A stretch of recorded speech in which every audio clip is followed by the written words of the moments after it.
Okay, just okay.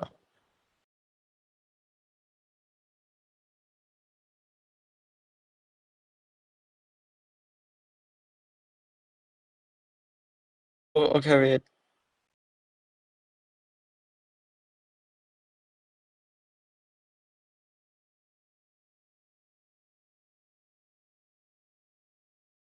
Okay, so hi guys. This is the economics session that will be hosted by Jester, me, and Sanjay. So, give me a second. Is my screen visible for y'all? Yes, yes. Okay, great. So we will be covering the entire syllabus at length, but we won't be going too much in depth, and we will assume that you have. Okay, I'm just switching the screen so the PPT will be visible. Right. So we will not be covering all of the topics in a lot of depth, otherwise it will take a lot of time. And we will assume that you have at least some considerable knowledge about the syllabus. However, if you do want us to cover a topic at length, you can just ask us in the chat and we will do that. So apart from the syllabus completion, we will be having a questionnaire at the end if you want to ask any doubts about the session. And we will also be doing some questions, 8 markers, because there are a lot of people who do not know how to really structure those. So yeah, that would be it. And I will be giving you a list of resources which you all can use. And of course, there will be many resources. You can just cherry pick whatever you think is the most useful for you. So yeah, that's it. So Jester will be taking section unit 1 and 2. Sanjay will be taking 3 and 4, and I will be taking 5 and 6. So yeah.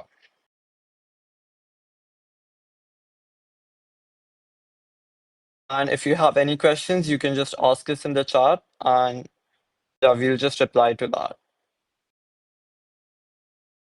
Okay, wait.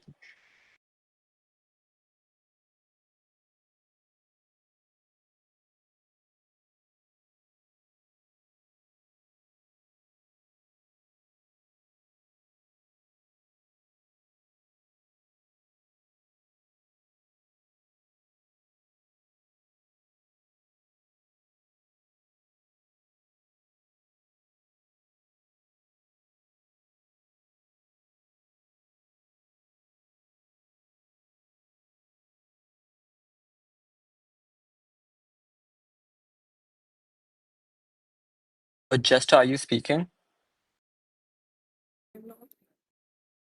Okay. Uh, you don't want me to share my screen, right? You can just go ahead with the notes. Okay, sure. Yeah, I'll start. Okay, I'll could just stop. you- Oh, wait. Yeah.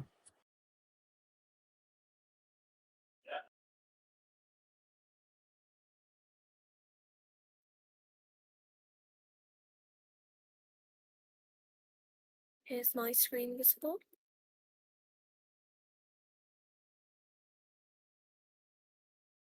Everyone?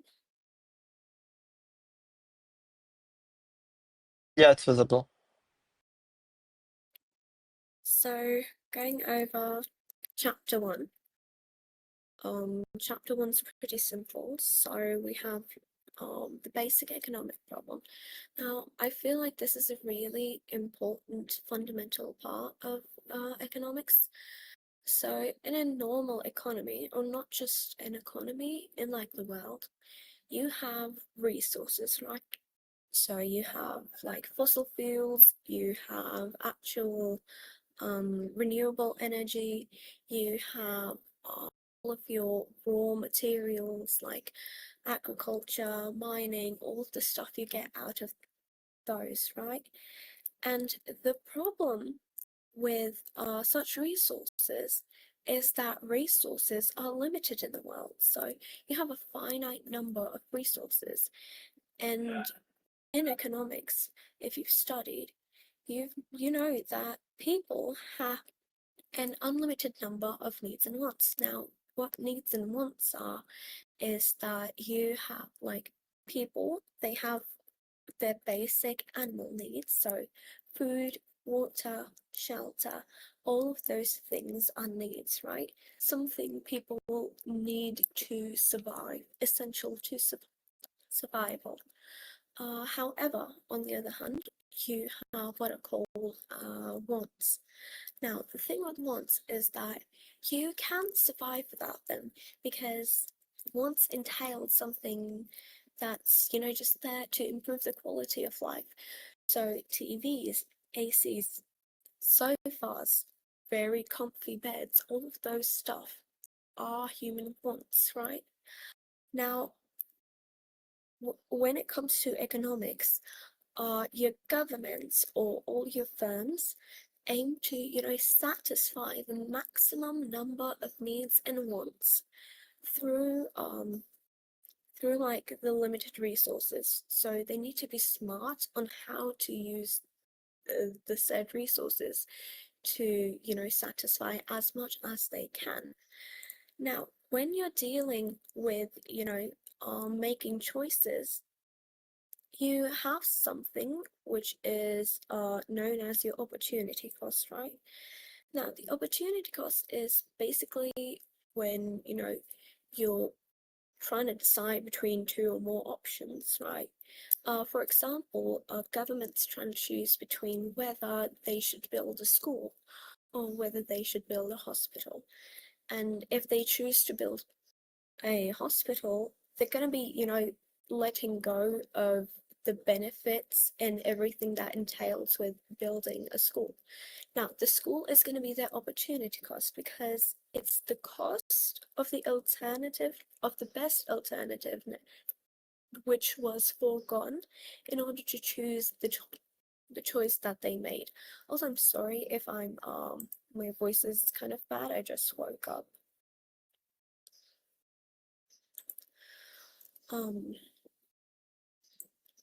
Was opportunity cost clear to everyone?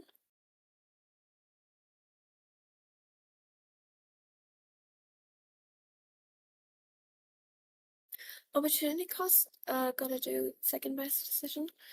So it's like essentially that if you're choosing between, getting lunch for yourself and you have like 5 different options on the menu, whenever you're going to choose one option on the menu with a limited amount of money you have, the other menu items which you didn't choose are going to be the opportunity cost because they could have been better than the choice you made in the end, but you'll never know because the opportunity itself to buy everything was a cost. Yeah, cost of the next best alternative. I can link these notes here in chat so you guys can follow along.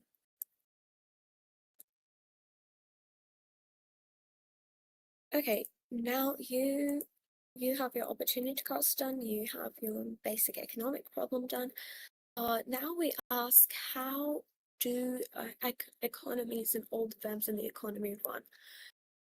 So you have your base 4 factors of production, right? 5, I think. Now, what are factors of production? As the name suggests, these are, some factors that contribute to, producing any sort of good or service. What's the difference between economic problem and scarcity? Okay, so the economic problem is essentially that, people have unlimited amounts of desires and there's like a limited number of resources. So that creates scarcity because you don't have enough resources to essentially supply everyone everything they want. So you only have $100. You can't buy a new car, a new notebook, a new TV all in 1 month.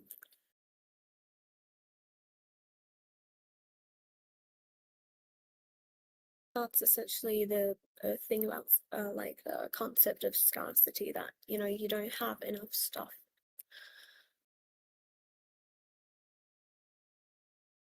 Make sense?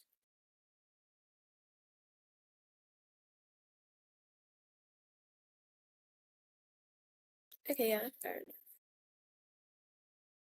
enough. Coming back to factors of production. So your main factors of production are land, which is, the not only just like the natural resources in the economy, such as, coal, any agricultural product that, you grow out from the earth, and anything that you mine, but it also refers to, the actual place where the, business activities taking place, such as factories, farms, any actual place where stuff is, going on. Then you have labor, and labor are, the actual humans which are working to, conduct a business or an economic activity. So, employees in a company, manual labor, all that stuff. Then you have capital, which is, the finance which is given into a business or, any venture. So this can include cash, but also it's usually, the man-made resources such as machinery, office supplies, different cars, vehicles if you need in the business, whatever. That's all your capital. And then you have an enterprise, which is, an organization with the ability to take risks and, actually take the responsibility of running a business, as well as, to be willing to do all of this and combine all the other FOPs to run an actual business. Now, combined, without any of these factors, you cannot run a business or any economic activity whatsoever.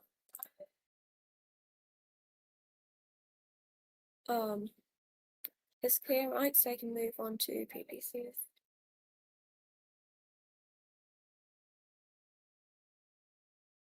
Okay, good. Moving on then. In an economy, you have something which is known as a production possibility curve.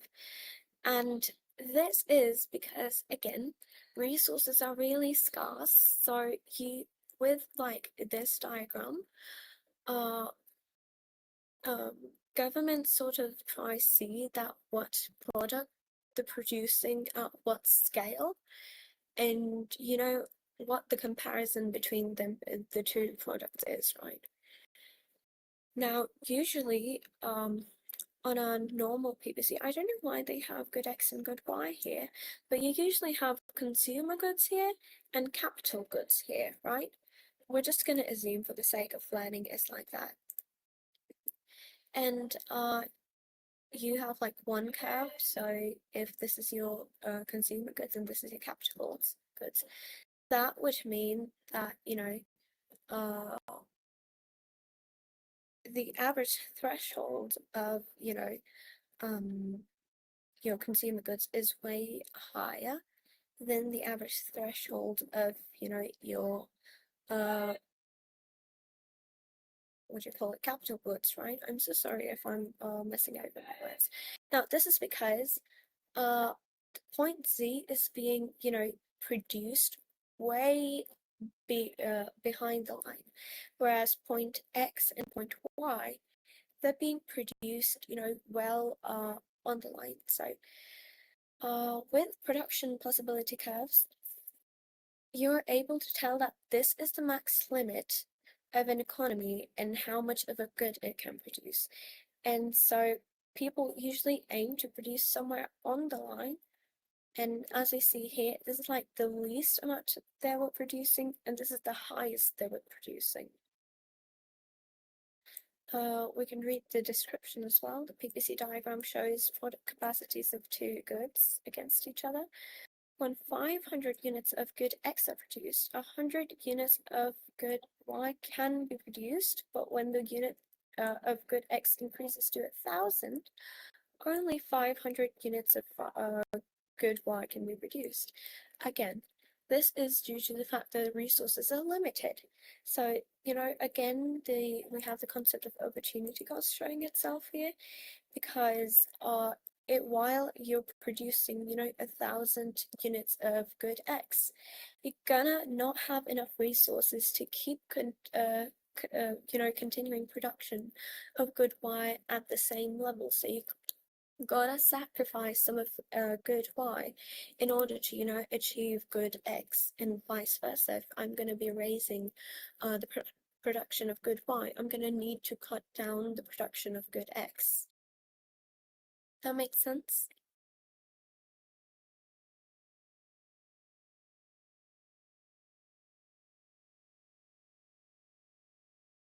Okay, good. Moving on. Now, in a PPC, you have two sorts of shifts, right? And a shift is when the curve is going to move. So, yeah. Now, the curve, as I said, it represents the government's, maximum capacity of, like, not the government, but the economy as a whole, producing a certain good or service, right? Now, when the certain, the threshold increases, now, for example, the maximum, where it used to be 500 goods, or like in this case, 1,000 goods, now they may have discovered new fossil fuels in the country, or they may have a new multinational company open up in their country. Now, what the curve is going to do is it's going to shift outwards. So instead of, being here, it's going to sort of, extend outwards, because, there's a new maximum limit. And then you have like the inward shift, which is essentially just like the opposite of an outward shift, and it's when your maximum capacity lowers. So previously, well, I was able to max out at 100 units for each for each product. Now I can only produce 500 at a time at my maximum capacity.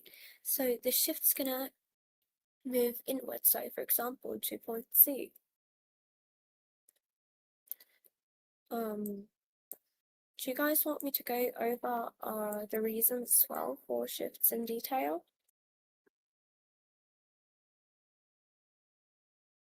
Okay, good.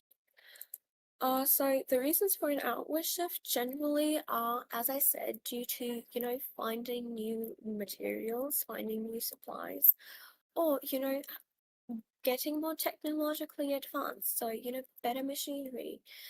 So better machinery is going to equal more production, because, your flow of production is easier. You have like more efficient algorithms of sorting, but better, like, you can replace manual labor with machines which, cost less, are more efficient, more faster. And if you have like, if unemployment drops and you have like a lot of employment, or, new wave of labor coming in by, birth, migration, etc., your labor force is going to go up, and you can employ the labor force, for cheap to keep producing more of what you need. And reasons for an inward shift can be that, natural disasters, since during natural disasters, often companies suffer because, factories are hit. There isn't really a demand anymore because people are, struggling to survive first and foremost. Then you have, really low investment in their businesses, like, because outside investors, sometimes they don't want to invest. And then you have, due to lack of investment, you can't invest in actual good technology and different machinery, capital, etc., because you're running low on funds. And just like in general, you can be running out of resources such as, oil, water, etc. And another reason of inward shift, I don't think it's listed here, is, in times of recession, sometimes, businesses are going to start shutting down, and that will also cause your PPC to shift backwards. Okay, good. So I already explained how opportunity cost links to these diagrams, because again, if you're producing one certain good at a certain threshold, you're going to sacrifice some of the other good. Moving on to chapter 2.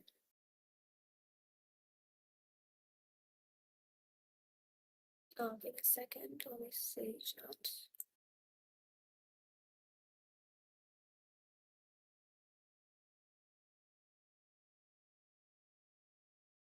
Okay, yeah, anyways. Now in chapter 2, we do microeconomics and macroeconomics. Now, just overall, what's the difference between all of this?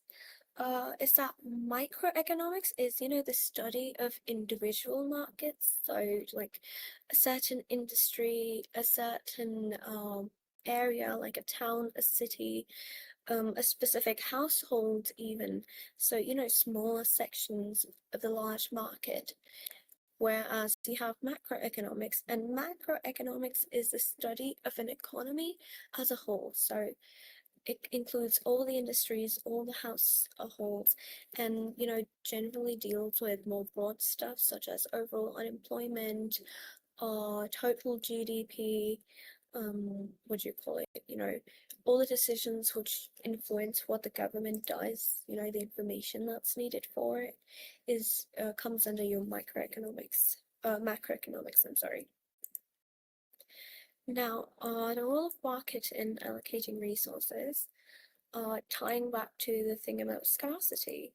Now, the way in which, economies decide what goods and services to provide and how to provide them, who to provide them for, are trying to gauge out what the best way to, actually use those resources are. And, you have your three questions they ask, which is what to produce, how to produce it, and for whom to produce. And these are the basic economic questions which governments aim to ask. And in a market, which, market is essentially referring to, a place, like metaphorical place, where different producers, sellers, and consumers come together to, actually exchange the goods and services. Now, with all of these concepts, I know it's a little bit of brain dump.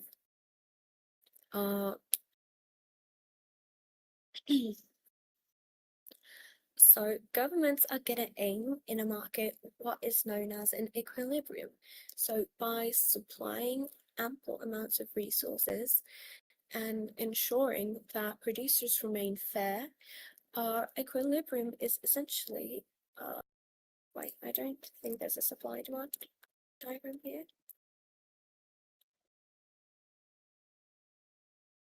For reference, let me show you something.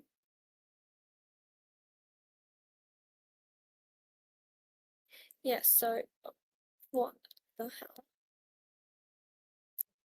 Anyways, let's just look at it here.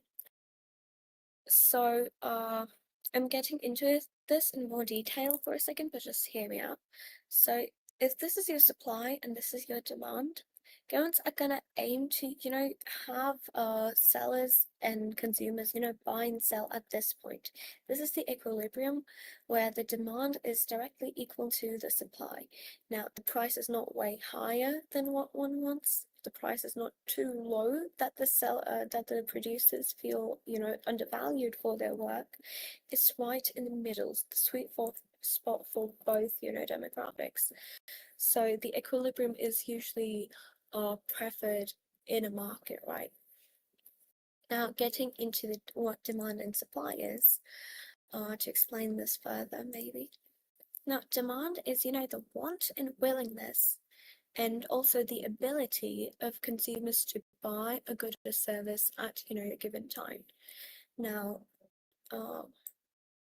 yeah, like effective demand is the willingness to buy backed by the ability to pay. So, for example, if you want, let's say, McDonald's, right? And if you have enough cash, and if you're willing to pay that cash to get your Happy Meal, that is going to be demand. However, if you didn't want a Happy Meal and you had the cash, that is not actual demand. And if you wanted the Happy Meal but didn't actually want to pay or didn't have the money, that's demand, but it's not effective demand, because it doesn't really affect the business. You're not actually contributing the business because you're not spending your money on buying said good or service. You're not getting the Happy Meal, so McDonald's doesn't care about you. Now, there's a few types of demand. You have like quantity demanded, you have individual demand, which is like, the demand from one consumer, and then you have like market demand for a product. So the total demand for a product to sum all individual and like all individual demands of consumers. So this combined is known as quantity demanded. And the law of demand essentially states that an increase in price leads to a decrease in demand, because you're going to be less willing to pay a higher price for the same product that you were previously getting for at much cheaper.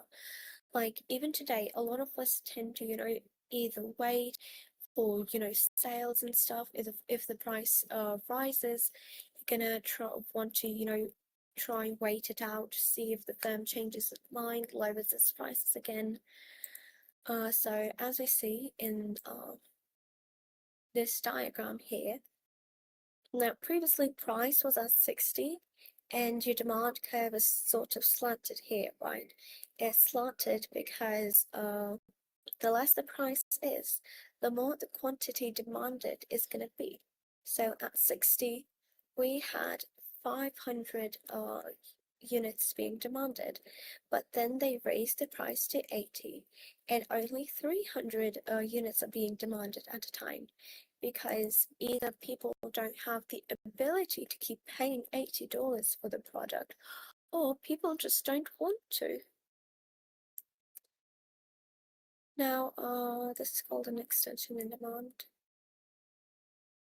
Yeah, okay, so an extension in demand is basically, now, whatever the price is, your demand curve, sort of maxes out at this point. You don't have any more physical demand in your country more than whatever, this point is. It can be due to, population restrictions. You only have a couple of thousand people in your economy or whatever. However, when, your total demand capacity changes, just like in the PPC, your demand curve is going to shift outwards, right? Because either you have like new immigrants, which are adding more people to, be able to demand stuff. It's, high birth rates. It's anything that, adds more demand. So the demand curve is going to shift upwards, and at the same 60, where previously you could be selling 500, now you're selling 600 because the total demand has increased. However, similar to, outward shifts, you have your inward shifts. Now, inward shifts occur, during periods of natural disasters where a lot of people die. They can occur during recessions when people don't have the spending ability to buy goods and services. It can be due to, people going out overseas, so you don't have enough people left. It can be due to, lower birth rates or, high mortality, especially among old people. If your country has a lot of old people, they're going to start dying soon, so your population's going to fall really rapidly. So all of these factors contribute to the demand curve going backwards, because your total demand capacity is, lessening over time. So previously we could sell 500, now we're barely making 400. So again, factors that cause shifts in the demand curves: consumer incomes, their, purchase ability, taxes and income. Yes, so if there's like a lot of tax, people are going to be less likely to spend stuff on, luxury goods such as cinema tickets, and going to try focus on survival. Price of substitutes. Okay, now this is an important concept, especially when you're talking about, individual products in a demand curve. Now, if there's like 3 or 4 different brands of, whiteboard markers, me being your average consumer, I'm obviously gonna opt for the cheapest one possible. So, if one marker, the best one in the market is sold at $10, and there's like an alternative to it which is sold at $5 and is more or less equally good, the demand for the $10 marker is gonna fall because people, at least the middle class, the lower class people, are still gonna opt for the $5 cheaper marker option. So therefore, the thing is still gonna shift backwards. However, if the price of substitutes is really high, and I'm the only one in the industry which is selling at that cheap, so the demand curve is gonna shift outwards because demand for my product has risen. Then you have the price of complements. So again, if the price of a whiteboard marker is $5, however, most whiteboards in the industry are like outrageously priced. So, what, $100 for a tiny whiteboard. People aren't gonna buy my whiteboard markers because they can't afford the, the complementary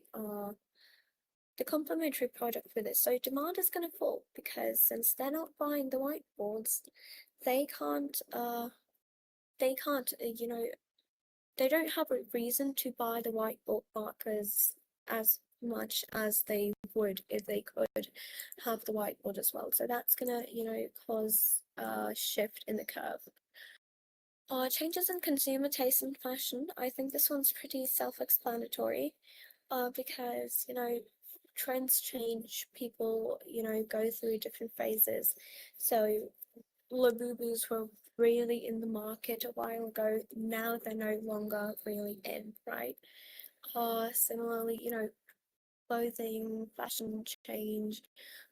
In one season, coffee might be really strong, in the next season, demand might fall, all of that stuff, right? Degree of advertising, just like essentially how much your good is advertised, how well it's advertised. With good advertisement, you're gonna have like a bigger, what do you call it, a bigger market share, and people are gonna be more aware of your product, and you're gonna have more demand for it. And just like other factors in general, weather, natural disasters, laws, interest rates, all of these can shift the demand curve.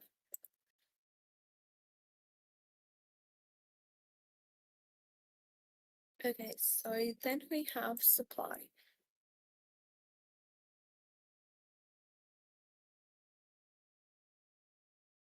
Okay, so then we have supply. Now, similar to demand, supply is the want and willingness of producers to supply a good or service at a given price. Now, the amount of goods and services like, producers make and supply is called the quantity supplied because, it's the quantity supplied, I don't know. And again, you have market supply in it, and you have individual supply in it. I don't know where it's written at. Yeah, so individual supplies. Now, the law of supply, on contrary to the law of demand, is that an increase in price leads to an increase in supply. And, a decrease in price leads to a decrease in supply, since, the curve is going upwards. So the more they're producing, the higher their, what do you call it? The higher the price is going to be. Now, even though it's a little not, really practical, it's not really practical when we're talking in the real world due to, factors such as economies of scale, whatever. But for now, we're going to assume this is how it goes, right?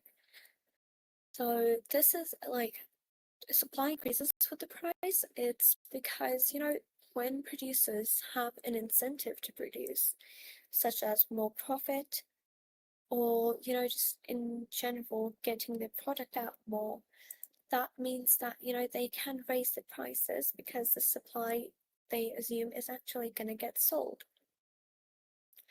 Now, here's like another example. So when you were selling 500 products at $60, now you can produce 700 products at $80 because, with each unit sold, you're able to get more funds for your business and in turn produce more. Now, again, you have your outward shifts and inward shifts. Now, why outward shifts happen is, changes in costs of production. So previously, one product priced at $60, you were producing at $50, so you only had $10 of profit. Whereas now the cost has fallen to, let's say, $30, and suddenly you have, the funds to make much more units out. You can pump out more units than your previously maximum capacity. So the thing is going to shift upwards. However, if prices of production rise too much, your client is going to shift backwards. Then you have changes in the quantity of resources available. So, for example, beforehand you were able to get your hands on 3 tons of coal, which was, essential to actually producing your goods. However, now coal is really scarce because your country is running out of a said resource. So if you don't have easy access to it, so your maximum capacity of producing your product is gonna fall because you don't have access to one of the FOPs anymore. Then you have, technological changes. With new technology, you're more efficient in production, your maximum capacity increases. However, if you're still technologically behind, your average capacity is gonna fall. You have profitability of other products. So, for example, if you're producing coffee beans and you're producing let's say matcha, right? Now coffee beans are doing significantly better than your matcha supply. Now what a firm is going to do is they're going to cut down some of their matcha supply in order to bump up their coffee supply, since they're seeing that it's demanded way more than matcha, and since it's more profitable, they're going to shift all of their resources towards producing coffee instead. Any questions?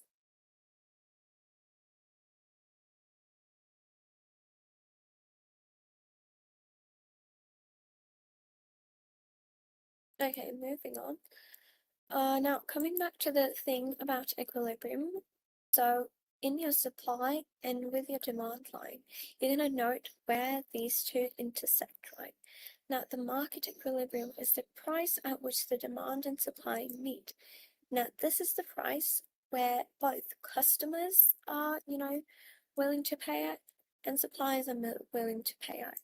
Now this equilibrium price, however, is when on a curve is either too high or too low, and there's a huge disconnect. So here we can see that the supply is way more than the demand of the people. Now people only demand 400 units, however the suppliers are producing 100 units, so there's a surplus. And then you have a shortage here where the price is really low, the supply is really low, but there's a high demand for the same product. Now this is disequilibrium because the demand and the suppliers are not agreeing on something. Yeah, the same thing. Now you have a little concept which is known as price elasticity.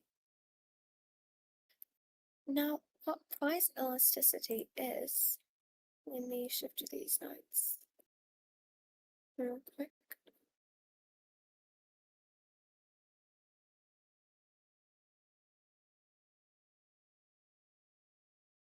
Here, so what price elasticity is basically that when your price moves around, how much of a big change you're going to see here. So, for example, if it's like a really steep curve, me changing my price from 60 to 80 isn't going to, make that much of a huge change here than if it was, really, elongated. Wait, let me, just get MS Paint open to explain it better.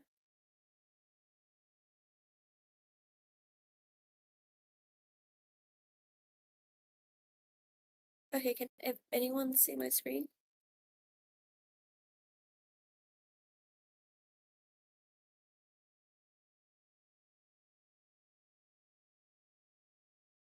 Yeah, okay. So you have your, oh, damn it. Oh, okay, so this is like your demand curve. So you have your price here and your quantity demanded here. And for example, if this is your demand curve, oh, sorry, that's a supply curve. If this is your demand curve, so I can raise the price from, we just use a different color. So if my price is here, right? This is, let's say, 10 units demanded. Ignore my horrendous artistic skills. And the price for it is $50. But I'm gonna raise the price. So instead of 50, it's now $80. However, $80 is, still not getting that much of a fall than in case if, the curve was more like this. Let's assume. So, with $50, you're gonna have like way more quantity demanded, but at $80, the shift is gonna be, significantly more huge. You can see the chunk. Beforehand, you had like just this much of a change. Now you're having this huge of a change. Now, what I'm telling you guys is that when your curve is more, straight, that is low elasticity, because no matter what you do with the price, the people, like the demand is always gonna be changed very less. However, if you have like more of a horizontalish demand curve, that's gonna be high elasticity, because even the tiniest changes in price can cause really huge changes in the demand. And similarly, when you're dealing with supply line, how do I clear all this away? Oh shit. No, wait.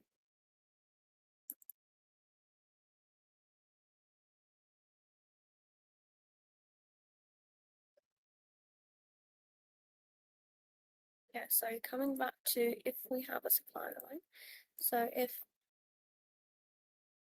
the supply is really steep line, so changes in, price aren't going to do as big of a change in the quantity. However, if the demand curve changed and it was like more like this, for example, so the same prices, have different meanings. Now, you see the difference at how much you can produce now. And again, if the price was high, you're gonna be able to, produce way higher goods and services if it's more elastic. Now in a sampling here, going back to the notes.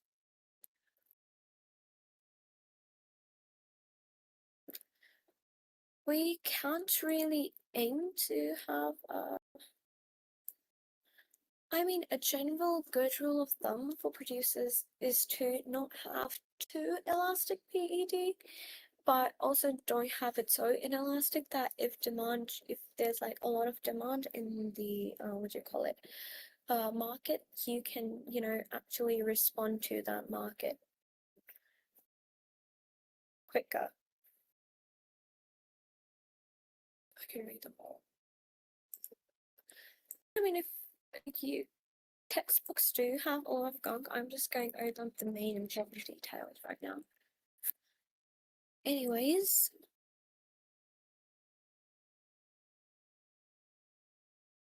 yeah, this is all the same stuff. So price increases, demand increases, all that stuff. However, now when you're talking about price elasticity, you have like a few rules, right?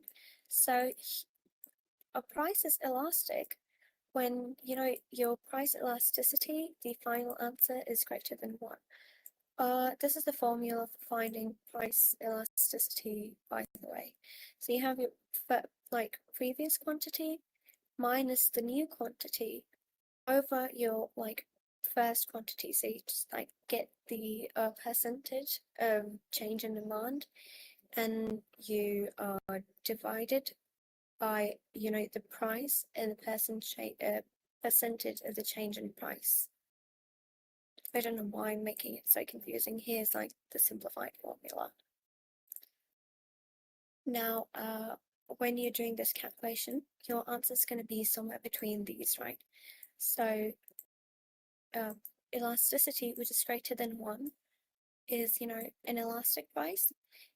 Your price elasticity is inelastic when the PE is less than 1. Perfectly elastic is when a change in price causes an infinite change in Q of a product. So this is a really, again, it's not practical. This doesn't happen in the real world, but it's there for some reason in your syllabus. Then you have perfectly inelastic, again, not very practical. It's when a change in price causes no change in the quantity of a product. So Q. Now, this would be, if the curve here was just a straight line with no, rise and fall anywhere whatsoever. Then you have unitary elastic. It's when the price and change causes an equal change in the quantity of a product. Now, this is when price elasticity is directly equal to 1. So both of them are equal.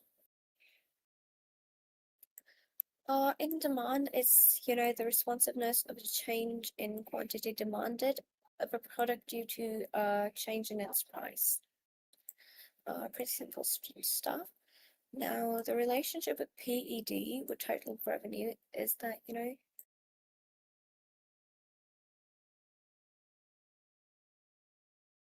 I don't know if this is wrong. This doesn't make sense.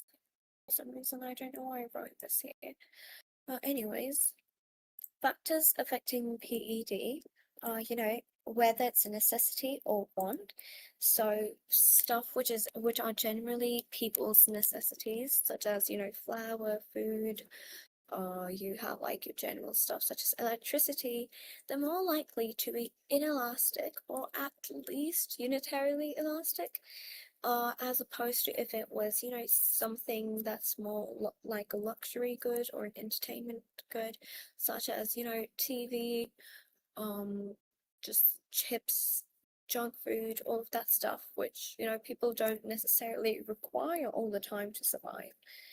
So if, the change in price is too big for them, they can just not buy it anymore and the demand would fall. And that would be a more elastic sort of PED.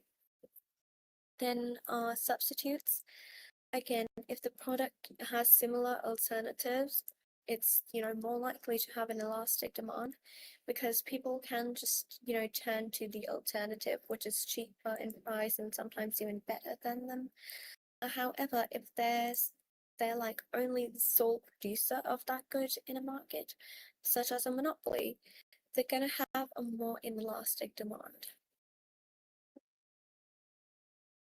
Then you have, the portion of income produced or consumed. So goods that are, more expensive consume a larger chunk of income are gonna be more elastic than goods which only produce a more smaller amount of a consumer's income. So for example, if a packet of chips is, $2, and my annual income is, $100, I'm not going to care that much. However, if I was only making $30 a month and the chips of packet was $2, it's, consuming a significant percentage of my income. It's going to be, more, I'm going to be more hesitant to buy, therefore the demand is going to fall for it if everyone's in the same boat as I am. Again, we have price elasticity of supplies, same formula, and it's the responsiveness in, the quantity supplied by the producers as a result of change in price. Now you have your storage, which affects it because, if storage costs are too great, if it's too expensive to store them, they're going to be less likely to supply more. The production method. So if a firm uses a very lengthy and difficult, overcomplicated production method, the supply is going to be more inelastic because you can't immediately make large changes to your supply. However, if they were using, like, let's say flow production or line production, they're going to be more elastic because they can easily either raise the goods they're producing or, lower the amount of goods they're producing. So it's going to be more elastic. Then you have, the production time, how much time each unit takes to produce. So for example, if the time taken for one unit is somewhere along 6 months, 1 year, such as, the production of wine, it takes a good time for it to ferment. So the supply can't change drastically overnight in response to price. So even if there was more demand, you can't miraculously pump out more wine in a limited time frame. You do need the time, so it's going to be more inelastic. Then you have the mobility of your factors of production. Now you have two types of mobilities. One's geographical, so when your land, labor, and capital can be moved from one place to another physically, such as, getting your machinery from one warehouse to another warehouse. And then you have occupational. It's when, the same machinery or the same factors of production can be used and employed for different purposes. So for example, if I had, a corkscrewing bottle, and beforehand I was using it to, corkscrew my, let's say, Coca-Cola bottles. Now I'm going to be using it instead to create something else. So for example, if I have like 10 employees and they all know how to, screw on bottle caps, and I'm going to be having them screw on nails on a wooden board instead or whatever. Since they, occupationally mobile, I can change what they're doing at a given time. Coming back to these. Yeah, nothing different. Any questions up till now?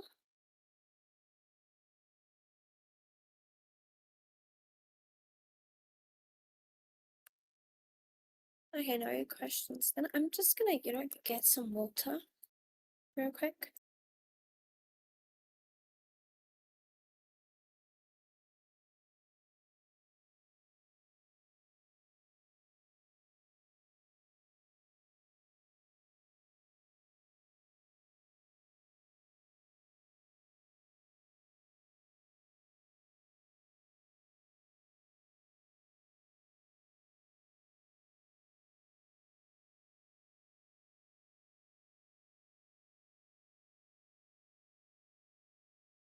Yeah, anyways, I'm back. Where were we? Okay, yeah, market economic system. There's no questions, right? Okay, no questions. Now, a market economic system, which is also known as a free market economic system, is when all resources are allocated by the market and, private producers and consumers. So there's like very little or no government intervention in, resource allocation. Now, this is important to note that there's no economy in the world that fits into the box of, either it's a mixed economy, a competitive, like there's different kinds of economies you're going to study here, but in the real world there's seldom any that strictly adhere to that type of economy. Now you have like a free market or a perfectly competitive market, which is thousands of sellers selling the same product with competitive prices and quality, whereas you have like a monopoly where a market where there's like just one single large firm, and they dominate the whole market. There's no competition, and since these firms are price makers, they can sell at their own rates and often exploit people. Now there's no barriers to entering competitive or free markets. However, when you have a monopoly, there's going to be huge barriers to entry, such as sunk costs. Just in general, you don't have enough brand. There's not really advantages or disadvantages for having elastic supply and demand on their own, but essentially what happens is it depends on the firm. So for example, if I'm a firm whose demand fluctuates really often, I'm going to want to be more elastic to respond to that demand. There's not really there's like some benefits of an inelastic demand to firms, because an inelastic demand means that they can raise their prices a lot and still enjoy more or less the same amount of demand. But it depends heavily on the type of firm and what your question is.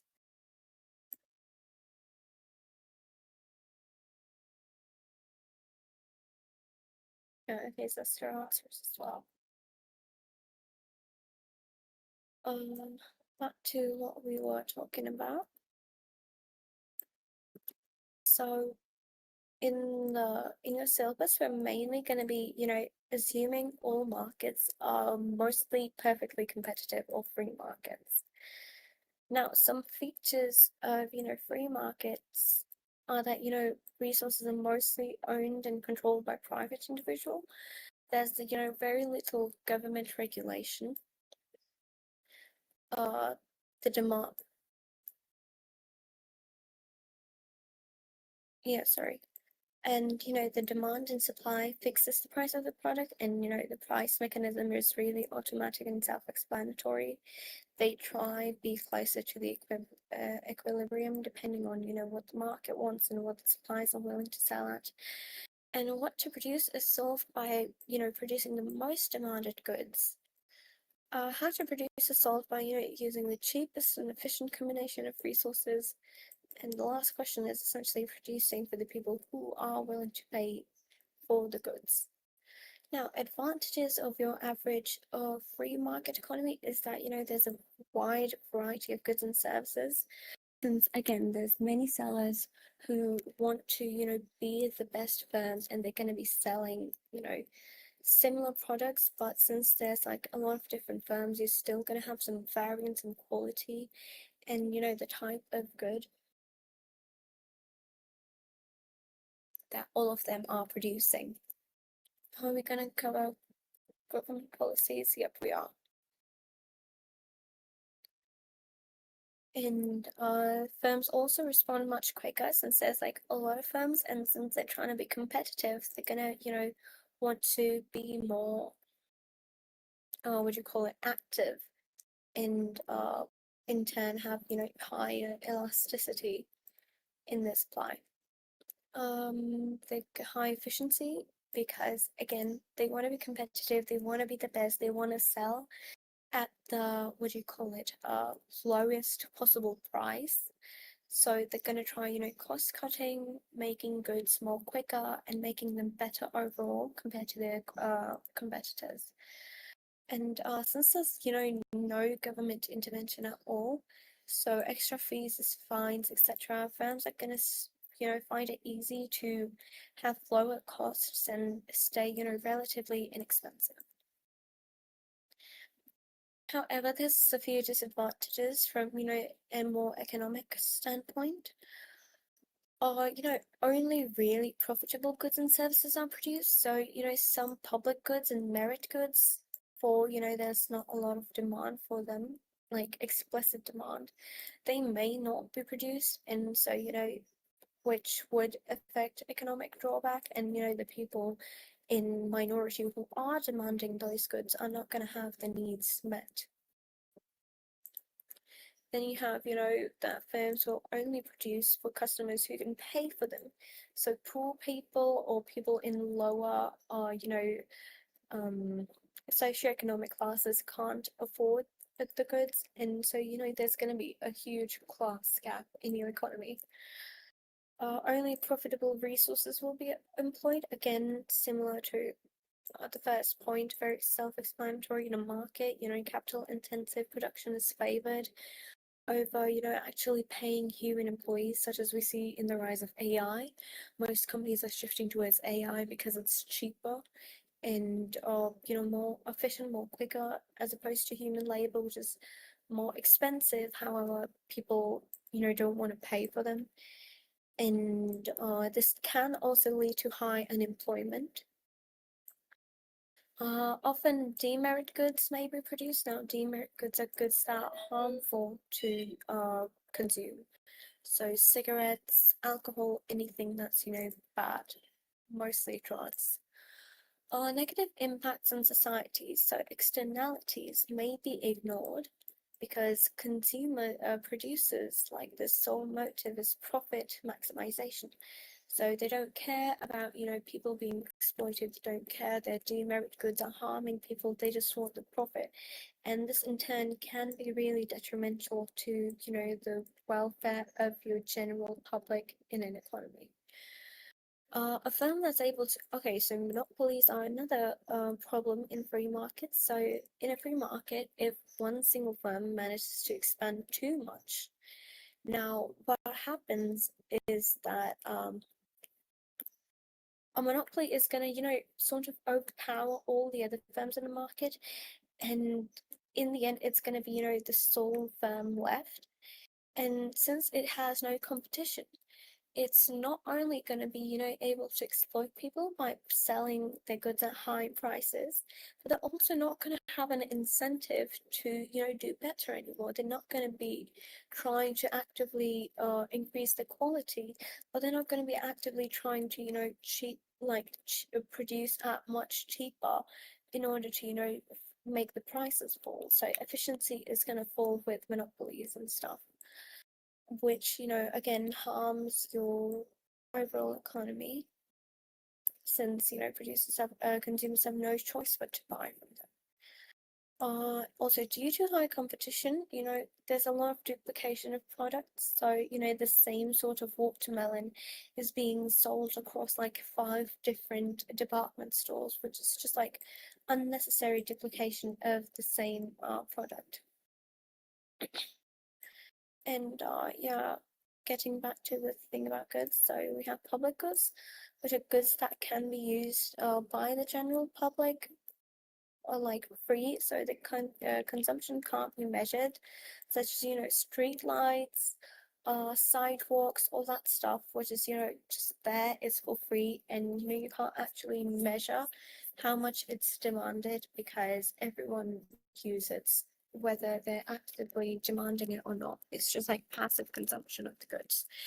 Then you have merit goods, goods which create, a positive effect on the community and, want to be consumed more, such as, hospitals, schools, etc. And, the opposite demerit before alcohol and cigarettes. And subsidies, if you guys don't know, it's like financial grants, which are given to firms by governments to, help them in production and lower the cost of production without, the expectation of the firms paying the government back on that amount. Any questions up till now?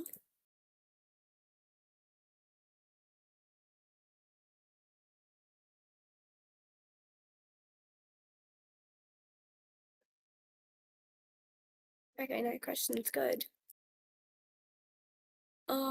Lastly, we're going to be talking about market failure and government intervention in a market.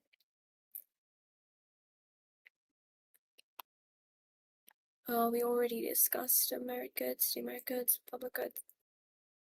Yeah, okay, so external costs, so negative externalities. We didn't do this in detail. Negative externalities are, negative impacts on society due to, production or consumption of goods and services. So, for example, if I'm smoking a cigarette, the smoke from the cigarette is going to, pollute the air for the rest of the people near me.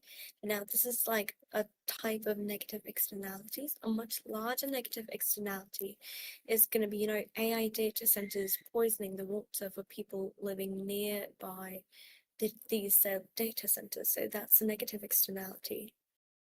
Then you have external benefits or positive externalities, which is why, there's a lot of positive impact on society due to the production or consumption of goods.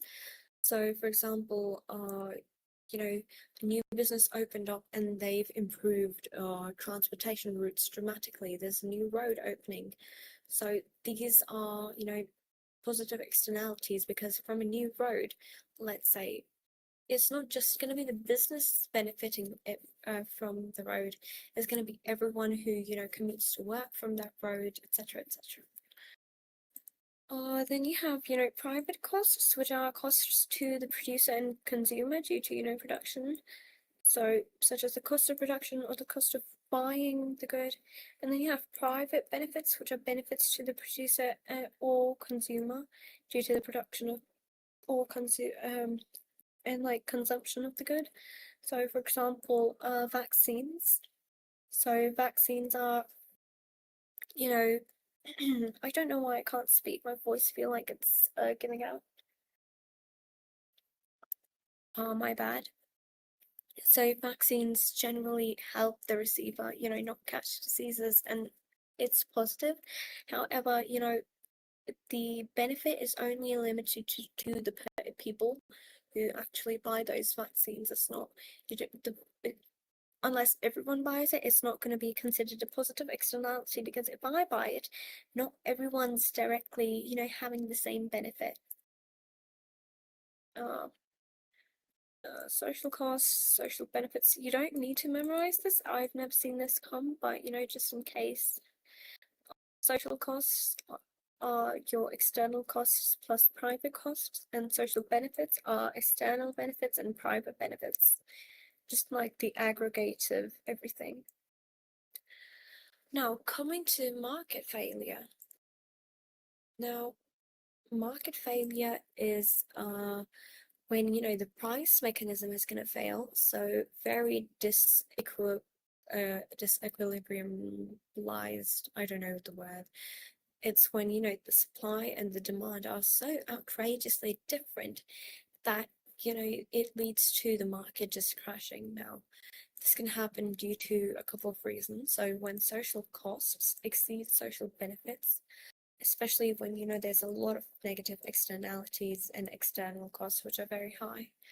The over provision of demerit goods, essentially just like an economy having like a surplus of good drugs, heroin, cocaine, everything, and all of the people in the economy are drunkards and addicts. They can't function really well. Then you have, the under provision of merit goods. So there's a lack of, merit goods such as vaccines, public buses, all that stuff. So people are, struggling really. There's no, there's no schools, there's no hospitals, no public transport. The lack of public goods such as, roads, buses, street lights, all of these. So it just is really underdeveloped. The immobility of resources also, because when resources can't move between, actual places or uses, as I discussed before, you have like geographical mobility, oh shit, and you have like what do you call it? You have occupational mobility. Now, when they're like very immobile, most like a majority of your resources can't be moved around, that can lead to market failure. And then you have information failure, where, information between consumers and producers and the government are, not efficiently communicated. and the producers have like a lack of information, consumers aren't aware of the benefits, negative externalities, and they don't know what's actually being sold in the economy, and the government's just like really oblivious to what firms are producing and how well the consumers are doing in a country. Then you have, the abuse of monopolies. So, for example, as I said before, monopolies often such as, waterworks or electric,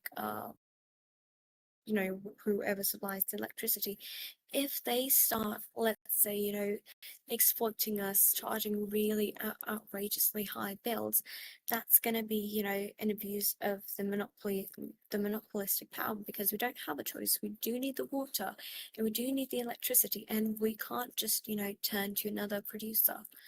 So, this can lead to people, going in debt, struggling to survive, and internally to market failure. You have a mixed economic system, which is, in an economy where both the market, like the free market, exists. However, the government intervention is also there.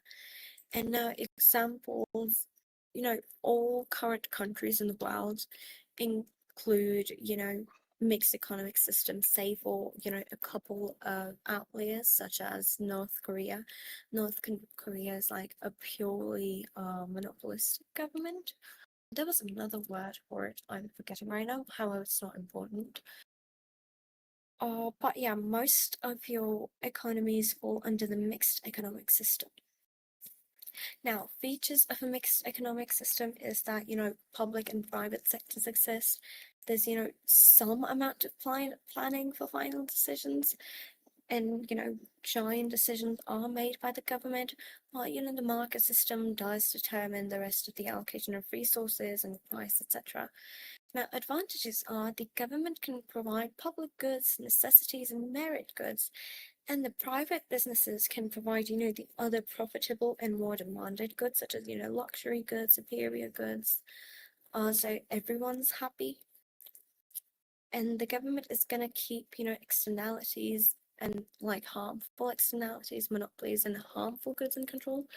So, by ensuring that monopolies aren't formed, and if there is a monopoly, they're not, treating the people unfairly, they're gonna limit how much of, certain goods such as drugs can be produced in an economy. And the government can also provide jobs in the public sector. So, more jobs, less unemployment, more job security. And the government can also, give financial help to collapsing organizations to, keep them afloat and keep, different jobs secure so the thing doesn't shut down and leave a lot of people unemployed again. However, there are disadvantages, such as, taxes are going to be imposed, which may raise prices and also reduce, production incentive for suppliers. There's going to be like lots of laws and regulations which can increase production costs and, reduce the production in the economy. Public sector organizations will be inefficient and, still produce really low quality goods and services as opposed to, if it was purely private and it was monetized, since, in public sector, you don't have a profit incentive, so you have really low funds to work with. Now, there's like a few ways in which, in a mixed economic system, in case of a market failure, the government can, intervene to try correct it. Now, one way is, legislation and regulation. The government can make laws that, regulate market activities such as prices, employment rates, and as well as, prohibiting the use of demerit goods, such as, just banning drugs in general and promoting as many merit goods as they can. So one sort of legislation is, again, price control by setting like a minimum price or a maximum price of products. Like now minimum price is, the price floor set to control like the decreasing tendency of the price. So for example, they're going to put like a high minimum price on something they don't want most of the people to buy, such as the price of, let's say, cocaine is going to be, just like set at 200, so no one can sell below 200, to discourage consumers from buying the good instead of just outright banning it. And similarly, if they feel like a supplier is overcharging for a good, they're going to set a maximum price. So no producer can, charge way more for that good than, I mean, some countries do allow cocaine, especially for medical uses, but again, they make them so expensive that it's impossible to get to. Anyways, back to the topic. So yeah, a price floor is going to be like they can't, sell more than this price. So it remains fair to the people who are buying, especially when, the firm is a monopoly.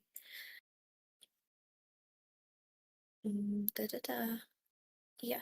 Then you have, the direct provision of merit in public goods, since, if the market failure is due to a lack of merit goods, they're going to, start producing the merit goods themselves and, start producing the said public goods that were lacking themselves. So free education, healthcare, public parks. They can do this by also nationalizing certain products it considers essential to be provided by governing authority, rather than, giving the responsibility to just any other firm in the market. So such as, we have the example of India here. So the government operates the only railway network because they can provide the cheapest services to millions of its poor passengers. Because if, they let the railway system be monetized, it would have gotten, really expensive, and, majority of the lower class could not afford the railways. Then you have taxation. So getting taxes on the products to, especially with negative externalities, such as, if I'm taxing cigarettes and cocaine a lot, people are going to be less likely to buy it because, again, the overall prices are going to rise a lot for it, and, normal people or people who aren't really desperate for it cannot afford it. Then you have, giving subsidies out. So subsidies to different firms who are either producing merit goods and public goods but haven't been able to, survive, leading to market failure. So the governments are going to provide grants to them so they can keep holding on and, not go out of business, so there's less market failure, if that makes sense. Then you have, tradable permits. So firms are going to have to buy permits from the government, such as licenses to, have do activities that provide negative externalities or to produce demerit goods. Then you have extension of property rights. So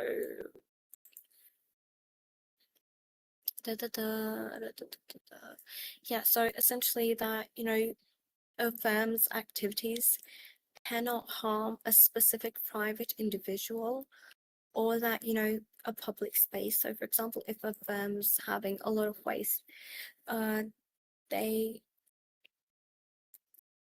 the extension of property rights ensures that, the firm either needs a license to pollute on, like normal land, as we discussed before, which, since permits are expensive, it's gonna discourage firms from, doing that stuff, or they simply just cannot do it.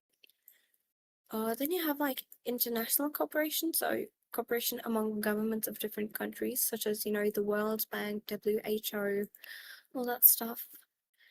Then you have, political incentives, which, occur when there's a clash between political and economic objectives. So for example, even though mining companies do cause a lot of environmental damage, the government is still going to encourage the activities to, garner political and financial support from them.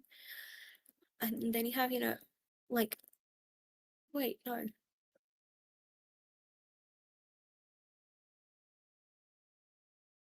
These, Oh, these are supposed to be drawbacks. Yeah, I was so confused. Yeah, so there's some drawbacks of government intervention in economy. So political incentives. It's like, even though the mining industry is really bad and exploitative, the government is still going to try, encourage the industry because it gets them, support and more voters from the lower class of, mine workers. There's going to be a lack of incentives in the free market since individuals who have like profit incentive to, innovate and cut costs. But, in the public sector, there's no actual incentive to get better. As I said, it's the same with monopolies. Since the government is going to pay them, salaries regardless of the performance. So if they're underperforming, if they're not producing as much as they should, if the quality is really bad, they're still getting, their cut. So people are not going to be, encouraged to do better, perform better.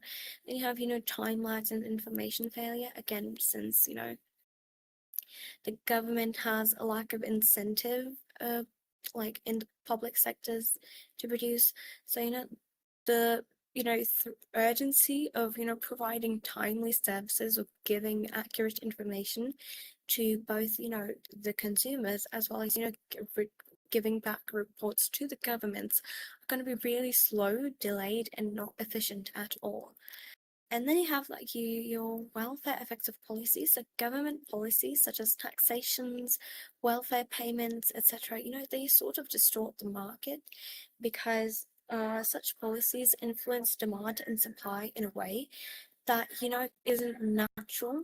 So there's some unnatural shifting of the market. So with government grants, the supply may rise, which can cause like a disequilibrium in the market, and vice versa. If there's government grants for one firm and no grants for the other firm, so the firm with the grant is going to have more cheaper cost of production, so they can sell at a much lower price, and so consumers are going to leave company A for the company B, which is producing at much cheaper due to the subsidies, which can cause unnatural shifts in demand and supply.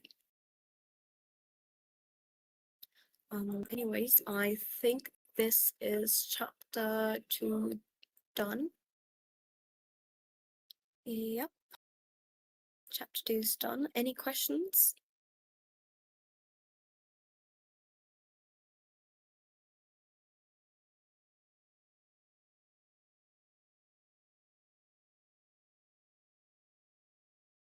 Oh, let me see. How is interest the reward for capital? Interest, let me recheck. I don't think interest is a reward for capital.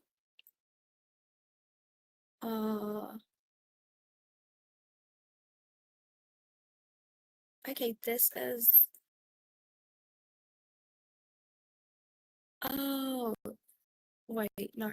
So the reward of interest is the reward on capital because yeah, when you're assuming all firms lease the equipment of capital, it's still, friend, but interest in a way of when you actually using the capital, and if you getting loans on it, so the interest you're gonna get on those assets that you have by other people are gonna, actually let me recheck it real quick. Interest on capital, because I don't want to half-ass it right now. It's been a while since I've done economics.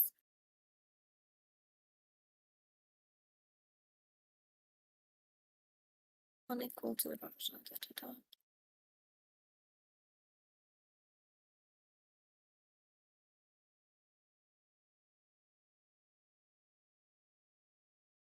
Let's step to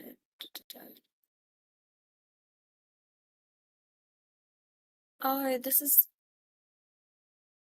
Okay, so if you want to explain, you can do it, yeah. Because I'm low-key blanking. Okay, so basically interest will be the reward for capital because capital is something that you invest in. Suppose, okay, capital is like man-made things that are used for production, right? So a machine, you're investing in the machine, and what you get from the machine, you are getting output, right? And that output is treated as interest. So it's not interest as in the thing that banks give it. It's just interest in a different economic sense. So do not think of it as the bank interest. I do have a note on it, so I will probably, I'm just trying to find it. But do you all get like the gist of it as to why it is interest? Okay, great. Because see, banks, when you invest in something, right, you're investing in the bank, you're depositing your money. See, okay, bank, you're depositing your money and they're giving you a reward of interest because you invested in that. Now, it's the same thing, you are investing in the machines, and the machines are, giving you the interest as, in the sense of output. So that is why output due to, yeah, that's what it, output due to capital is considered interest. So is it like the revenue you get from output? Kind of, yeah. You're investing and the return is called interest? Yes, exactly. Because see, if you're investing your money in land, you will be getting rent from other people, right? And if what are the other things? If you're investing in labor, okay, if you're investing your labor, so as a labor, you are investing your time in a company, you are getting wages, salaries as payment. Okay? It's interest, but you took a loan from your own pocket. What do you get? What do you mean by that?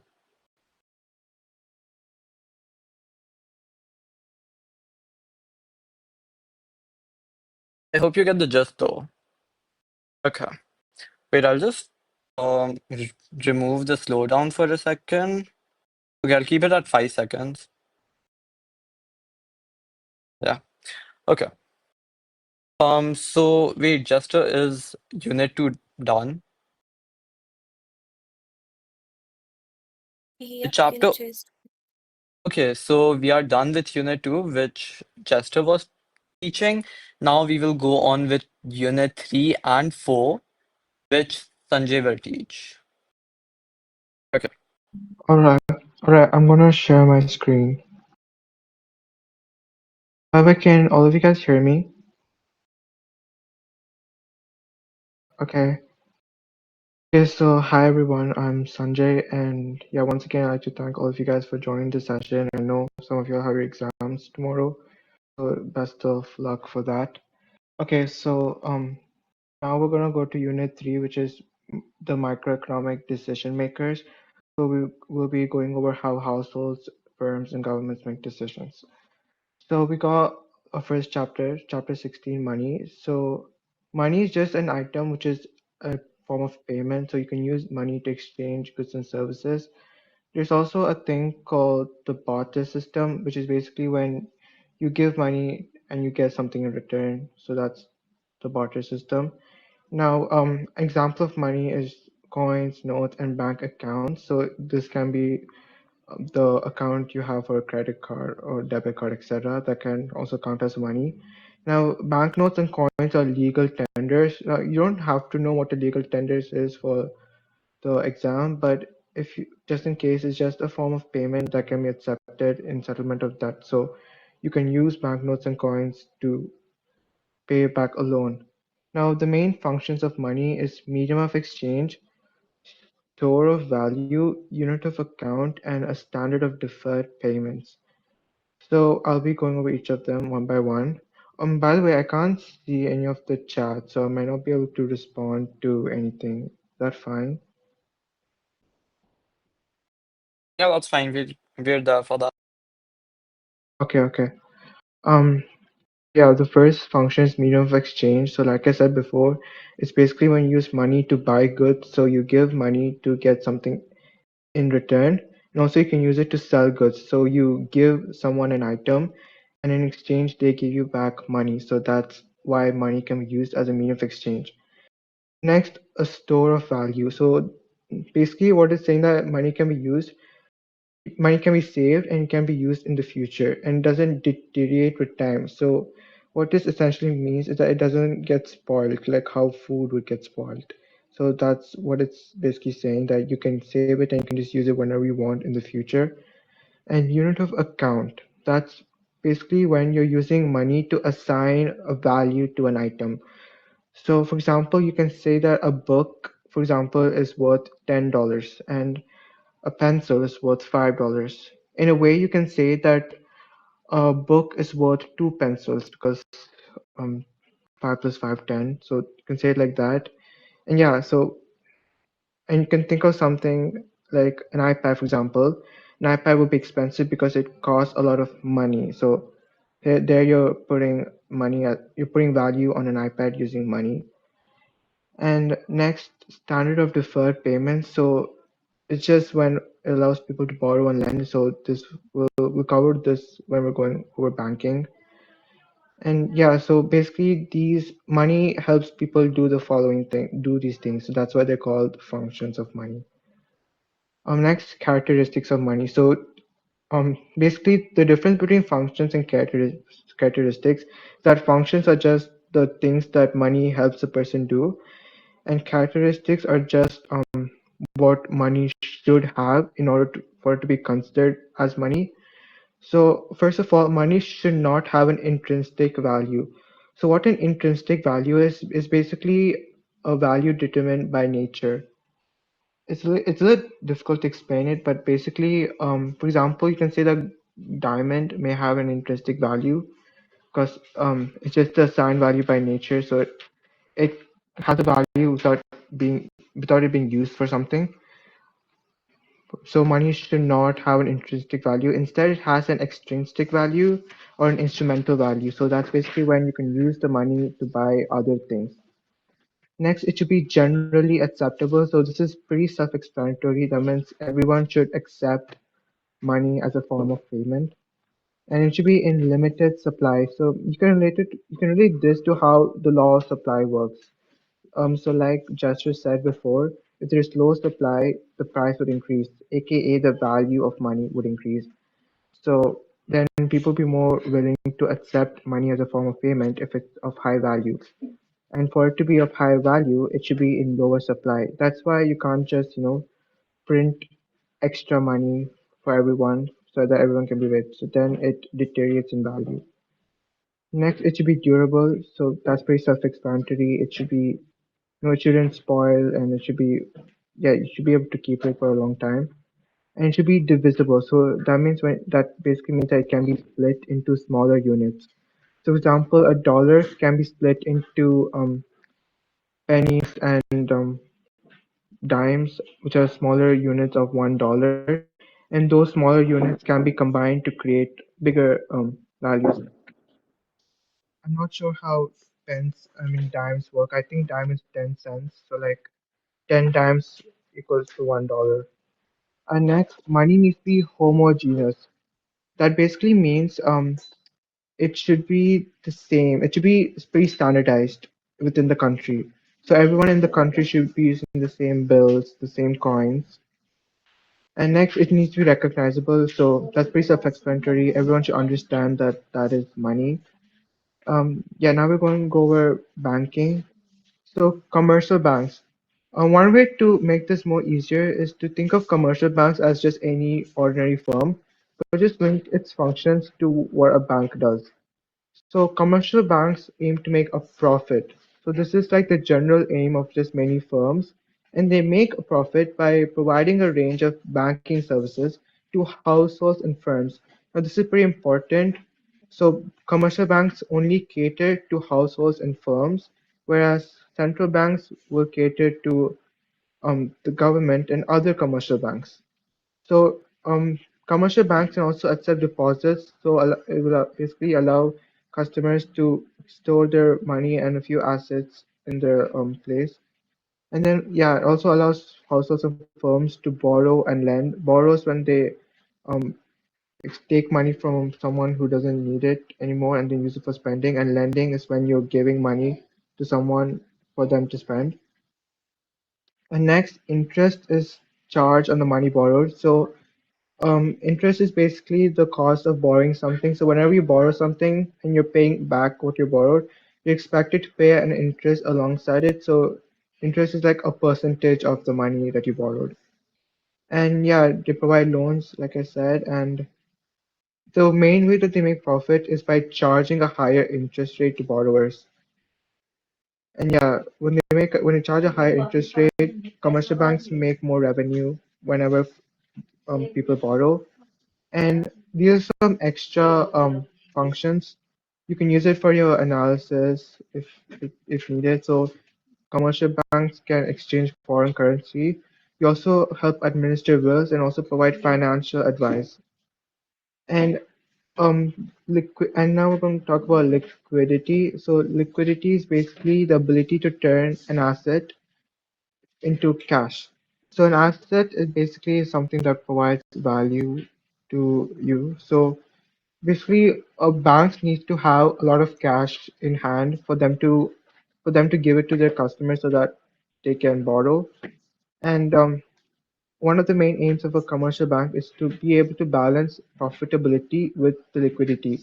So sometimes a bank may not be able to make much profit, but it will still be pretty liquid. So because of that, it can still lend to consumers and households, and because of that, it may still be able to make profit. However, if a bank does make a lot of profit by lending a lot, it may not have enough liquidity for it to lend more in the future. So that's pretty important. A bank should be able to balance the liquidity with profitability.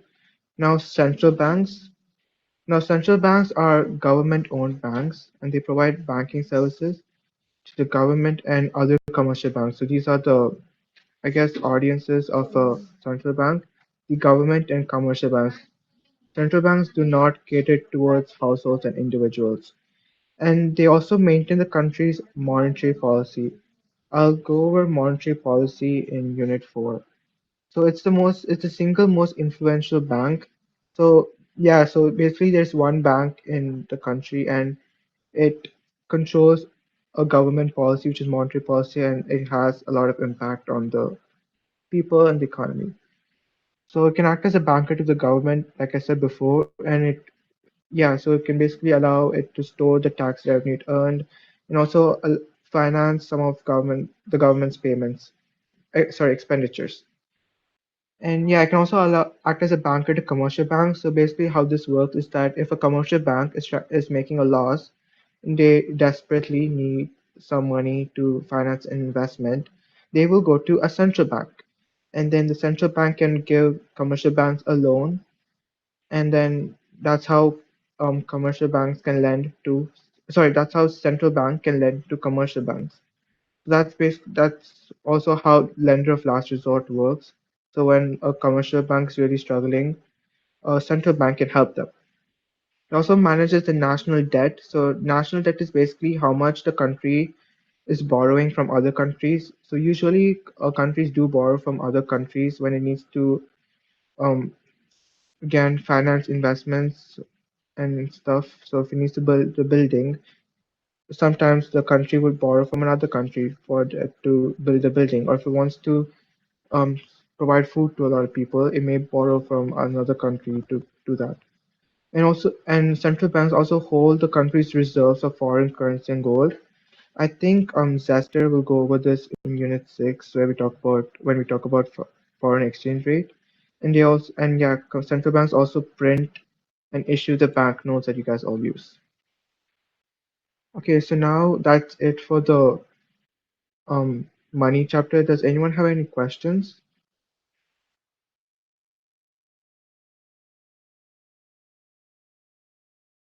Um,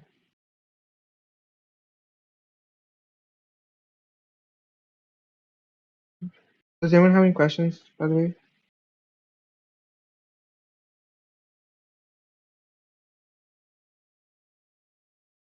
Okay, I think it's all good, so I'll continue.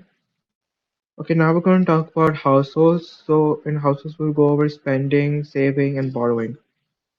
Okay, and so now the definition of spending, it's pretty explanatory. I don't think the exam would ask for a definition of spending, but yeah, it's basically when people buy goods and services with their own money. Usually, people spend goods on their needs and wants. So, needs are the important necessities like food, clothing, housing, etc. And wants are extra things such as provide pleasure, and they're not a necessity. Now, influences on spending. So, this is basically what affects whether a person can spend more or not. First is disposable income. Now, disposable income is the income after income tax has been reduced. So basically, a lot of people don't have their annual salary as a disposable income because there's always an income tax which gets deducted. So disposable income. So for example, a person may earn 50,000 like annually, but then after they pay off income tax, they realize they may only have 30,000 remaining. So that is the disposable income. So you can think of disposable income as the income that a person has available to spend when all the necessary, bureaucracy and tax paying has been done. Now, when disposable income rises, people spend more. This is because their ability to spend more on goods increase. Yeah, so when people have more money, they're likely to spend more on food or more on housing and clothing. However, the percentage of the income which is spent is lower. So what I mean by that is, for example, if a person has a very high income, like say 100,000 per year, and they're gonna spend, for example, 30,000 on food and clothing. Now that is very less. That's a less percentage. However, if a person has a low disposable income, let's say 50,000, then if they spend the same 30,000 on food and clothing, that is a higher percentage, right? So that's basically what this is saying. So even if a person has 100,000 um, disposable income and they spend 50,000, that is still a lower percentage than someone who has a disposable income of 75,000 spending 50,000. Next, wealth. Wealth is the stock of assets. So if you take accounting, I think assets is anything that provides value over time. Yeah, so assets can include a lot of things actually. It can include jewelry, it can include properties like houses and stuff, cars, etc. And some shares in companies that some people may hold, and government bonds. Now, government bonds, it's basically when how do I say this? So basically, the government needs finances, right? So because of that, um it will allow consumers to spend, and it will ask the consumers to provide the banquet finances. So that's government bonds, if I'm not wrong. You don't need to know about government bonds, but I'll double check and let you guys know. And yeah, wealth can generate income. So what this means is that, for example, properties, yeah, um, if you can sell property, you can rent out properties to other people, and that way it can generate a form of income for you guys in form of the rent that it provides you, and that income can be spent. So then you have increased income which can be spent, and usually, I'm not sure, but this type of income is not taxed, or it's very like less taxed. Like the tax is not as severe as an income tax on income. So yeah, wealth can be also cashed in when you need to. So if you need money desperately, you can just sell a few properties that you have and you get some money, and then that money can be used to spend on stuff. And it can also be offered as security for loans. So usually what happens is whenever a bank wants to give a person a loan, they require a security. So some form of proof that you are able to pay back the loan. And if you're unable to pay back the loan, then the bank would just take your property or like something part of your wealth. And yeah, wealth increases a person's confidence. So this is pretty like a general statement. When you have more wealth, you think you're more rich and you tend to spend more. And yeah, confidence affects spending. If people are more confident about their future career prospects, example, if people really think that, for example, that their children are going to, really grow up to be rich and get a good job and stuff, then they're more likely to spend more on their children's education and the economic state of, and also the confidence depends on the economic state of the country. So if people believe that if prices are going to rise in the future, then people may spend a lot now before prices tend to rise too much. And yeah, this the opposite works as well. If people are less confident, then they're less likely to spend. Now, rate of interest also affects spending. So, like I said before, rate of interest is the cost for borrowing money. So, if rate of interest is really high, then it would be very expensive to borrow. So, hence, a lot of people may not borrow, and when people don't borrow, they have less money to spend on other things. So, they tend to not spend that much when the rate of interest is high. However, when the rate of interest is low, borrowing becomes a lot cheaper and people are more likely to borrow more and then spend what they borrowed. So yeah, that's basically what I said here. And also, rate of interest will encourage saving. So basically, when people save with an interest, because a bank can offer interest for saving as well. In this case, the saver receives interest as a form of payment to them. So now when they save more, they get more in return because of the interest. And there's other factors such as an even distribution of income in the country. So if more people have like a good amount of income, then more people in the country are more likely to spend. And advances in technology. So this is kind of general. It's basically you can think of it as new trends. If a new Apple Watch came out tomorrow, a lot of people are going to spend on it because it's better than the old Apple Watch, like for example. And now income and consumption. So this is how people spend their income. So poor people cannot afford to save. Basically, what this means is that they earn such a low income that everything that they earn just goes towards what do you call it? Goes towards their basic needs like food, water, and shelter. Because of that, they have very little amount to very little extra amount to put away for savings. And um, this saving is when people spend more than the income. This happens when people borrow more. So, for example, you earn a 30K per month, but you end up your annual expenditure that month goes up to 45K. That's because you're probably borrowing more to pay rent or you're borrowing to finance investments. So that's basically when you're just saving. And this saving can be pretty bad, especially if you earn very little income to, back up the extra spending. We also have average propensity to consume. Now, it's not in our syllabus, so I don't think I will go over this. But you can go with some notes on the textbook to get more idea on average propensity to consume because it's not really a requirement for the syllabus. Next, pattern of expenditure. So this can be pretty general knowledge, but I'll just go over it very briefly.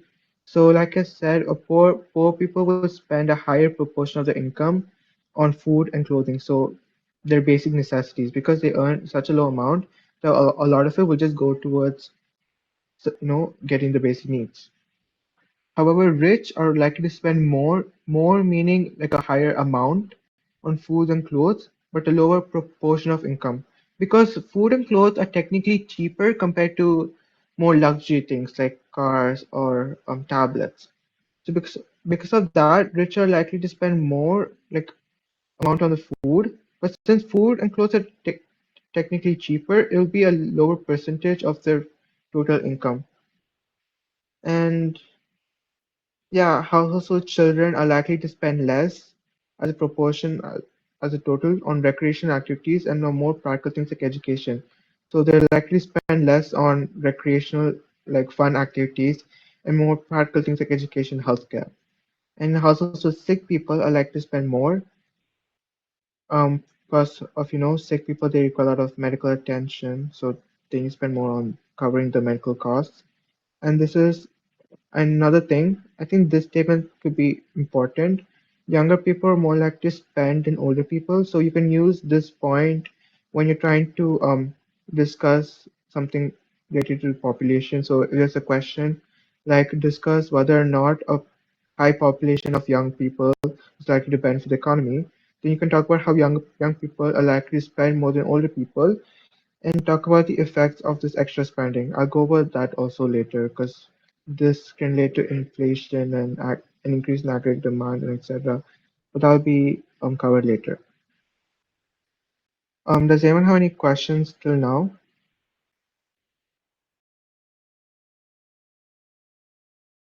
No? Okay.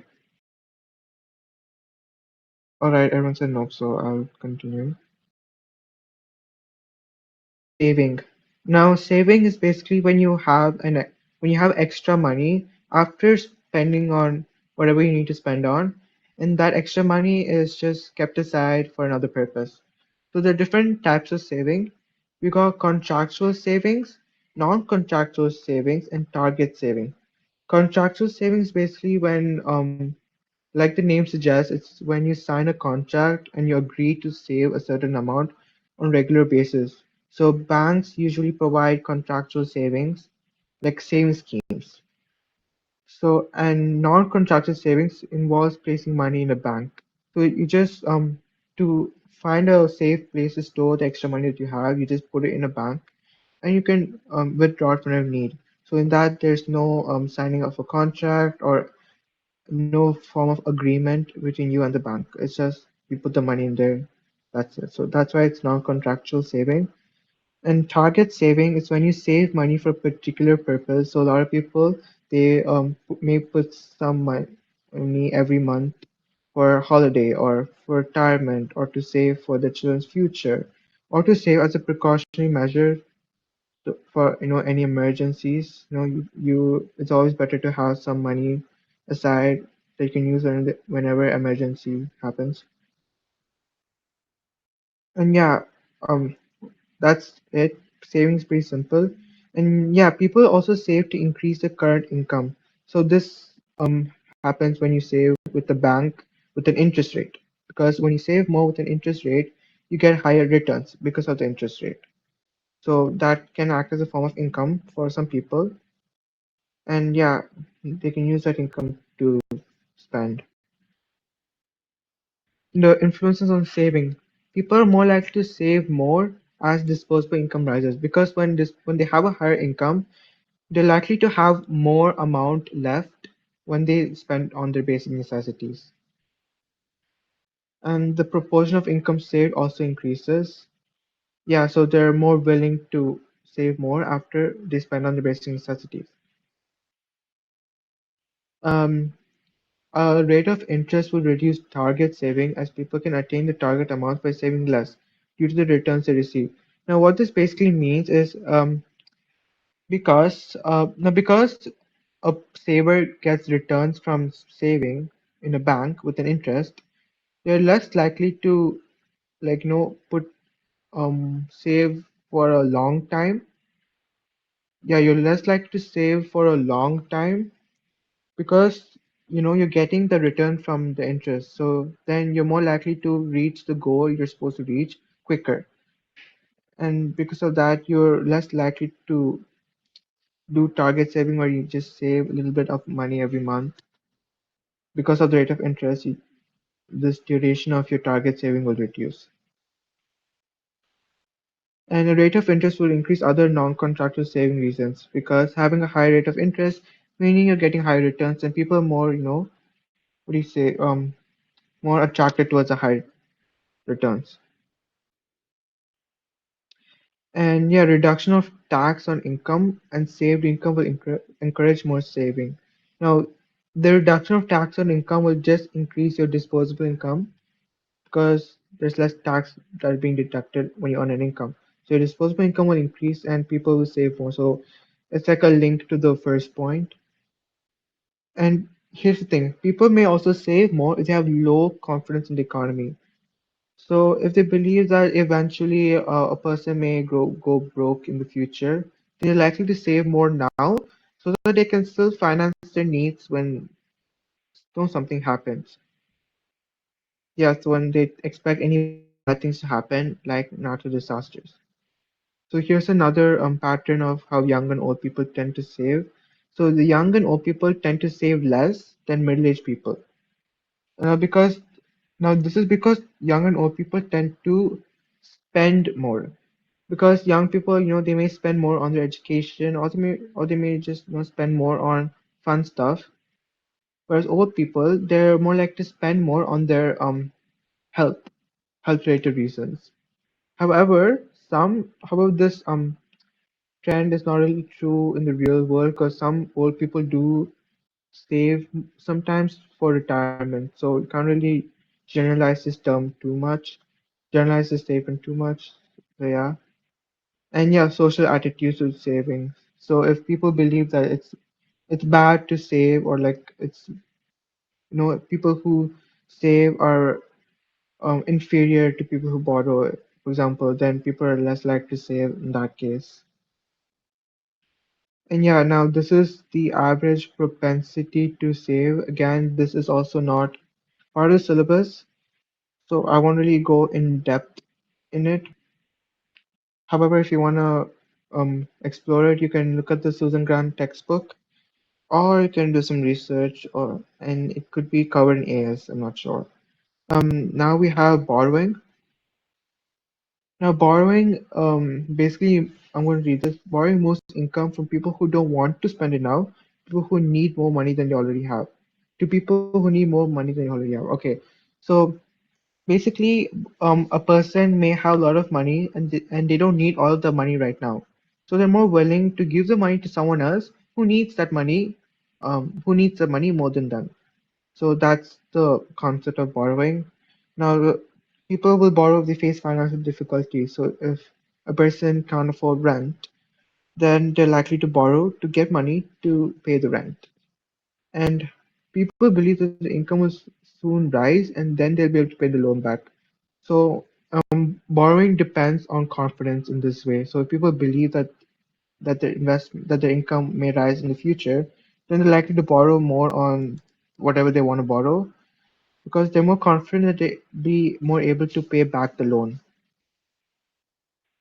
So yeah, borrowing enables people to spend more than the current disposable income. So for example, your disposable income is 30K right now, and you're borrowing 10K from someone else. Now, when you borrow 10K for someone else, you now have 40K for you to spend. So now you're able to spend more when you borrow more. So that's basically what this is saying. And cost of borrowing's interest rate, like I said before, it has to be paid along with the actual amount that's being borrowed. And yeah, poor people may not borrow more because they don't have much to offer as security for the loans. So like I said before, banks require security for the loans or like some kind of proof that you're able to pay back your loans. And yeah, poor people are unable to do that. And sometimes poor people just may earn really low income, so they're just not confident that they'll earn enough income to pay for the loans.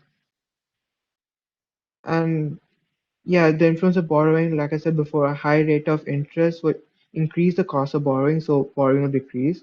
High confidence of future would like to encourage borrowing. And yeah, some people may have negative social attitudes to borrowing, so because of that, people may not borrow more. So that's the households chapter where we covered borrowing, saving, and spending. Does anyone have any questions?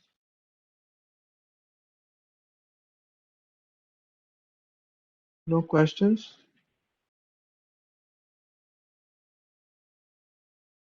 Okay, no questions. Okay, I get it. So I'll move on. Now, what are factors? This is a slightly long chapter, but we'll go over it. So, um, first we'll look over the factors that influence an individual's choice of occupation. So, the factors that basically affect whether or not a person may take up a job. Now, first is wage factors. So like the name suggests, it's just the amount of money a person earns. Now, here I wrote about the different types of wages, like wage systems. It's not really required, like for the syllabus, like they won't ask specifically related to the systems, but you can use them in your answers to like elaborate more. So I'll just briefly go over them. So a wage rate is a payment that an employer contracts to pay. So whenever you join a job, you're going to sign a contract, and this contract there'll be you're basically agreeing to get a certain amount of pay that the employer is going to give you. Now, a time rate system is basically it pays workers based on the number of hours they work. So this is like an hourly rate. So if you work for 10 hours, then you like to, for example, if an hourly rate is like $10 per hour. If you work 100 hours, then you like to get 10 times 100, like 1,000 hours, $1,000. So yeah, a problem is that it pays for hardworking and lazy workers the same. Now, some person may be really hardworking and they may work, 10 hours, but the lazy person may just, sit around, not do anything for the same 10 hours. And they both will get paid the same, so it's not equitable. And then we got a price rate system, which basically pays workers on the amount of output which is produced. So this is a more fair form of payment. So if a person just produces more output or contributes to a higher amount of output, then they're likely to get paid more. And then overtime pay is just excess pay that they get when they work more than what the company needs them to.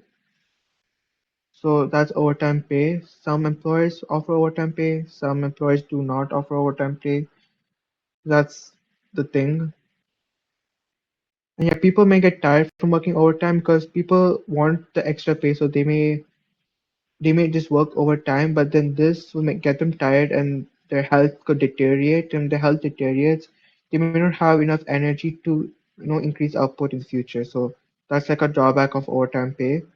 Then bonuses is like an extra payment that they get when you finish a task, or as like a token of appreciation that some companies have.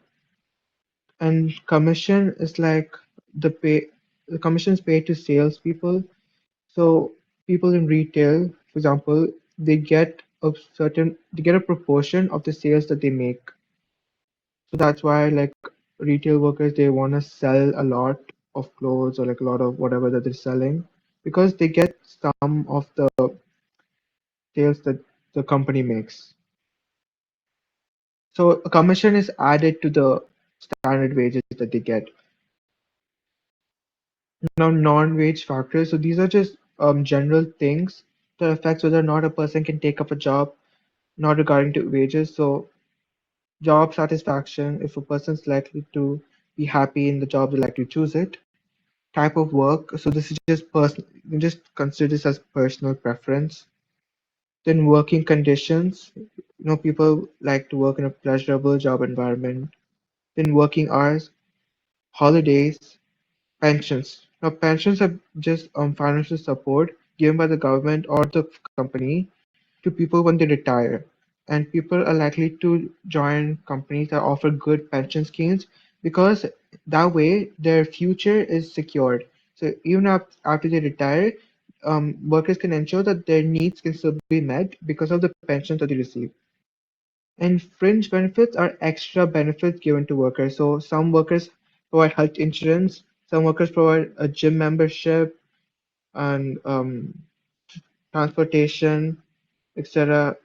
Yeah, free meals and leisure facilities, etc. and etc. So those are fringe benefits. And job security. So yeah, people like to choose jobs so the workers are unlikely to be made redundant. Now, unlikely to make redundant, basically unlikely to get fired. So yeah, this can be done with just a long-term contract. Think career prospects. People like to choose jobs that will allow them to, climb up the career ladder and get higher pay quickly. Then size of the firm. So people are more attracted to work in large companies than smaller companies. So if a person's offered to work at either Google, which is like a big major tech company, or a small scale local tech company next to where they live, people are more likely to choose Google to work because that's more prestigious, that is more um that offer better career prospects and better job security.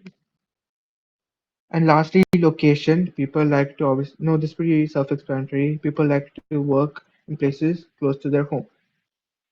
Now, these are limiting factors. So, even if a job has these following factors like good wage and good non-wage factors, if a worker doesn't have these things, then they may not be able to do the job. So that is skills, qualifications. So if a person want to work at a company that offers good job satisfaction and good working conditions, but they lack the necessary skills and qualifications to work the job, then they're less likely to, actually work the job because employers will not hire them. And then place of living, obviously, that this can be related to location. If people live really far away, then they may not be able to do the jobs they want to do. And occupational geographical mobility. So this basically affects how likely companies are to hire them. So like Jester said before, occupational mobility is basically how transferable your skills are. So how likely it is that you can use your current skills in other professions. And geographical mobility is how the ability for you to move to different places whenever the company needs you to. So if you're pretty occupationally and geographically mobile, companies are more likely to hire you.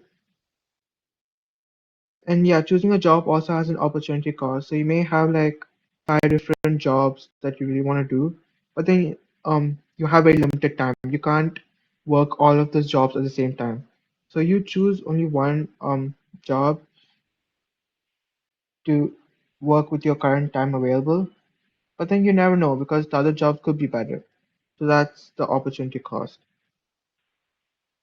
Now, wage determination and differences earning. Wage determination is basically the factors that determine amount of wage, the amount of pay that a worker gets.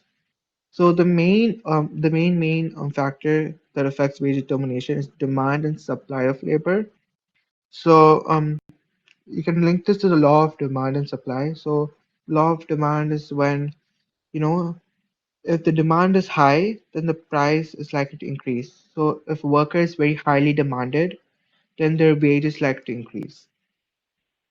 And supply, again, low supply. If a worker is in low supply, so less less amount of work is available, then the wage rate for them is likely to increase because of the low supply, high price.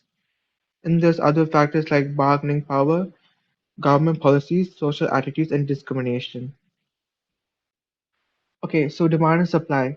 Now the pay will be high if demand is high but supply is low. It's for either the good or the occupation itself. Now, this is because there's a thing called derived demand, where the demand for the good being produced can directly affect the demand for the worker producing it.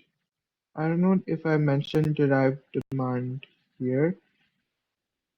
Yeah, here. So demand for labor can increase if there's increased demand for the product produced. So for example, if you're a worker producing iPads. Now, if suddenly there's a rise in demand for iPads because of the trends going on, then companies are likely to want more people who can produce those iPads. So the company's demand for the workers producing the iPads increase. So that's the derived demand. Now, in the terms of workers and employers, demand refers to the need for employers and businesses to hire people, and supply refers to the number of people willing and able to work a certain profession. Now, supply can be low if a job requires heavy qualifications and skills, or if the job is dangerous. Now, heavy qualifications can lower supply because heavy qualifications require a lot of time and effort, and not a lot of people are, willing and able to go through all that hard work to get a job. Or if the job is dangerous, obviously people would not like to risk their lives, so they would not want to be willing and able to work this job. Now, a fall in labor force can directly decrease supply, so this is pretty obvious.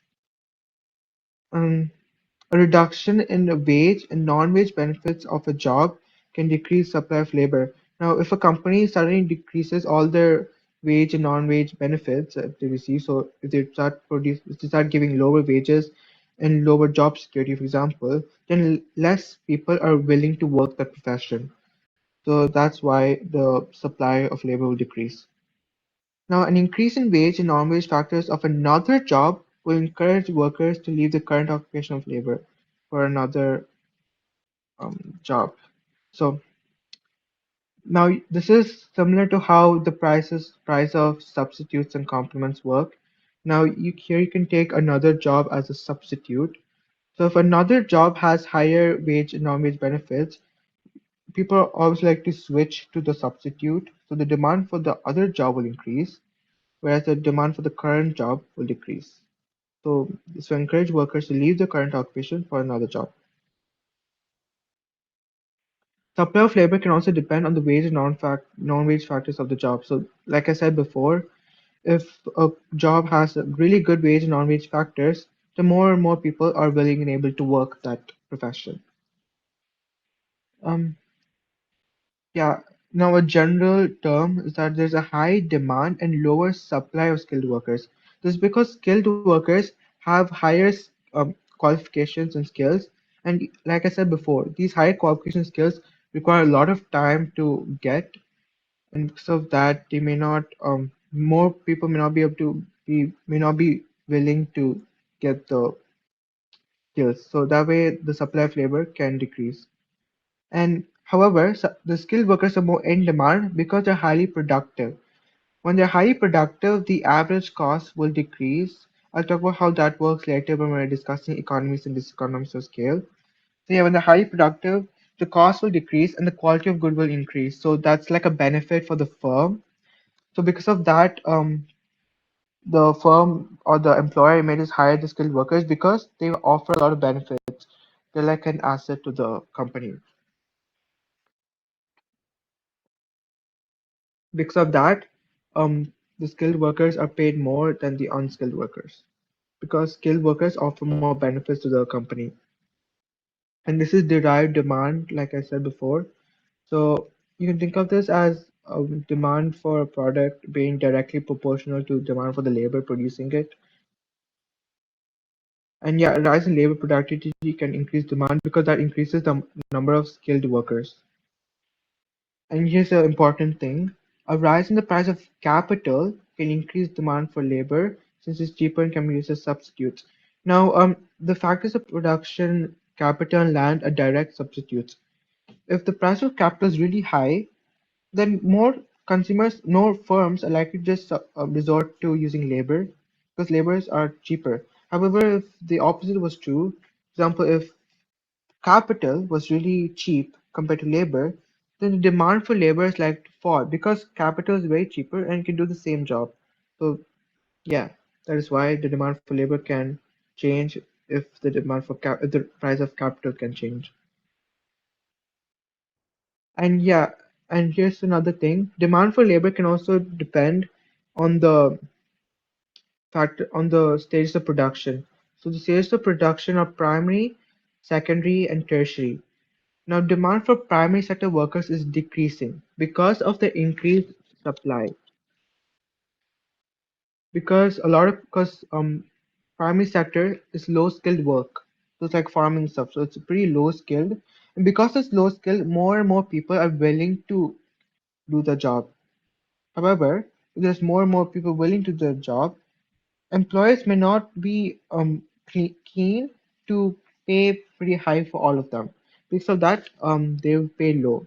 That's why primary sector workers, the wages for them is decreasing, and the demand for it is also decreasing. And yeah, they're also pretty easy to replace with capital. So farm workers can be easily replaced with tractors, which does the same job. And you can also say that the demand for the other sectors are increasing. Yeah, this is just a general term. Demand for other sectors are slowly increasing as the economy develops more. Does anyone have any questions up until now? Just check.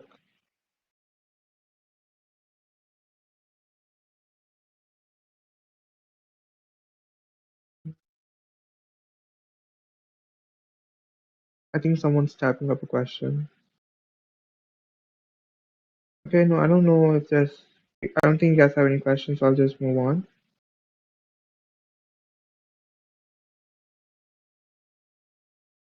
Now we're gonna hold on. Yeah, now we're gonna talk about the other factors that affect wages. So, which was relative bargaining power, government policy, social attitudes, and discrimination. Now, bargaining power is basically the ability of a worker to negotiate for higher wages. So, because of this, if a worker has a higher bargaining power, they're more able to negotiate for higher wages, then their wage is likely to be high. Now, a worker's bargaining power can increase if they join a trade union, and because of that, the trade union can negotiate in place of the workers for the higher wages. We'll discuss how a trade union works in the next chapter. And yeah, a worker can also have a higher bargaining power if they're very difficult to replace with machinery or with other workers. So this is because the worker may be just really important. So an example can be doctors and lawyers. Because doctors can't easily be replaced by AI or by machinery that easily because they're just pretty important in society.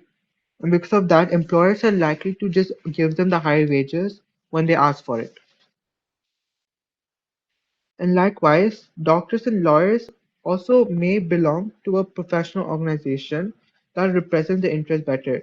Again, this professional organization is just a trade union. Um, yeah, again, a worker can be very irreplaceable if their skills are very much in demand in the market.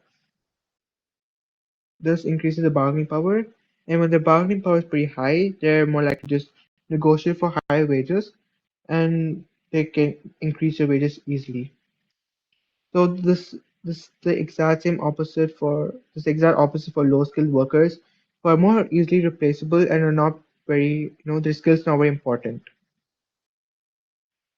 Now government policies. So Jester discussed in chapter 15, government can set maximum and minimum prices, right? So likewise, a government can set a national minimum wage, which is a form of a minimum price where it's like a law for the employers to pay the workers. So it's the lowest amount that the employers are allowed to pay the workers, and it's illegal for them to pay any lower than the national minimum wage. So if a government sets a pretty high national minimum wage, then the average income or the average wages of the workers in the country will increase. And yeah, the point of the national minimum wage is to raise the pay of low paid workers because, like I said, low paid workers are paid more and paid less, and then yeah, we'll raise the pay of it and will reduce poverty. However, this is very important to note that a very high national minimum wage can cause unemployment because if a firm has to pay a lot for its workers, then the firm would just not be willing and able to just hire more workers. Because of that, it is likely to fire workers to cut costs, and that can cause unemployment because firms find it very expensive to pay the current wage rate, reducing their demand for labor. And they can also be very hesitant to hire new workers because the wage rate is high, so the expected cost for the firm is pretty high. However, the demand for labor can increase, the productivity of labor also increases. Now, there are certain supply side policies that affect the productivity of labor. We'll go over that in Unit 4, but if this increases, um, they're likely to be more skilled, and skilled workers offer more benefits to the firm, hence they're likely to pay more to the skilled workers. Now, public opinion, now this is pretty general. If everyone believes that doctors should be paid more than cleaners, then a lot of employers may just follow that and do the same. So this is not relating to skill or anything, it's just social attitudes. And now discrimination. Discrimination occurs when a group of workers are treated unfairly. So now they can be treated unfairly in terms of whether them being employed or how much money they earn. So there's um happens to a lot of minority groups in the nation. And yeah, because of discrimination, the demand for certain groups of workers will decrease, like women, for example, because they think women cannot, um, women aren't supposed to work. Women are supposed to take care of children, although it's not true. Although it's not true, this mindset of the discrimination can negatively affect the wages women tend to receive. So yeah, also because of discrimination, some people may not be able to get the adequate access to education. And because of that, they cannot get the high qualifications that they need to get the high wages. So it's like a cycle of discrimination. Now we're going to talk about why wages can change over time. So this is I'm going to go pretty brief over this because it can be self-explanatory. So yeah, wages can change with demand and supply changes. So if demand tends to rise and supply tends to decrease, then wages will increase. And then a change in bargaining power can increase wages.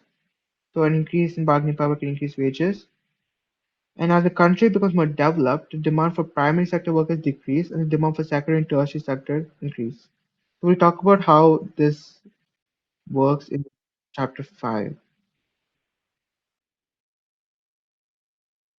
And now, change in government policies can also change wage rates. So, like I said, a government sets a very high minimum wage, then the wage rate would like to change. And then having anti-discriminatory laws can reduce discrimination in the workplace, and hence more workers like to be treated equally, and hence the wages of those minority groups like to increase. Then better training can increase wages because better training makes workers more productive and more skilled. And yeah, and then yeah, that's pretty much it that you guys need to know. Now the extent to which earnings change. This is the elasticity of demand for labor and an elasticity of supply of labor. I am unsure if this is like a requirement in the syllabus, but I'll just very briefly go over this because the factors are pretty similar to the PED and PES discussed in unit section 2. So I wrote in brackets here like how it's related to the section 2 PED and PES. So if labor costs form a large proportion of a firm's total cost, then the change in wage will have a significant impact on the cost and the demand will be inelastic. I'll show how that works with like a demand and supply diagram. Actually, no, it's I think Jester already did it, so I hope you guys can understand from that. I will explain it again if you guys need to.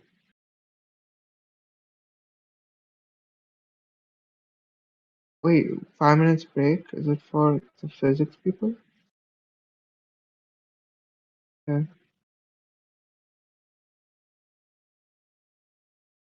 Oh, okay. Yeah, I can take a 5 minute break. Is everyone okay with 5 minute break? Wait, yeah, is everyone okay with the 5 minute break? Then I can continue or I can finish this chapter because the elasticity of demand and supply of labor is like the last part.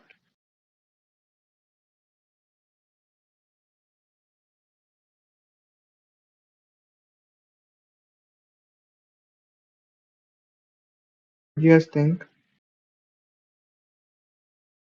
Okay, I'll take a 5 minute break.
Okay, so we can continue.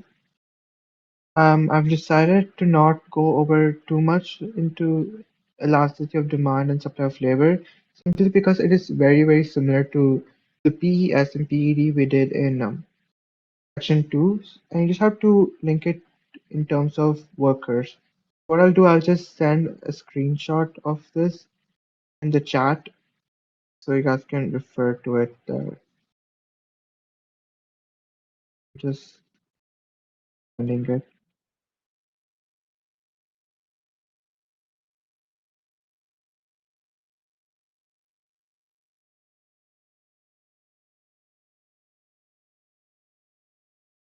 Now, something that is important is specialization and division of labor.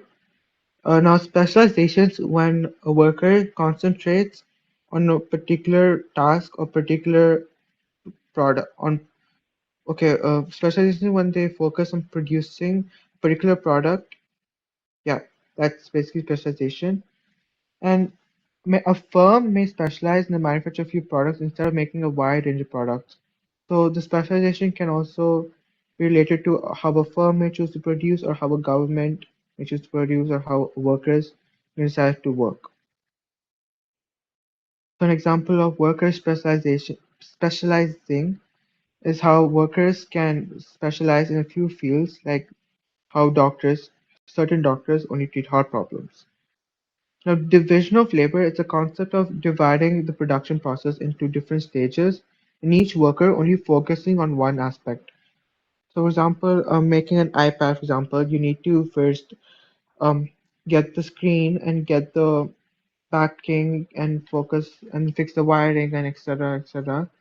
So this process is split, and then each worker will only take care of one small aspect of the production. That's division of labor. We'll quickly go over the advantages and disadvantages of this. Now, it can reduce unit costs because workers become productive. This is because since they're doing such a small aspect of production very repeatedly, they're likely to get better at it over time. As because practice makes things perfect, and so that they like to get better at it, and they're likely to um, be more skilled in the future. So that will reduce unit costs. Then the output will increase. So this is what I said. And then yeah, you also get low costs for firms in training the workers because the doing the same thing repeatedly acts as a form of self-training. So they don't have to spend more in actually training them. And then yeah, that's it.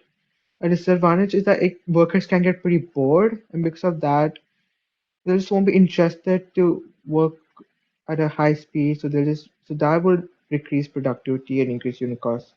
Now, if you when you guys are writing this in the answers, um, be sure to not put this point and then this point.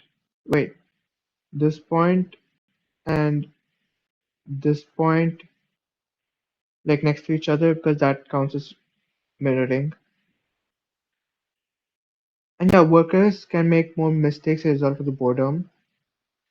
And a very important thing is that it makes the workers immobile because they're so concentrated on producing just one small aspect of production, so they may not know how to do other aspects of the production. So they're pretty immobile and they have problem finding other jobs. Yeah. Okay. So that's it for the workers chapters. Does anyone have any questions?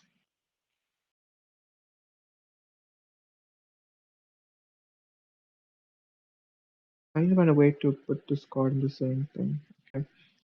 That's okay. No one has any questions. Okay. I'll continue to the next chapter, which is trade unions. By the way, can you guys see my screen still? Okay. So trade union is just an association of workers or an organization that represents workers' interests and they aim to improve the pay and working conditions. Here we have the types of trade unions. Now, it's not important you know them. Just know that trade unions help workers meet their interests and improve their pays. So these categories of trade unions is just the types of workers they represent. Now, trade unions basically negotiate on behalf of its members on wages and working conditions. So this is how collective bargaining works. So instead of the workers themselves arguing with the employer and negotiating with the employer, the trade unions will do it instead of them, and the trade unions can represent more of the workers this way. And trade unions also provide a range of information on the topic after workers and trade unions is firms, chapter 20. Okay, now, yeah, so they provide range of information on some schemes that help them. Some trade unions also provide education and training, and they also provide strike pay. So some trade unions can encourage workers to go on strike where they stop production, and because of that, some workers may not get paid, and because of that, trade unions offer the strike pay, and they also provide legal advice. So the yeah, guys can let us know because there's a lot of things to cover. And yeah, collective bargaining is basically, like I said before, when one trade union represents a lot of workers at the same time when they negotiate for better wages or better working conditions. Yeah, there will be a paper walkthrough at the end.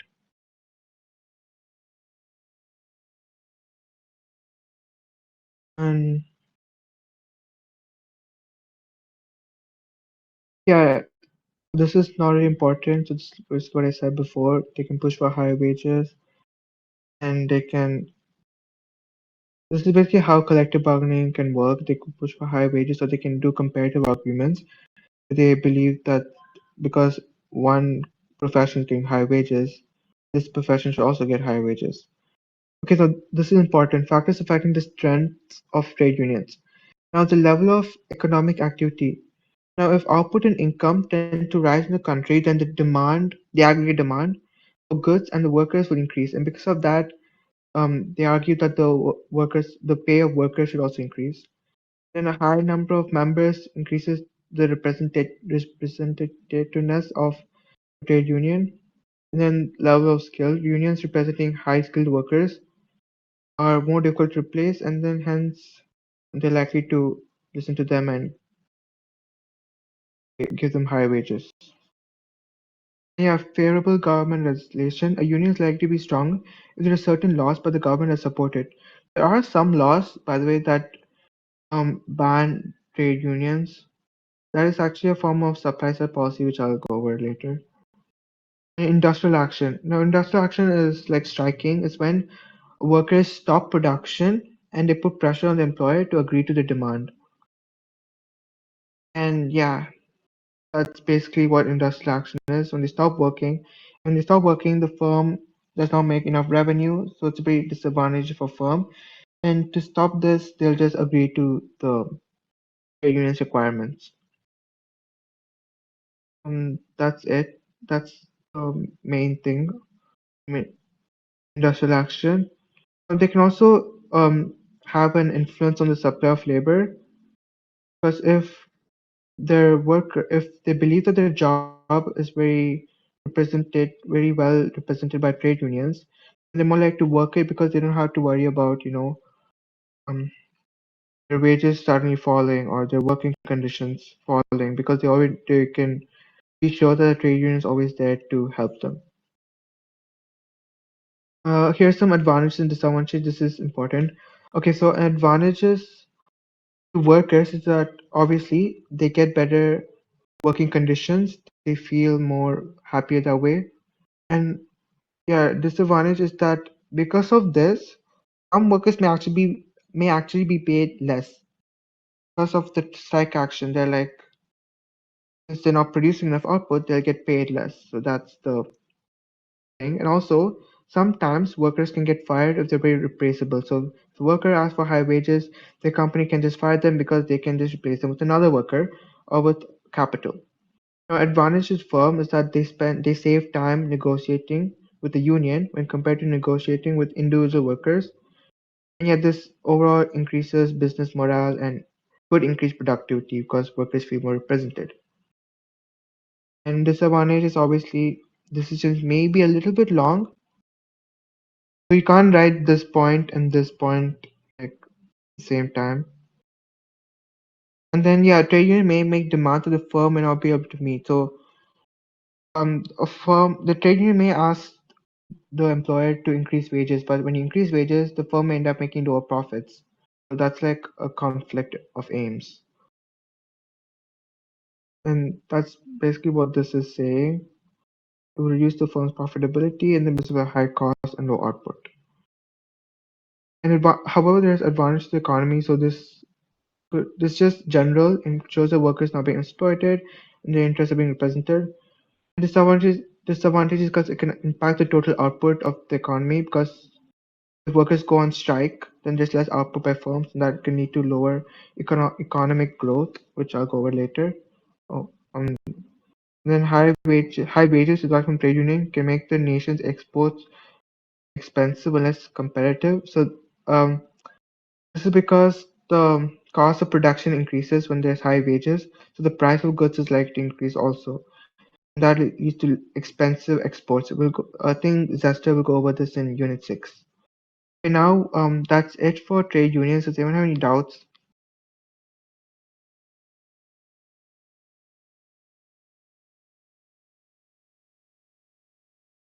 Okay, you guys don't have to call me sir. It's fine.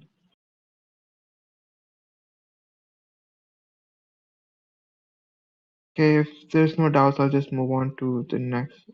Oh, please, I'm not professor either. I'll just move to firms.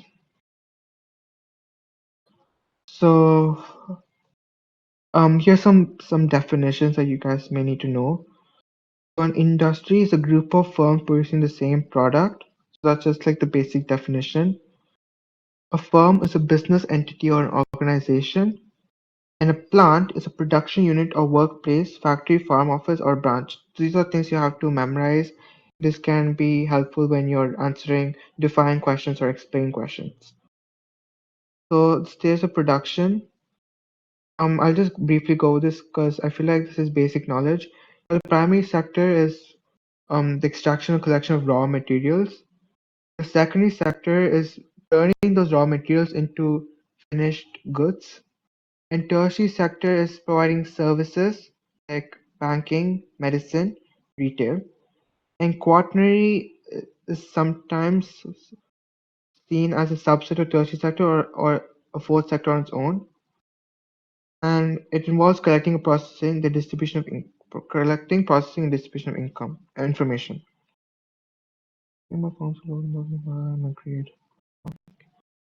Now,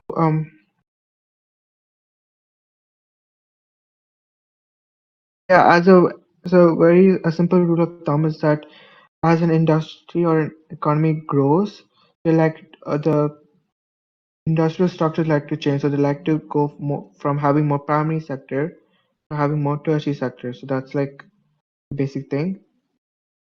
So this is how the ownership of firms is determined. So I think Jester already went over this when she discussed market and planned and mixed economic systems. Okay, the size of firms. These are things that affect how big a firm can be. Now, a firm can be really big if, a firm can be big if it's old. So, because as a firm, as time passes, the firm will have more time to spend on investments and also attract a higher market share. Because of that, they can increase the size of production. And availability of financial capital. So, if financial capital is just money for loans and investments, if a company has higher financial capital, then they can invest more and expand. So then that can influence whether it can grow or not. Then the type of business organization. So MNCs are technically more larger than local firms. And then yeah, a firm owned by one person is less likely to grow fast because it cannot sell shares. And also it'll be very hard for them to grow fast because they don't have enough knowledge or they can't get enough knowledge from other people because they're only owned by one person. And internal diseconomies and economies of scale can also affect it. I'll go over this later because it's part of this unit. And then size of a market. If there's less demand for a product, then the firms like to stay small for a while. And the same was for the opposite. Now, small firms. So this is pretty important. Basically, some questions will have you analyze the advantages of being a small firm, and knowing this can really help. So, a small firm is likely to cater to the customers way better because they tend to develop close relationships with their customers, and hence they can provide more personalized services. And because of that, they can also stay pretty flexible to change the market conditions and also keep up with the latest demand. And also, owners' preference. Some owners may not want their firms to grow too much because that will just make it way more difficult to control in the future. And then I talk about flexibility because it makes them more you can meet market demand and supply way easier. And yeah, like I said here, if a firm has less capital, financial capital, they're less likely to get investments to expand. Okay, and co-op location. This is simple. If a firm's putting really heavy goods and they're pretty far from their audience or pretty far from the consumers, and they like to get more cost of production, and that will restrict their ability to expand. And then specialization, a firm sometimes may be really niche, so that they may only cater to certain people or certain markets, and that may not help them increase their size. Okay, so the types of growth, we have internal growth, external growth, the internal and external growth. So internal growth is when a firm is increasing its market size or or diversifying into new ones, new products. So they can do this by increasing size of existing plants, so like increasing size of their factories and machinery, or having new ones. So this internal growth is when their output tends to increase. External growth is when the firm increases its size by merging or taking over another firm. That's simple. Okay, now we're going to go over the types of mergers and the advantages and disadvantages. Hold on, let me just check if the PPT has information on it real quick. Can you guys see my screen by the way? On. Can you guys see my screen? Okay. I'll just go to that chapter. Okay, so these are the benefits of small and large firms. I'll just send a screenshot of this in the chat.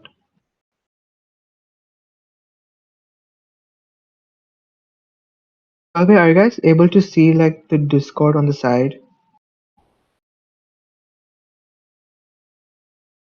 Okay, that's fine. There's some advantage in disadvantages having large firms. I'll also send a screenshot of this. I will go over the types of mergers. That not covered here? Okay, yeah. Here are the types of mergers. So we got horizontal mergers. It's basically when two firms in the same stage of production in the same industry merge. So same stage of production meaning like with two firms being in the primary sector or two firms being in the secondary sector. So for example, two car manufacturers. So manufacturing is in the secondary sector, and selling cars and stuff is in the same industry. So that's a horizontal merger when two car manufacturers merge. An advantage is that they get more market share because a direct competitor is eliminated. Yeah. Okay, so a direct competitor is eliminated because another car manufacturer is like a competitor for one car manufacturer because they may be able to sell stuff at a low cost. However, when you merge or acquire them, then you get a high market share because the competitor is eliminated. You have a higher price setting ability. So this happens when your market share is really, really high. Basically you're almost a monopoly, and so your supply determines the market price for the good. Then you're on economies of scale. So economies of scale is when your average costs decrease as output increases up to a certain point. So this can reduce cost of production, and this can increase profit for firms. However, an disadvantage is that you get this economies of scale. This happens when firms produce too high. I'll show a graph actually, if that helps. Do I have a graph here? Okay, I have a graph here. So up to this point, the average cost can decrease here. Let me see if I can draw.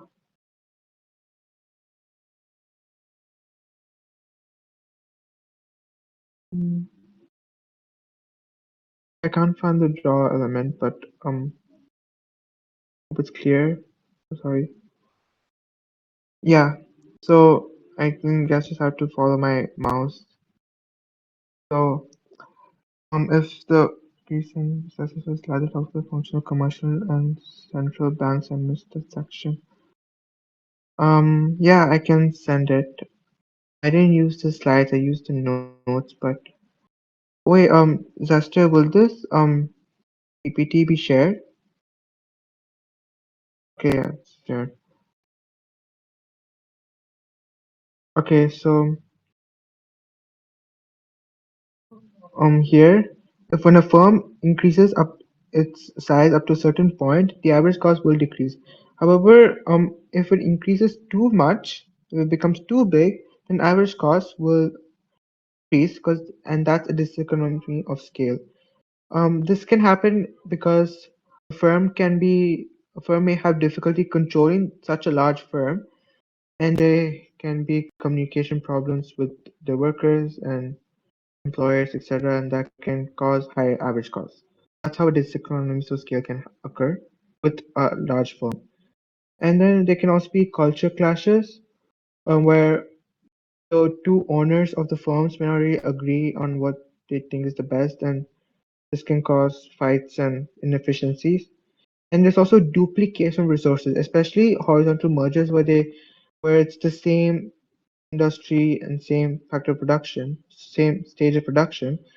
There's likely to be a duplication of resources like stock, and this can lead to them rationalizing. Now that can occur when they fire the excess workers or unemploy their excess resource, their capital. This can cause unemployment. And next, we got backwards worker mergers. So, and in worker mergers, there are two types. There's horizontal and backwards mergers. So horizontal mergers are basically sorry what I'm saying. I'm sorry.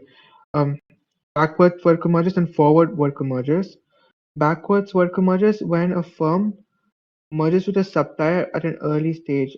I think a diagram can be more better in showing this. Just give me a moment. I'll open the Paint tab and show.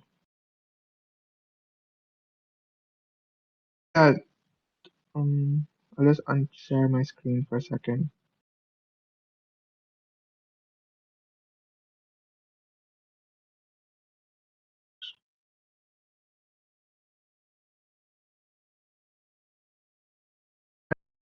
So let's say we have primary,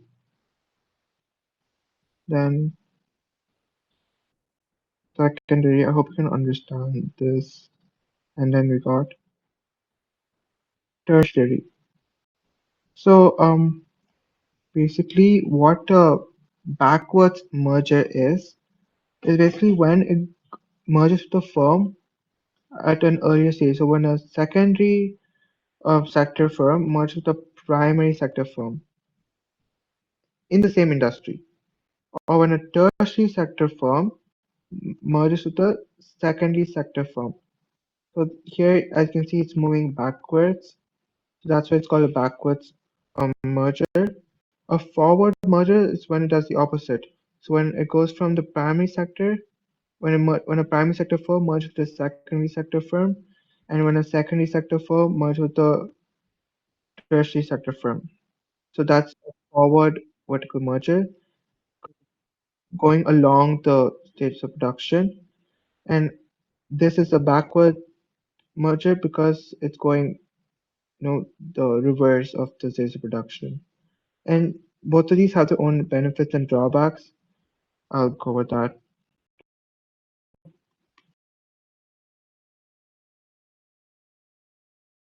Okay, so a benefit of backwards merger is that you get a source of raw materials. Because if, for example, a secondary sector firm merges this primary sector firm, and we all know that a primary sector firm focuses on extracting raw materials. Because of that, the secondary sector firm, which is merging with the primary sector firm, can get an easy access to the raw materials. Yeah, they get more control of the raw materials and can also restrict the supply for other competitors. Now, other competitors may not have the same access to the raw materials as they did before because now the secondary sector firm owns the primary sector firm. Yeah, so the main benefit is that they have a higher access to raw materials and also a cheaper access. Disadvantage is higher transportation costs because they have to pay for transportation of the raw materials.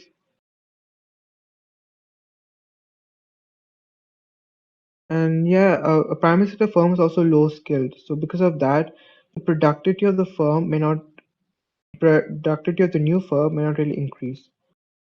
And then the cost of running operations in the primary sector increases total cost as more land, labor, and capital are required. I want to see. Let me see if I covered the.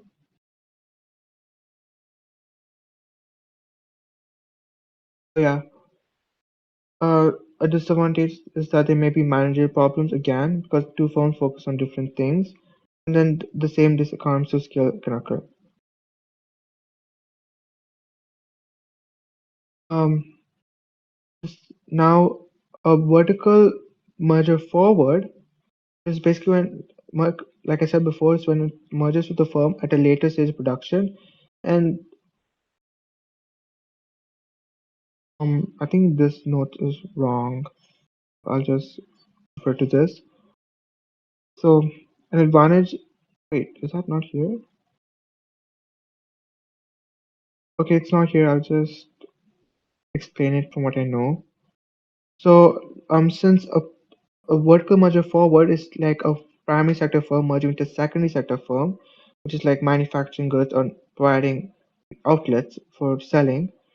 So, new firm can have better access to the outlets of selling the goods. So, vertical merger forward can ensure the firm's products are displayed in high quality outlets. Because that's what a tertiary sector does, right? It provides services like retail. And the same thing, it prevents the rival companies from having that same access. And the disadvantage is that the same disadvantages, there is manager problems, and also this comes to scale if it's too large to control.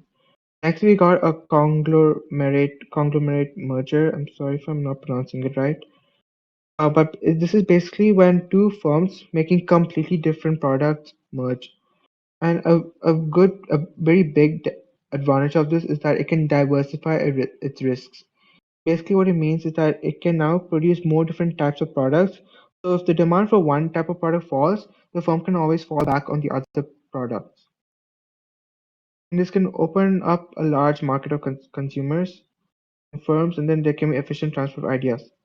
The main disadvantage is that obviously it's way, way more difficult to control because the two owners are focused on two different things entirely. So there may be culture clashes and lead to I'm so scared. Uh, Now here's some effect of mergers on consumers. Consumers can have lower prices if the merger experiences economies of scale. So this is a condition. Because economies of scale reduces average cost, firms don't have to charge more to maintain profit margins. So they can just charge low prices, and consumers can buy goods easier with low prices. And they can also enjoy high quality of products. because of the transfer of ideas and resources that you get from a merger. And yeah, however, some firms may become too large and act as monopolies. This is when they're gaining such a high market share that they start exploiting their consumers by charging high prices without really increasing the quality because they know the consumers can't switch. Here's this economies of scale. And like I said before, it's when a firm experiences lower average costs upon increasing operating expanding. There's two different types of economies of scale: internal and external. Internal is when it's it's facing low average costs because the firm is expanding in size. External economies of scale is low average cost resulting from the whole industry growing in size. So this is when everywhere around the firm is changing, and that results in the external economies of scale. And then this economies of scale is the exact opposite. When average cost rises, this occurs usually when the firm becomes too large or when the industry becomes too large. Now, these graphs are not necessary for your exam, so I'm just going to skip analyzing these. Okay, so here are the types of internal economies of scale. So you got buying economies of scale and selling economies of scale. Together, they're known as marketing economies of scale. So the buying economies of scale is when firms buy a lot of raw materials in bulk, and the suppliers can give them a discount for that. And because of that, they pay less per item. For example, if you're buying a bunch of coal, which is a raw material, and one coal costs $5, but you're buying 100 coal at once.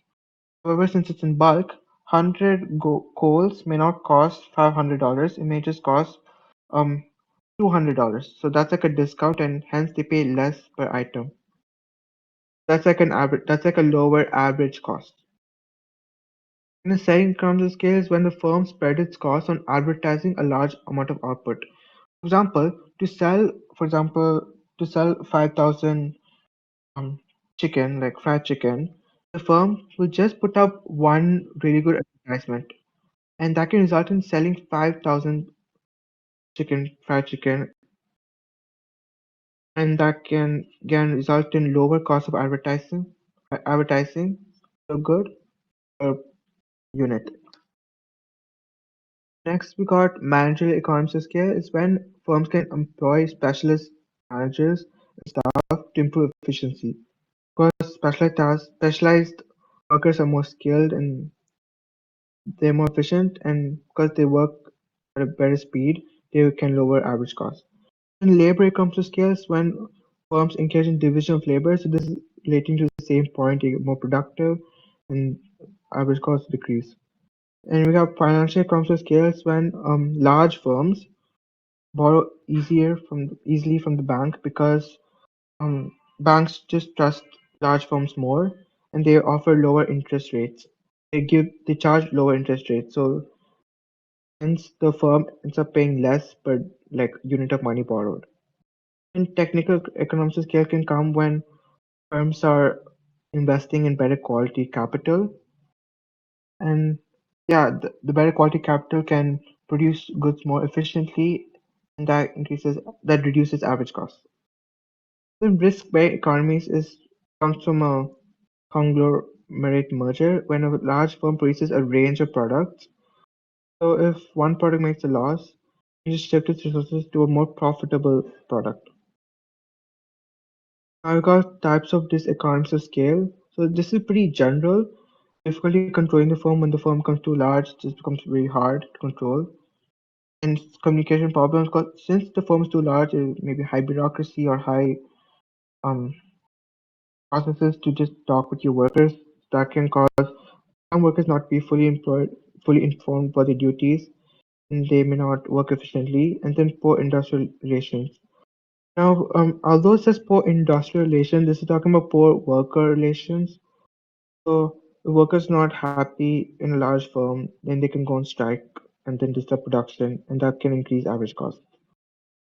Now, external economies of scale, like I said, it's what happens externally outside the firm that affects the average cost for every firm in the market.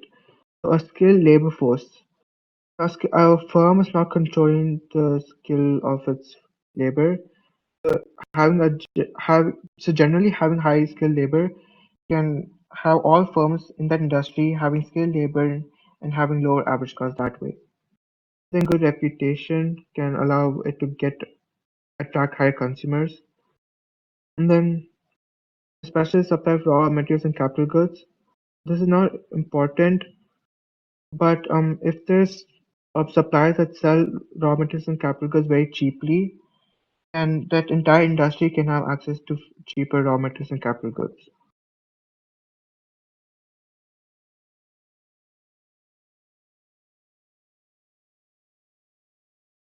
Um, Now we have economies of scale. So this is when more and more firms join the industry, so that results in the industry growing in size.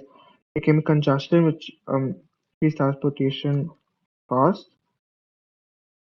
and also increases the competition for resources. That's pretty simple. And now we're going to chapter 21. But before that, does anyone have any questions of from this chapter?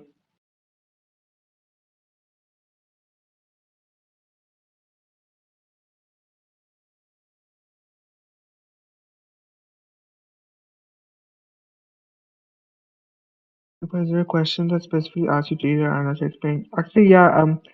You meant in the 2023 past paper, there was a question where it was like analyze the types of economies of scale that a school may get from increasing its size. So that's like a question that would require you to display all knowledge of the types of economies of scale.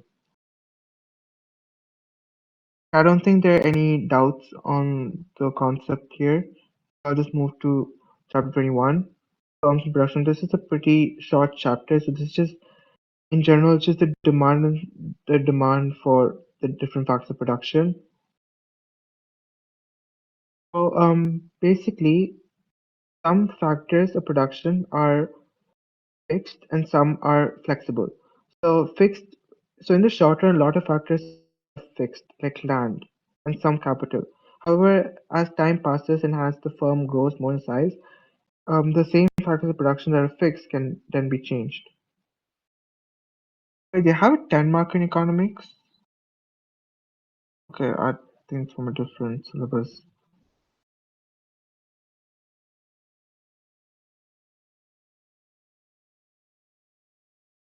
Okay, now we're going to talk about the demand for each factor of production. Mainly, this chapter focuses on demand for capital, land, and labor. However, labor we already discussed in the previous chapter, so I'm not going to go over that.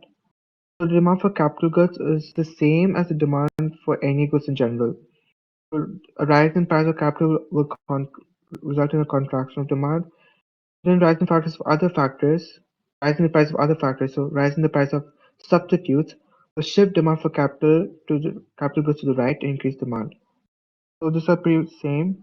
So these two factors are just similar to how demand for any good changes. One more thing, if a firm earns a lot of profit, then they have more money to spend on capital goods, so their willingness and ability to spend on capital goods increases. That increases capital goods demand. And a cut in cooperation tax also does the same thing, increases the profit available for firms to spend on capital goods. And yeah, again, an increase in real disposable income. The increase in disposable income increases spending, like we discussed, and that can increase demand and encourage more firms to expand, and then they'll buy more capital goods. Now, demand for land, it's pretty general. Fertile land is more productive, hence it's higher in demand. That's pretty much it. So productive land is higher in demand. Now I'll just talk about labor and capital intensive. You don't have to go too in depth in labor and capital intensive. Just knowing the definition can help you analyze it better. So, um, labor intensive is when a firm mainly uses labor of workers to produce goods. Capital intensive is when a firm mainly uses machinery to produce its goods. So each has their own advantages and disadvantages. Like a labor-intensive firm may have lower cost production if labor is technically cheaper, and labor is also more flexible. So a labor-intensive firm may maybe more flexible to market changes in demand and supply. And production productivity, this is just two definitions you need to know. Productivity is when output per worker increases in a short time, and production is when output per worker increases without a change in working time. So just the amount of goods increased, amount of goods.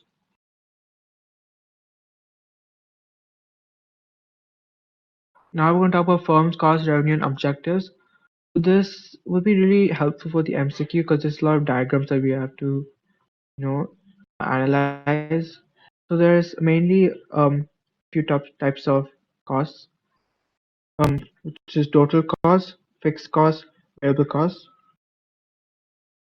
and total cost is the total amount that must be spent on factors of production, and it technically increases with output because the more output, because if you want to produce more output, you need more factors of production, and you need to spend more factors of production.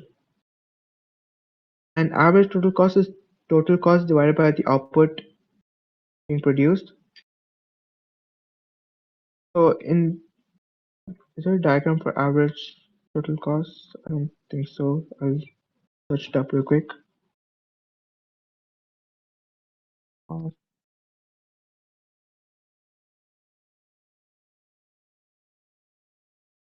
So yeah, average total cost, it tends to decrease, but then at a certain point it increases. So this is like how economies of scale and diseconomies of scale works. So at a certain point when the firm's too large, if the average cost will increase. Okay. Now fixed costs are costs that do not change with output. So the costs that are always there, regardless of the type of output regardless of the number of output. So one fixed cost that I can think of at the top of my head, it's like the rent for a factory.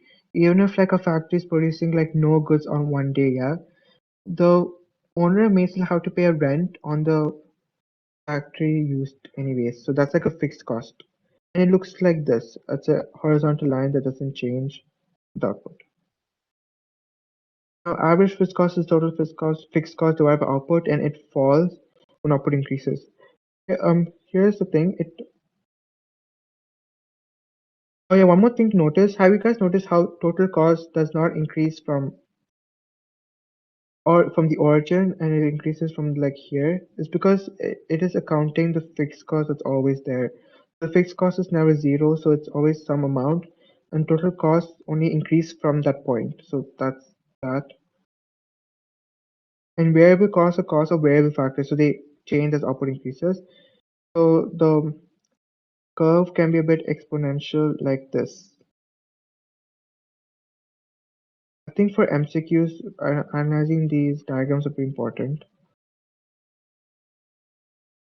Yeah, average variable cost or total variable cost divided by output, and average variable costs tend to fall in the short run, and after a certain point it will rise. So basically, think of average, like any average cost, as something that will fall first and then eventually will rise because of economies and diseconomies of scale.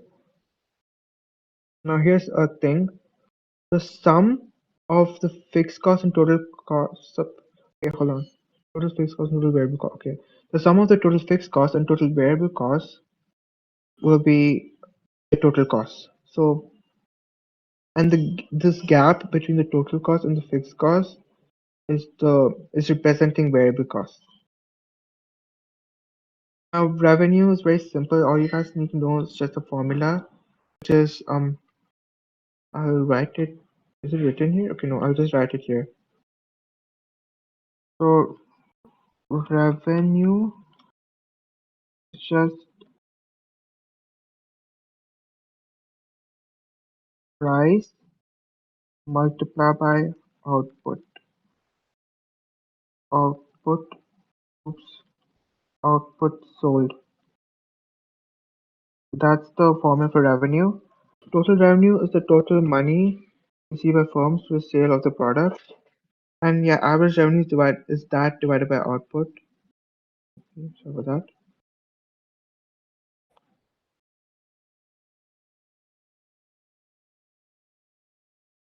Okay, most markets, firms will lower their price in order to sell more because this depends on the elasticity of demand. If a good is very elastic in demand, lower prices will result in a very high change in demand, high increase in demand. So because of that, the revenue will increase with lower prices. I think Jester went over this, so I'll just skip it. But yeah, I'll just skip over it. Now, objective firms is now this question is pretty uncommon, but I have seen it in like a few older past papers. So it may come tomorrow. So generally, these are the objectives of firms. First is survival. So this is basically just the firms need to stay in business and cover all the costs. Growth is when they believe that should continue increasing the size and attract a larger market. And social welfare is the aim of state-owned enterprises when they want to just provide benefits to the society. And profit satisficing is when firms sacrifice some profit to achieve other goals, like improving staff facilities. And profit maximization is when the firms do anything to make the largest amount of profit. So that's that chapter. Does anyone have any doubts in chapter 22? Also regarding like the other session, I'm not really sure, but I think we can like maybe if time permits, we can arrange one. Just fast paper session.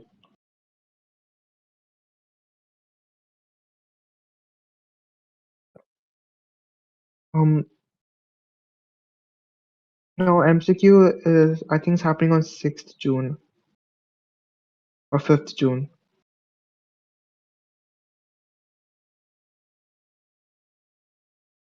Yeah, yeah, we'll cover unit 5 and 6 also. Also, yeah, does anyone have any questions in chapter 22?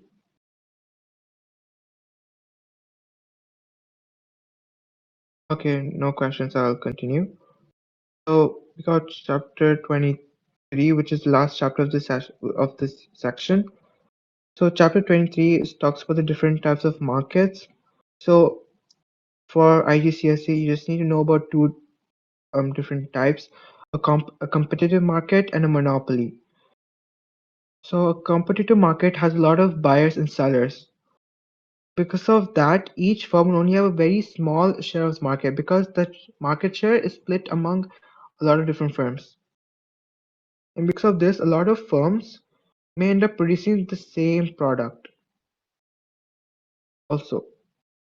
And this results in higher choice for the consumers as consumers can easily switch between firms whenever they want. And there's free entry and exit to the market. So entry and exit is just the requirements that a company must have in order to enter and start production into the market. And exit is when they want to stop production. Now, here's generally what a competitive firm does. Now, here they have high competition because there's a lot of firms. Because of that, they want to keep the price as low as possible to attract the consumers. Yeah, this is similar to how a market economic system works. I think this was already discussed like a little bit. Yeah, here. Firms are like to make relatively low profits because they have to charge such low prices. They may make lower profit if the cost of production is kind of high. And here are the different types of profits. A normal profit is like the minimum amount of profit required to keep the firm in business. Now, when demand increases, a firm may make supernormal profits temporarily. It's when it's above supernormal profits, just really high profits, more than what's necessary to keep a firm in the market. And a change in demand can so because firms are earning supernormal profits, we encourage new firms to enter and set up production industry. This will increase supply and that will lower price, and then hence that will turn to the normal profits, the second cycle. And now competitive firms are like to be really efficient in order to cut their costs. Also have the profit incentive to, always produce with the highest quality and also produce with the lowest costs. An advantage is that there's high consumer sovereignty, so firms will only make goods that are in demand, and also of high quality. Low prices and efficiencies, this was already discussed. Disadvantages of this wasteful competition. Because there's a lot of firms in the market producing similar goods, there's duplication resources, which is waste. And this can also result in information failure where some firms may distort the information the consumers already have, so that this will lead to them misleading the consumers to increasing their demand for the firm. And now we have monopoly markets, the other type of markets you have to know. So monopoly market is one with it's when there's only one firm in the market and it has a really high share. Now, according to economics, it's basically a single supply that has 100% share of the market. However, some governments define a monopoly as a firm that has 25% or more. You guys don't need to know these exact statistics, just know it's a firm with the highest share of the market. Now, there are high barriers of entry and exit, which makes it very difficult for the firm to enter the market. And we'll discuss why there's high barriers of entry to exit. Now, the high barriers of entry is one, a legal barrier, so in form of patent that prevents firms from entering. Their production can also affect entry when they believe that when other firms believe that they need to produce a lot in order to survive in the industry, so they that discourages them from entering the industry. A monopoly will produce on a large scale, and that will increase the production scale of the whole industry. And then requirement of capital. If industry requires a lot of capital, then that's extra costs for the firm, so the firm may not enter the market. Then we've got a bunch of different entries of barriers of entry to exit. I think you guys can see this in the notes when Jester sends them. So yeah, a characteristic of monopoly is that it's also a price maker, meaning that since it's the only firm in the market, any change in the supply of that one firm can affect the whole market price of that good. So this can either be an advantage or disadvantage. Because a firm if the monopoly increases price, it can result in lower demand and the monopoly can make a loss. However, if it's if it produces inelastic goods, then the high price will just increase revenue. So monopoly can just develop over time with mergers and acquisitions that increases the size of the firm. And some firms may be granted monopolistic powers by the government. So this can occur to certain strategic important firms. Now the behavior of monopolies. Now monopolies tend to earn supernormal profits because they earn a lot of profit, more profit than they need to survive. And because of that, some monopolies they may invest in better research and development, and they may invest in better quality equipment to increase the quality of their goods. Now this is just an if situation because sometimes the monopolies may not actually use their supernormal profit to increase the quality of the goods because they don't have the incentive to do that. The topic is market structure, by the way. It's 23. And yeah, um, because of the lack of competition, monopoly the monopoly doesn't have the incentive to produce at a low average cost, so it will produce very inefficiently and can produce poor quality products and charge a high price because it knows that consumers can't really switch to other industries. And that's it from this entire section. Does anyone have any questions? The next section, I'll go over it like right now. Does anyone have any questions from this section, section 3? All right, there's no questions. I'll just open the notes.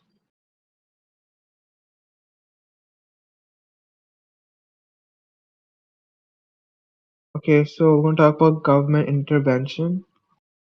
Well, they're talking about the next session, but the session will cover like the whole syllabus. So for the exam tomorrow.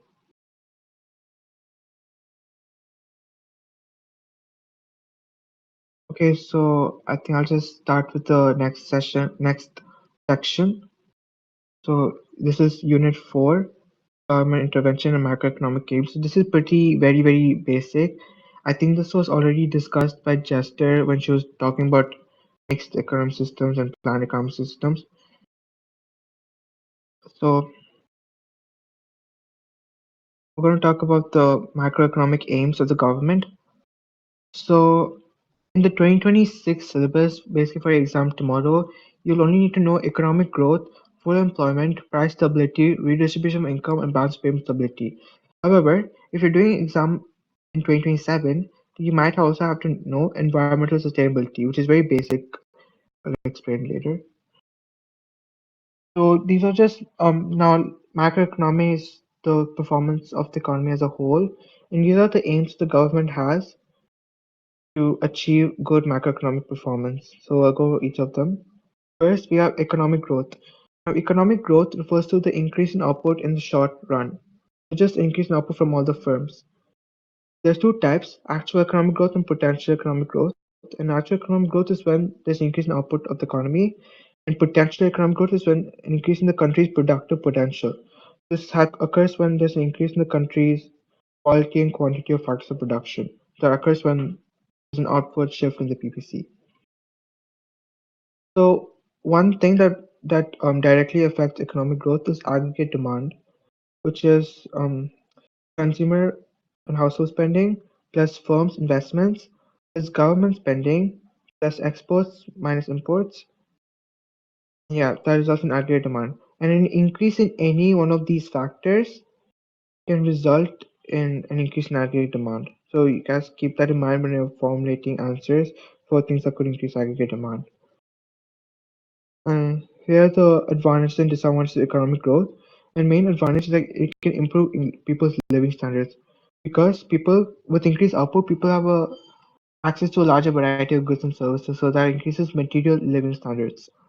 There's also an increased employment because since the economy is producing a lot, the firms will require a lot of workers to continue producing a lot, and because of that, firms would like to hire more workers to do it.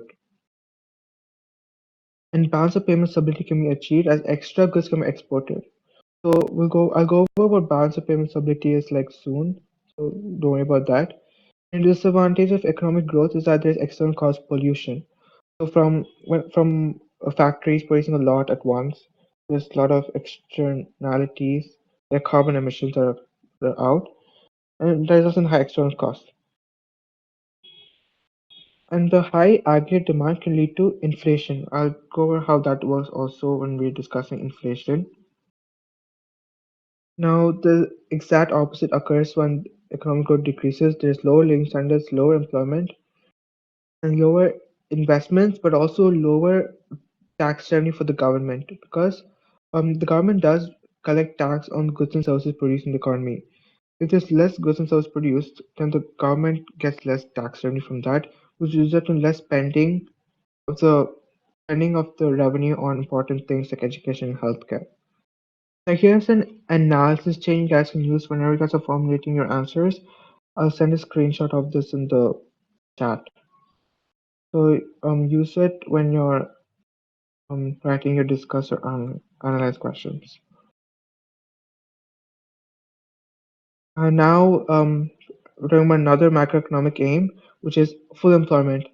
Now, full employment, as the name suggests, is actually really impossible. It's almost impossible because a 0% unemployment rate is required and it may cause conflict to other aims. We'll go over how that occurs later. And to calculate unemployment rate, it's the number of workers unemployed divided by the total labor force times 100. So that's the unemployment rate. The full employment. Now here's why governments reach full employment. So low unemployment can result in a waste of resource. Low employment can result in a waste of resources, and excess tax revenue will go towards the unemployed people to support them, and that results in less tax revenue for other important things like education, and healthcare. So it's like an opportunity cost. And low unemployment can result in better living standards as more people have the income to afford basic needs, and more tax revenue from income tax which can result in the government spending on goods and services. And yeah, low unemployment can result in also economic growth because firms can hire more workers and result in higher output. Here's an example analysis chain for low unemployment. I'll send it in the chat as well.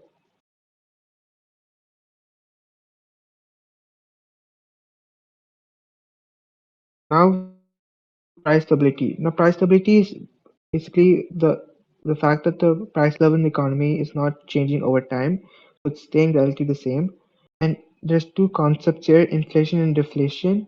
Inflation is the gradual increase in the price of goods and services, and deflation is the decrease in price of goods and services. So both can be good and bad. Would this also cause decreased investments because inflation, the money invested now would have lower value in the future? Um, yes, if you're adding more to the inflation point. We can talk about how but actually if there's inflation, um much more easier for firms to borrow because the real value of money drops. So firms then only need to pay less in real terms. It can actually increase investment.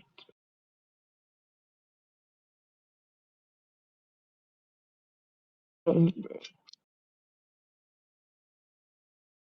Yeah, like Zester said, it's only a condition if inflation may occur because aggregate supply should also increase. Okay, so here's how what price stability can do. Price stability can increase economic certainty because more people are more confident about the prices, and that can, result in more people spending and stuff like that. And price stability can also prevent households from making quick purchases because they're afraid the price will rise in the future. This can cause in scarcity because there's like less resources available for everyone else. And here's what happens when price rises. It reduces people's purchasing power. Now, purchasing power is not like I think a common misconception is that they think purchasing power is like the ability of a person to buy goods. That's not what purchasing power is. It's like purchasing power is the amount of goods a single unit of money can buy. So when there's inflation and when price rises, the value of money falls. Because of that, you buy less with 1 unit of money. So that's why purchasing power decreases and increase hardship for poor as they will struggle to afford basic needs. Increase cost for businesses as workers may push for higher wages due to increased price of goods. This is like a wage price spiral. However, the inflation can encourage supplies to produce more. So this can lead to economic growth because the higher prices can lead to higher profits, especially if the good is inelastic in demand. Now, if price falls, basically deflation, consumer spending will decrease and firms people delay purchases thinking price will get lower again. And low profit for firms can lead to them cut costs by firing employees and unemployment. Because when price falls, when price falls, the profit also falls, especially if the cost of production is high. So there's increased purchasing power from it, and it also reduces the hardships for poor. Here's a analysis chain for that. I'll send it. By the way, if you want to know how I got these analysis chains, it's just from ChatGPT. Like, may not be 100% correct, but I checked it, so these should be somewhat correct. Um, Now balance of payment stability. So, balance of payments is the record of countries' exports and imports. Now, it's essentially the government needs the value of imports and exports to be relatively the same. A surplus in balance of payments is when there's more exports and imports, and a deficit in balance of payments when there's more imports and exports. So the government should reach a balance in the BOP. Now, stability can keep the currency stable. I think Zester will talk about how it will keep the currency stable in Unit 6, because this directly connects to the um, exchange rate. Then it will encourage trade investments because if they believe that Yeah, again, this also related to Unit 6. Everything, this whole thing is related to Unit 6, which focuses more on balance of payment stability on the whole. Here's the analysis chain.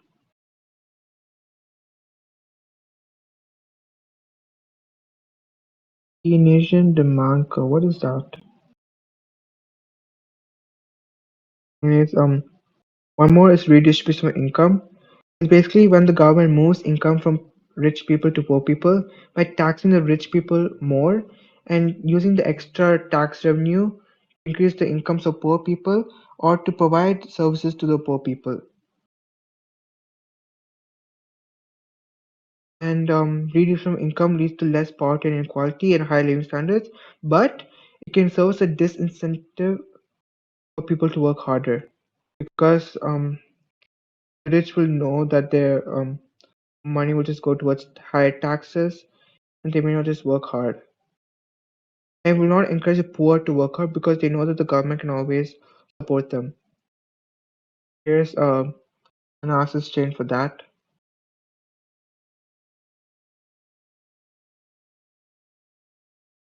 Okay, now some conflicts. This is pretty important, especially when you're discussing when you're doing discuss questions. Now, full employment will conflict with price stability because an increase in employment will increase people's income and it will increase their purchasing power and lead to them spending more. Now, like I said before, if when people spend more, their aggregate demand increases. This pushes firms to increase prices and result in inflation. This is demand pull inflation, by the way. And then full employment and economic growth can conflict with balance of payment stability because as incomes rises from higher employment, people will demand more international goods or demand more imported goods. So that will increase the number of imports and that will result in a current account deficit. And economic growth can conflict with full unemployment because as output increases, people's firms start spending more on capital and it will make them slowly capital intensive and there'll be a loss of labor in the workforce, like unemployment. That's that chapter. Does anyone have any doubts before I move into fiscal policy?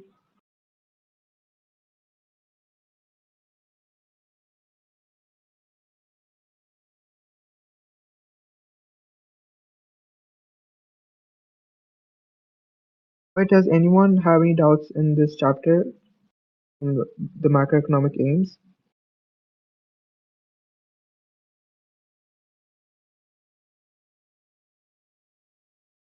Yeah, I'll just move on. Now we're going to talk about fiscal policy. So before we move on to the fiscal policy, we have to understand government spending and taxation. So first, you want to understand what a budget is. So learn these definitions. A budget is a financial statement which shows the government's expected income and spending. And a budget deficit is when a government spending is higher than government revenue.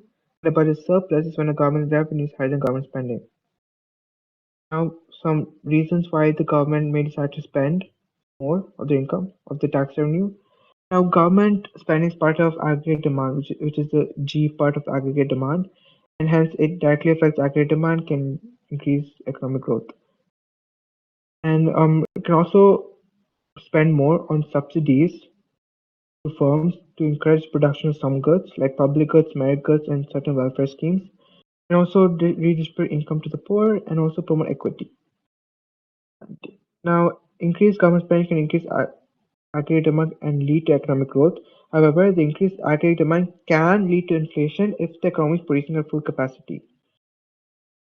And now we're going to talk about taxation. Tax is the main source of government revenue and can be used for government spending. Now, this expenditure can be done on public goods and welfare schemes. Here's why governments tax. Governments tax to redistribute income when they tax rich more, and also discourage the consumption of demerit goods. So, for governments will put a tax on certain demerit goods like cigarettes, and that will make it more expensive for firms to produce it, and they will pass on the higher production cost to consumers in the form of higher prices, and that will discourage consumers from purchasing the demerit goods and reduce the consumption. And also produce domestic industries by taxing foreign goods. So that's protectionism, which will be explored in chapter 6. Then the main types of taxes are direct, indirect, progressive, regressive, and proportional. Oh, this is a duplicate. I'll delete this. I can't delete. Okay. Okay. Direct taxes are taxes on income and wealth, and it directly affects the person paying it. So, examples are income tax, corporation tax, inheritance tax. So mainly, usually inheritance tax is not really discussed, but you can use it in your answers. However, you need to know how income tax and corporation tax works. Corporation tax works. Um, an advantage of direct tax is that it is on high government revenue, as all people above a certain income level can pay the tax. And they're progressive, meaning higher income people will pay higher income tax than lower income people, and will allow the government to redistribute income and also reduce inequalities. But the disadvantage is that it will reduce work incentive, as people know that if they work more and earn more, they just have to pay more for the taxes. And high direct taxes can result in less incentive. Because of less incentive to work, cause less people in labor market, and can cause a change in productive potential.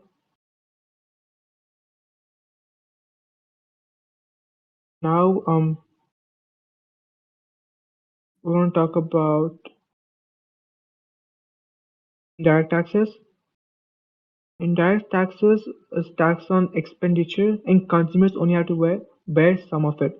So this tax is mainly on producers, and this increases the cost of production for producers, and the producers pass on the higher cost of production in the form of higher prices. So the examples are GST, VAT, value-added tax, and customs duty and excise duty. Customs duty is tax on imports, I think, and excise duty is tax on demerit goods. Now they're cheaper to collect in direct taxes, and it is more expanded tax base as everyone who consumes goods and services will have to pay. And yeah, it can be used to discourage consumption of demerit goods. The disadvantage is that it is more regressive, as the tax affects the poor more, and now they'll find it difficult to afford certain goods. The price of products will increase, and this contributes to inflation. It can result in workers pushing for more wages and could result in labor costs per company. Here's progressive, regressive, and proportional. You just need to know the definition of them. Progressive tax is when the tax increases as person's income increases. Regressive tax when a person's when the tax increases as a person's sorry, the other way around. So when tax decreases as a person's income increases. And proportional tax is when people of all income groups pay the same percentage of tax. We got the principles of taxation. We just need to know the basic, like these key terms highlighted in bold. It needs to be equitable, so it should be fair. It needs to increase certainty, as everyone should be able to understand it. It needs to be pretty convenient. It should be issued at the right time. And the cost of collecting tax should be less than the revenue it generates. It needs to be pretty flexible, and it needs to be efficient. By the way, I just want to say if there's any like parts you guys want me to skip, because it's pretty easy, then you guys can let me know and I won't go over it. And here's fiscal policy. Now, fiscal policy is the government policy where they alter their government spending and taxation to influence the economy. And this can be used to get a balanced budget when government spending equals government revenue. So there's two types of fiscal policy you guys need to know for your exam, which is expansionary fiscal policy and contractionary fiscal policy. Expansionary fiscal policy occurs when there's increased government spending and lower taxation. This occurs when there's a government surplus, when they have high revenue but low spending. So here they're using the extra revenue they have to spend on goods and services. This expansion of fiscal policy can lead to increased aggregate demand as there's high government spending and low taxes. And the high aggregate demand can lead to economic growth and also lead to lower cyclical unemployment.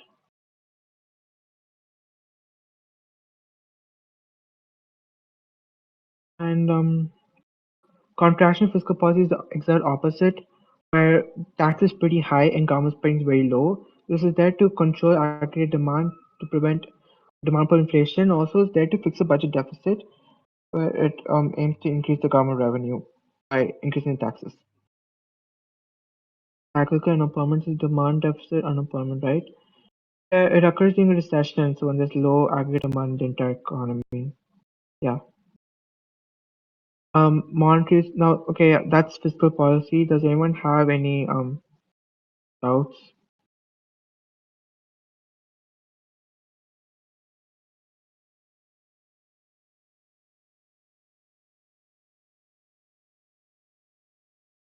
Okay, I'll move on to monetary policy. So this was basically what the central bank controls. So the monetary policy involves controlling money supply and interest rate. Money supply is all the money circulating in the economy. So one measure of money supply is just counting the notes and coins, accounts held in commercial banks and people. And yeah, that's pretty much it. And then is the okay. So change the money supply. So when a central bank prints more money or buys back the government bonds, will lead to them lowering interest rate. This is because the supply of money increases a lot. And as the law of supply suggests, when there's high supply, there will be low prices. Right, so because of that, the interest rate will fall, which is the cost of borrowing the money, aka the price of money. With the high supply, the interest rate will fall, and the low interest rate will encourage people to borrow more money and spend more, which can lead to increased aggregate demand, and that can lead to economic growth or an increase in employment. Here's an analysis chain for monetary policy. I don't know why I didn't make one for fiscal policy, but here is it.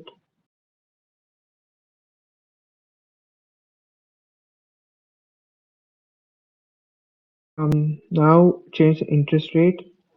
Now this is pretty much what I've discussed before. A high interest rate makes it very difficult for firms to borrow and spend, so aggregate demand can fall, and this can be used to control inflation.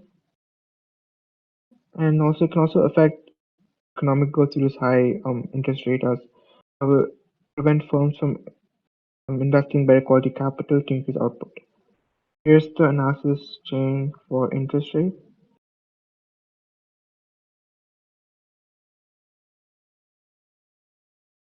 Okay, now here's how monetary policy works on the macroeconomic aims. So there's two types similar to fiscal policy. There's expansion monetary policy and contraction monetary policy. Now, expansion monetary policy occurs when there's high money supply and lower interest rate. It can increase aggregate demand, like I said before. It can be used to increase employment and reduce unemployment, or increase economic growth and reduce unemployment. But there's always the risk of demand pull inflation if aggregate demand rises too fast than aggregate supply. Now there's contraction monetary policy, which lowers the money supply and increases interest rate, and it's used to do the exact opposite, which is reduce aggregate demand. Now that's pretty much it. Now the contraction monetary policy will lower aggregate demand, and this can lead to better price stability as inflation demand pull inflation can decrease.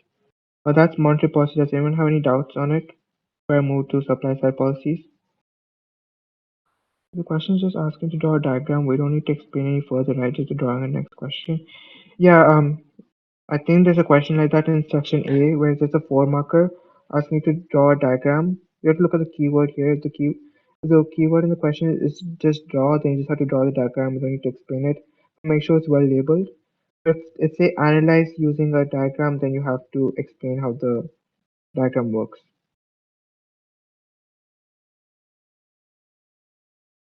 Okay. Does anyone have any doubts on monetary policy?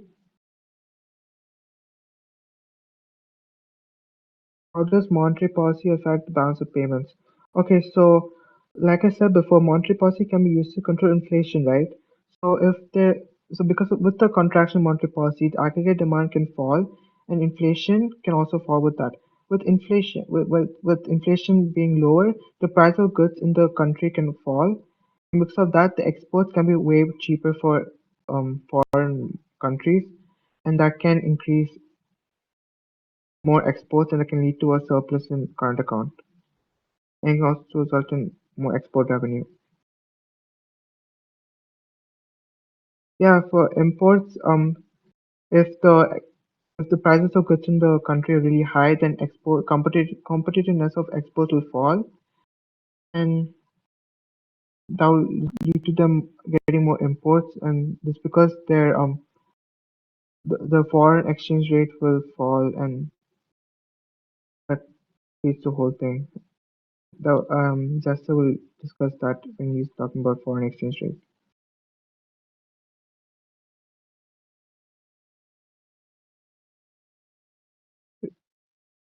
If rate of interest decreases, would imports okay, hold on. If rate of interest decreases, would imports increase? Now, if rate of interest decreases, imports increase. Okay, yeah, if rate of interest decreases, exports will become more expensive because of the demand pull inflation that will occur with more borrowing and spending, and hence there will be a fall in the foreign exchange rate. Sorry, yeah, and that will increase imports. No, that will not increase imports. Actually, Zester, can you answer this question? If rate of interest increases, would imports decrease? And so net exports increases. Come again? No, we have a question on how exports and imports can change with the monetary policy. Imports and exports change monetary policy. Interests and exports would change monetary policy because in a country, the more exports you do, the higher your currency is valued at, I think. Wait, no, it's the opposite. The more imports you get, like the lower your actual domestic products are. So what the government may do is that they would raise tariffs and taxes on stuff that's imported. I think that Yeah, would be an effect on interest. so do we want net exports to increase or decrease? That really We want. depends on the aims of the government. Yeah, you can continue. Sorry, my bad. I didn't mean to cut you off. But yeah, net exports. Governments aim to increase exports, while decreasing their imports because they want to get their product out, not fall in debt to different countries. Anyway, that's all. However, if Continue. net exports increases too high, then aggregate demand can increase, and the can lead to demand for inflation. So to control inflation, they may focus on reducing net exports. So it really depends on the aims of the government. You're welcome. I'll go to the Zester, can you send the Canva link again to this question? Okay. Here's some supply side policies. So the fiscal and monetary policies were basically demand side policies because they directly affect aggregate demand. This supply side policies affect aggregate supply. So they seek to increase the quality and quantity of resources and raise the efficiency of the factory. So that's increasing aggregate supply. So here's one of them, which is improving education and training. Now, education and training will improve the skills of workers and make them productive, and that will also reduce the cost of production and improve the quality that is produced. When workers are productive, they're likely to produce more output really fast. When they produce more output really fast, the average cost will decrease for firms. The increased output can also lead to economic growth. So that's like how a supply side policy can lead to economic growth. Now, when workers are more educated, they're likely to be more occupationally mobile. So they can work different professions, and now they can get more jobs, and they can also be more attractive to employers. So this way, the structural unemployment can decrease. An exception is that education and training may not be given in the right areas and could be end up in a waste of resources. For example, spending a lot to train taxi drivers when driverless cars are like on the rise. So it's like not necessary. Yeah, it's when the education training is disproportionate depending on the demand. other things. Sorry about that. Okay, now another supply side policy is lower indirect taxes and increase incentives. Now there may be a confusion because I say lower direct taxes, wouldn't that be a fiscal policy? Now you have to look at what it's affecting. Now here I'm going to explain how lower indirect taxes can lead to increased aggregate supply because lower direct taxes can increase the incentive to work and invest. So more workers like to enter the labor force. That would increase the aggregate supply of labor and also aim to increase the productive potential. So the quantity of labor increases. Yeah, the same can be done by cutting unemployment benefits. So this discourages people from staying unemployed. They'll actively seek for work. However, a cut in income tax may not really encourage people to work more than fixed incomes, salary. Actually, I don't. This doesn't make sense. I don't know why I wrote that. And yeah, like I said, the this can cutting direct taxes can also increase aggregate demand and aggregate supply. However, I already talked about how it can increase aggregate demand when I was discussing fiscal policy. So I'll go to the next one, which is deregulation. Deregulation is the removal of rules and regulations, and it removes barriers of entry and exit, and it encourages more firms to produce. So that increases the aggregate supply of firms, and it also encourages competition as there's more firms in the market. Because of the increased competition, firms like to be more efficient and result in low prices. However, the lack of regulation will not stop monopoly from rising, which will abuse market power. Next, prioritization.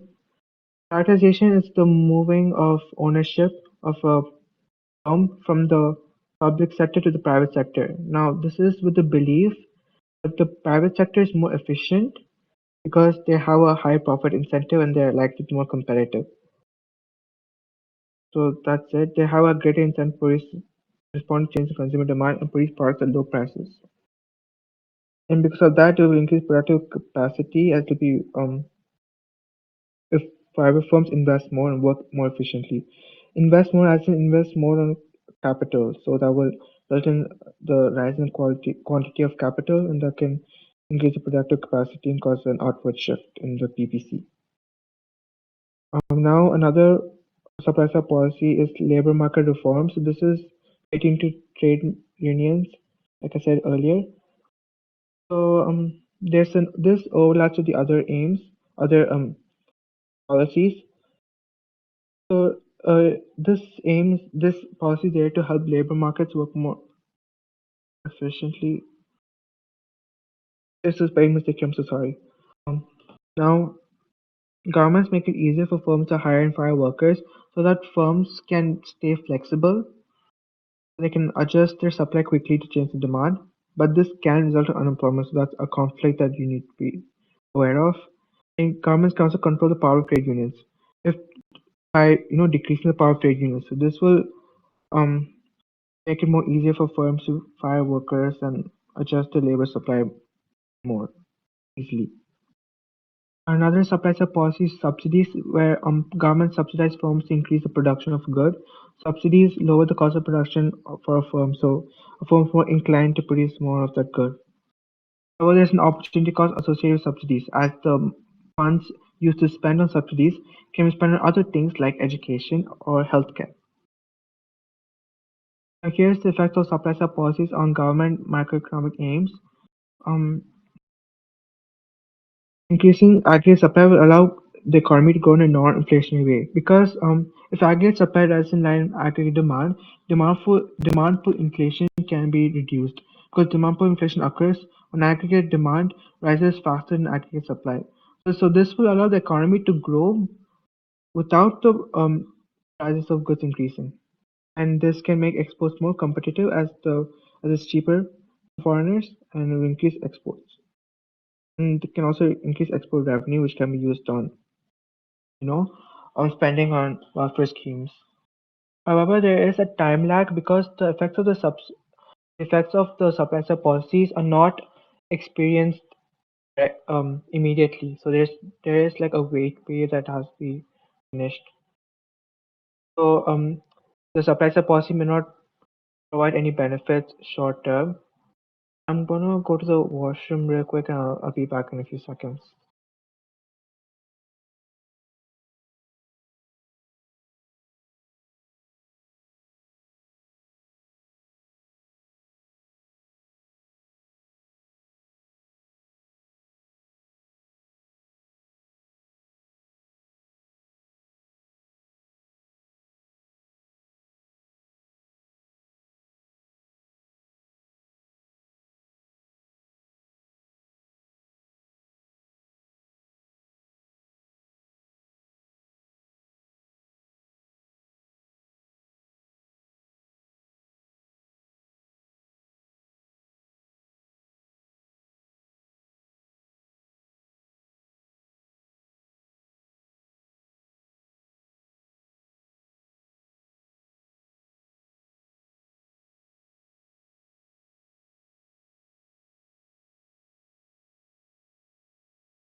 Okay, guys, I'm back.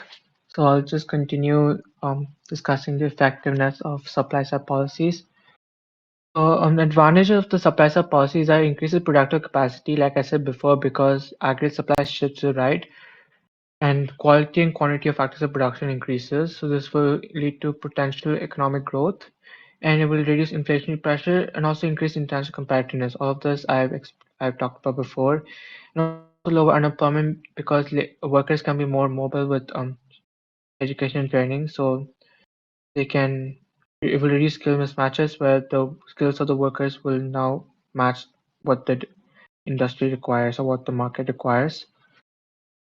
And yeah, it leads to sustainable long-term growth. Although the effects of the supply side policies are not experienced short-term, in the long term, it's very sustainable.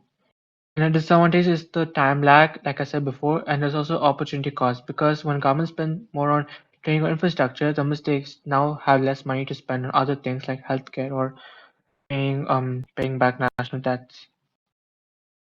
Now, it will also increase income inequality because when there's deregulation, that will lead to firms, the getting most efficient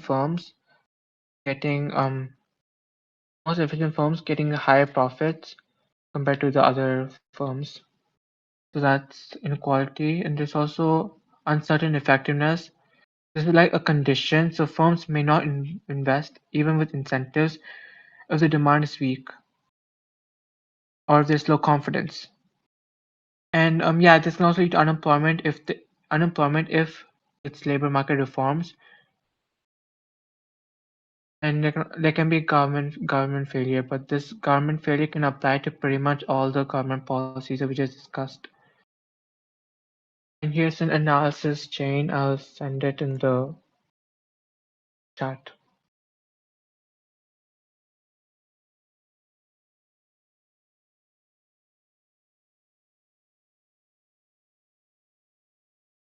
And this is another like um chain and how it affects the macroeconomic games. I'll also send a screenshot of this.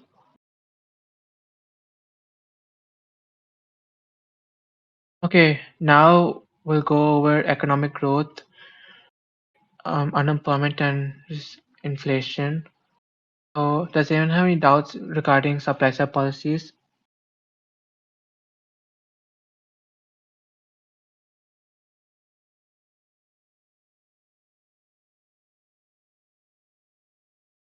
I'm assuming there are no doubts, so I'll just move to economic growth.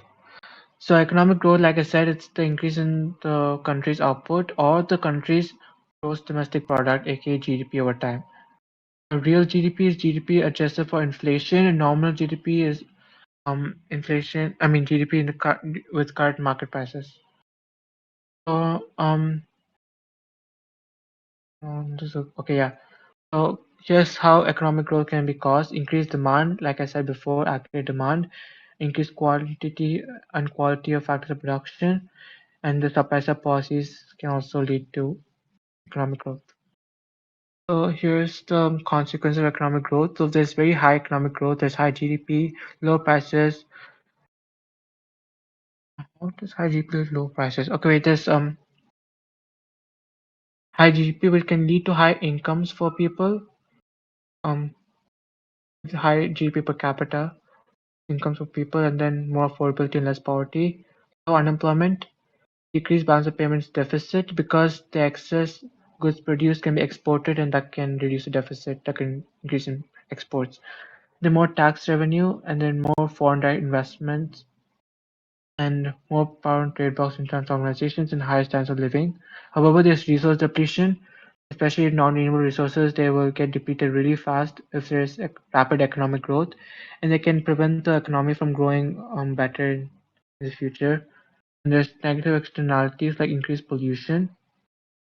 By the way, I'm so sorry. I think I forgot to explain the environmental sustainability part.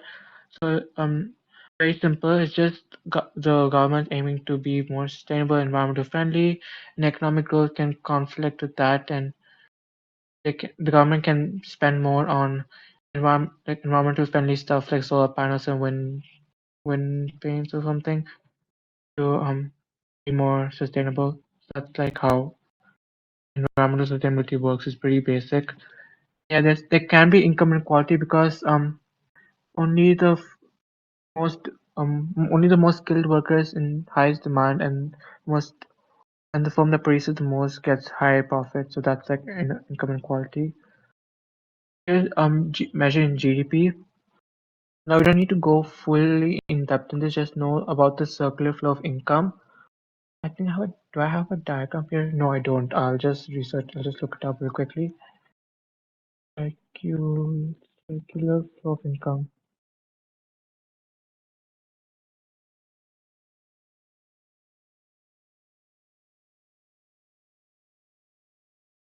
I think this pretty much sums it up. It's basically how money flows between households and goods and firms and factors of production.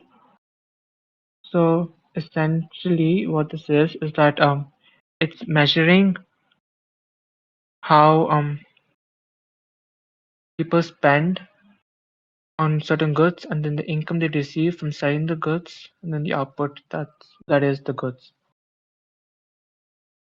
So GDP is measuring the output, basically the total goods produced, income, which is the income earned from the factors of production, producing the goods, and expenditure is consumer spending on the finished goods and services.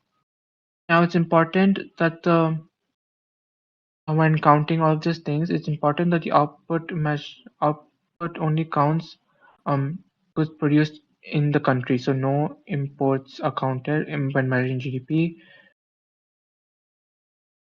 And yeah, that's pretty much it. You don't need to talk about like in depth on how GDP is measured. You may need to talk about the effectiveness of using GDP to measure economic growth and unemployment and like living standards, which will be discussed in um section 5.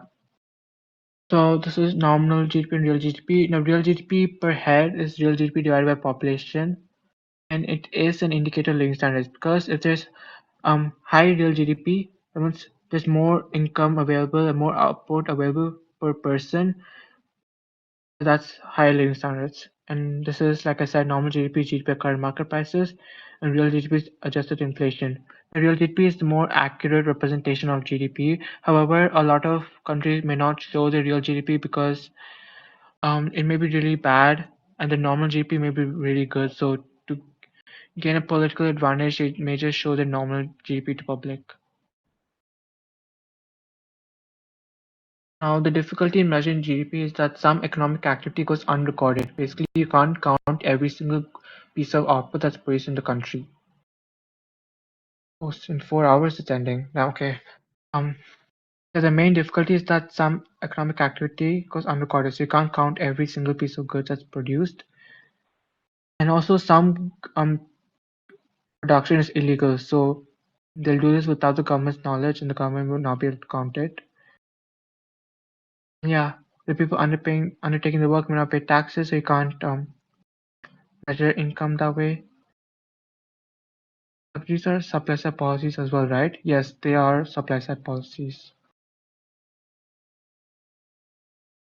So they also may be non-marketed goods and services. So these are still stuff that are produced, but they're not sold. Like subsistence agriculture, it's basically when people grow crops in their own houses, like vegetables and stuff in their own houses. Now recession is like the opposite of economic growth. Basically a reduction in real GDP over a period of 6 months or more. This is important. Reduction over the period of 6 months or more. Only if it falls over 6 months or more, it's considered um recession. Now this negative output when output is decreasing, and this is um basically an it's not an inward shift but rather like a movement. So going from A to point B. Here there's unemployed resources, but the quality and quantity of factor production isn't changing with the recession. So there's not a complete shift. Now, a recession can happen after a period of rapid economic growth, as that could result in inflation because of high aggregate demand, reduce consumer spending, and reduce consumer spending, and that can in turn result in even lower aggregate demand when consumer spending decreases. There's like a whole list of causes of recession. So recession can be caused by a decrease in either aggregate demand or aggregate supply. Aggregate demand can fall when there's a fall in consumer expenditure from investments, so there's no incentive to produce a lot. And yeah, costs occur when the cost of fuel and raw materials increase, so this will lower aggregate supply, and they'll start producing less. These are some extra causes: financial crisis, interest rates, fall in real wages, fall in consumer and business confidence, cut in government spending, trade wars, supply side shocks, and black swan events. Okay, here's the consequences of recession. So rise as firms to cut back on production and make workers redundant. Um, so this is basically how cyclical unemployment works. And because people are unemployed, income is lowered and living standards are then lowered as well. Tax revenue will also decrease as there's less good produced and less people working.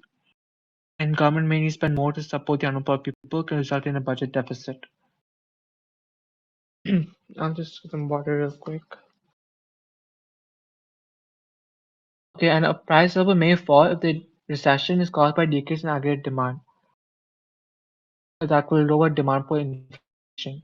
However, price levels may increase if the recession is caused by decrease in aggregate supply. That can increase demand for inflation, as shown by the diagram. Once again, you guys don't need to analyze aggregate demand and aggregate supply diagrams for exam tomorrow.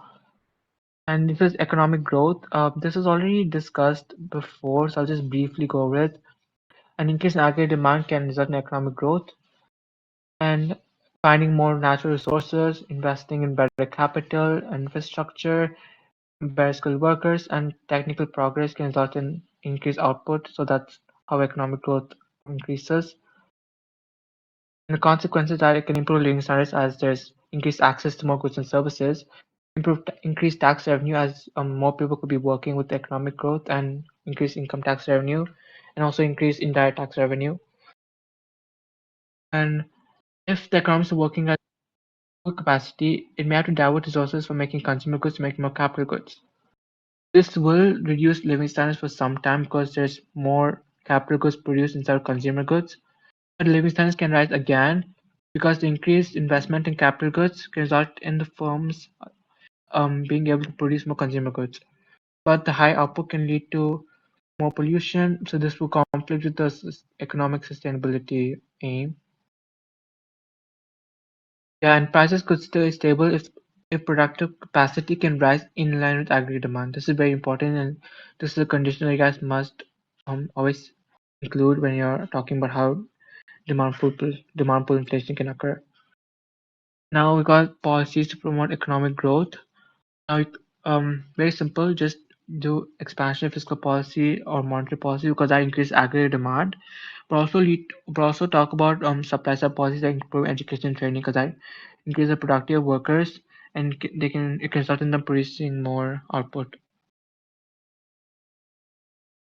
Yes, however, expansionary fiscal policy and monetary policies may not work if the consumers lack confidence. And this is an analysis chain for economic growth.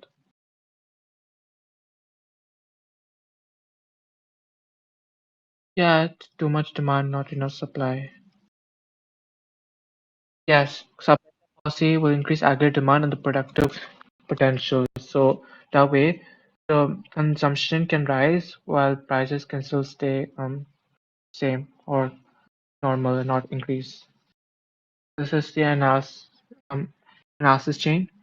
And now we're talking about employment. Before we move on to employment, does anyone have any doubts with economic growth?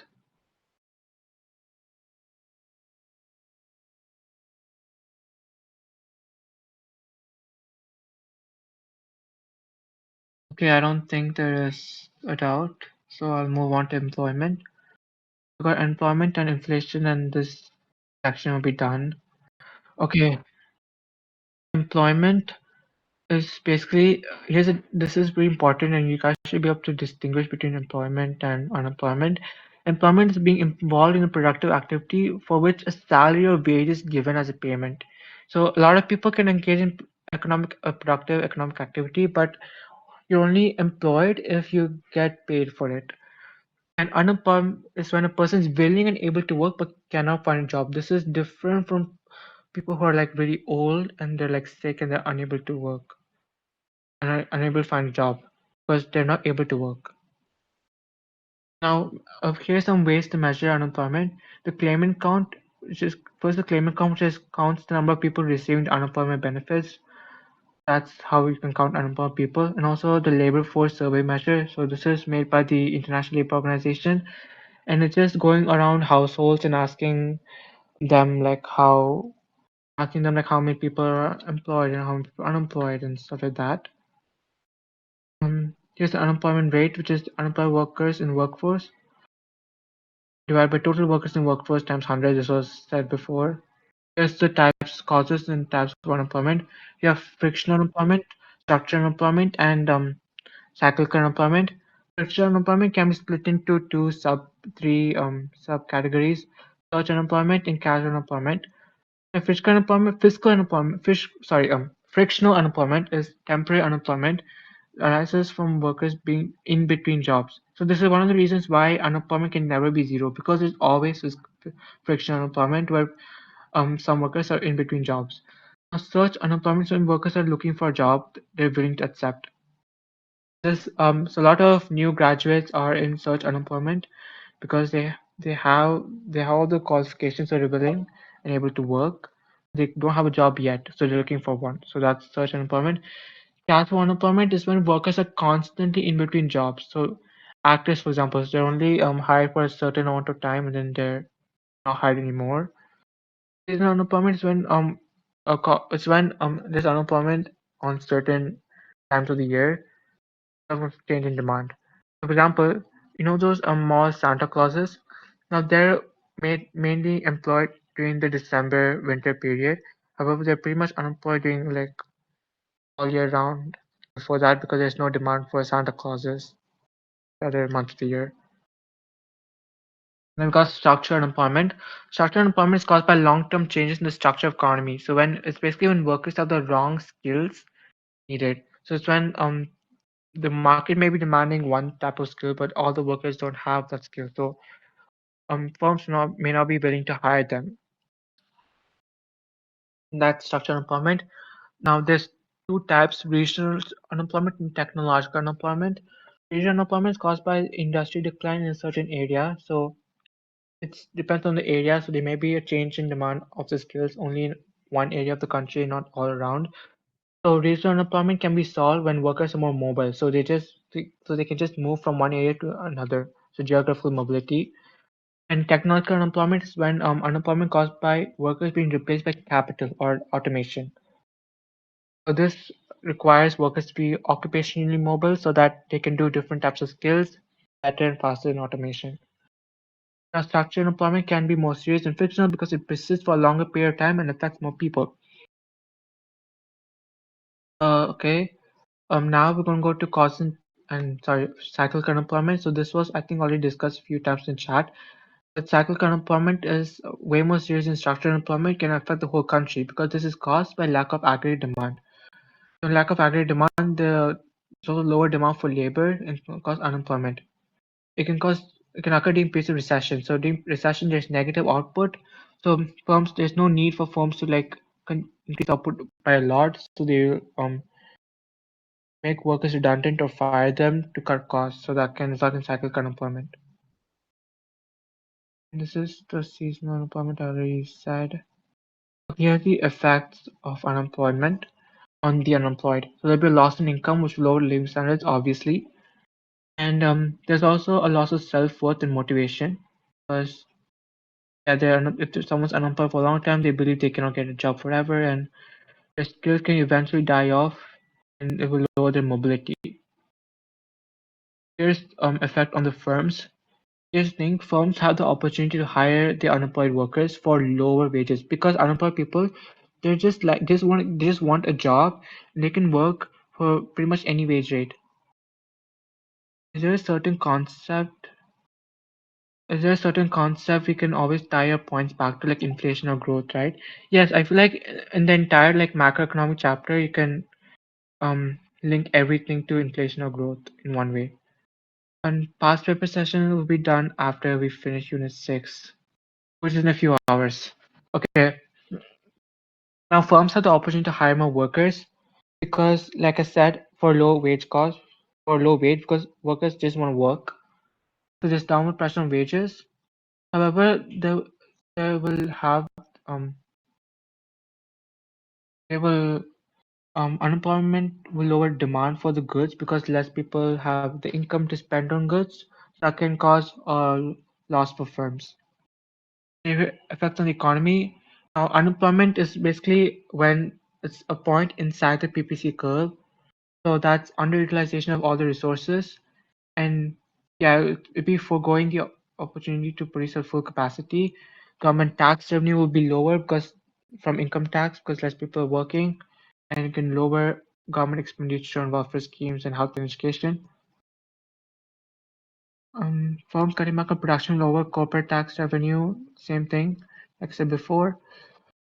Yeah, there's also pressure on government expenditure on the unemployed people.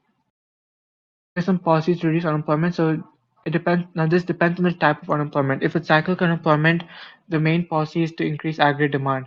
So think expansionary fiscal policy, contractionary fiscal policy. If it's structural employment, that's basically increasing the skills of workers and mobility of workers. So try supply side policies like education and training, labor market reforms, etc. Um, if it's frictional employment, you can just increase incentives. More people are just willing to work. And yeah, this is pretty much it. That's basically what I said here. And last chapter of this section is inflation deflation. I already defined what inflation is and deflation is.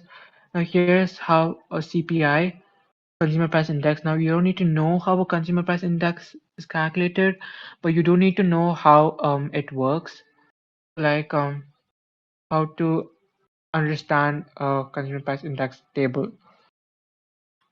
Okay, so basically there's a base year where inflation is like kind of low or like when the economy's at like a good point, and each price is relative to the base year. That means it's like an increase in the base year.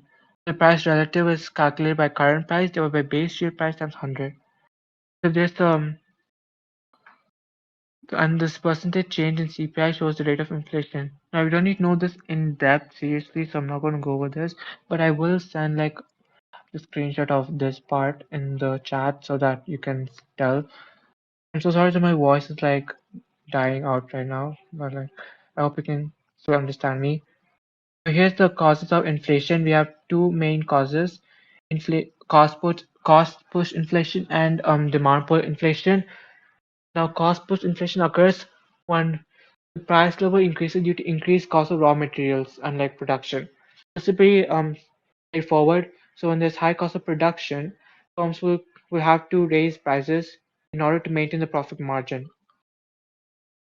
So that's the cost plus inflation.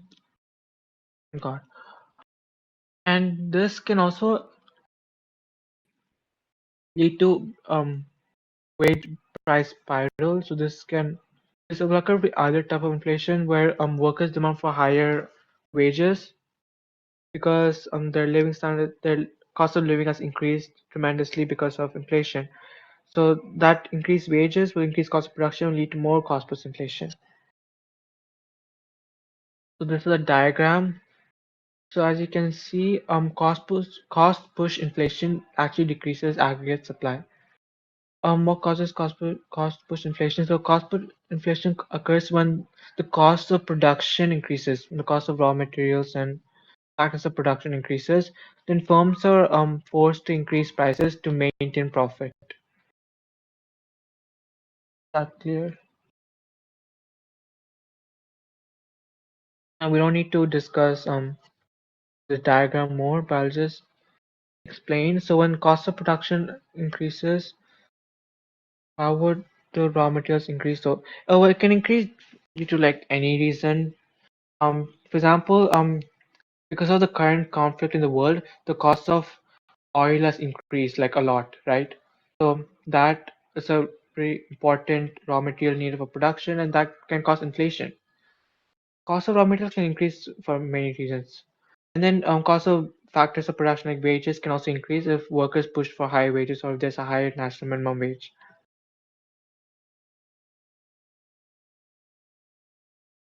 Okay, I'll go to the next type, which is demand pull inflation. Demand pull inflation occurs when the price is pulled up by excess aggregate demand. Okay, so this occurs when aggregate demand rises way faster than aggregate supply, aka when aggregate supply cannot increase at all. So this occurs when aggregate demand rises when the economy is producing at full capacity. Now, at full capacity, it is nearly impossible to increase aggregate supply without increasing the productive capacity. So, because of this, firms will increase prices knowing that they will make more profit due to the excess demand. So that's how demand pull inflation occurs. It's better explained with the diagram. So here, as you can see, aggregate supply is like a straight line because this is representing an economy at full capacity where aggregate supply physically cannot increase. But aggregate demand is increasing due to various factors. So like I said before, due to um, increase in consumer spending, due to increase in how firms' investments, or due to increase in net exports, they all can increase aggregate demand. And as you can see by the graph, P1 is this P1 is the cost, is the price level at the current level of demand, and at an increased level of demand, it goes to P1, which is higher. I meant like it was P before and going to P1. Can't you increase supply side policies? Yes, you can increase aggregate supply with supply side policies. That's like what the government usually does. You can put that in your evaluation.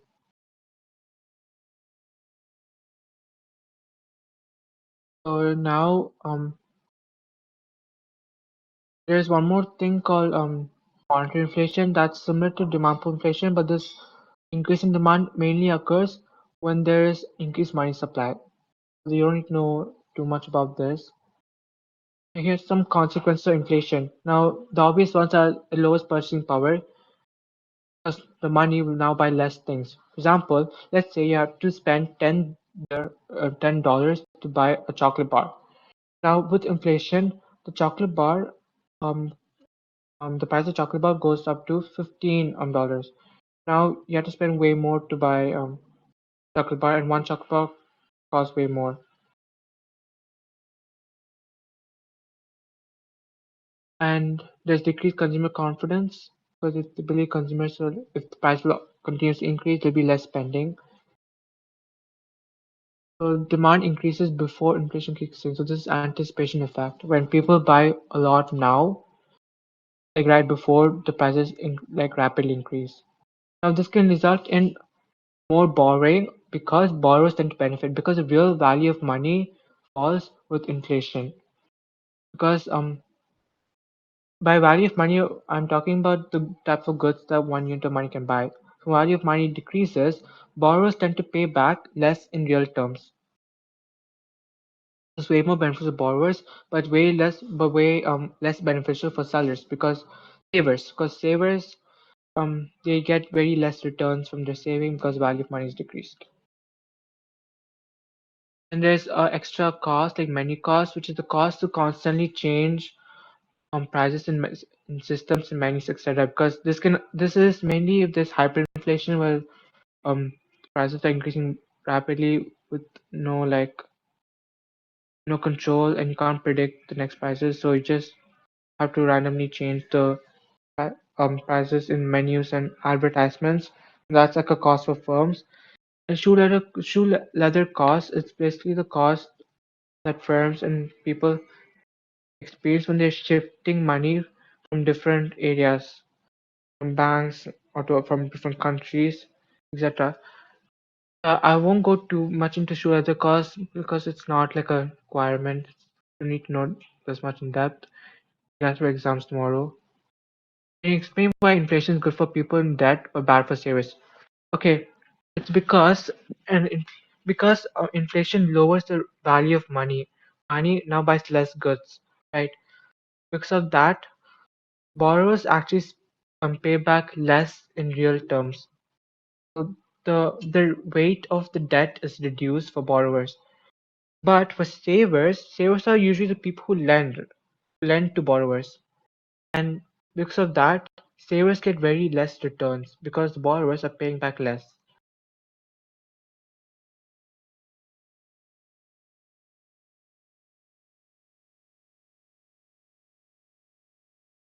So people are paying the same amount, so it's quite low compared to maybe the increased wages now.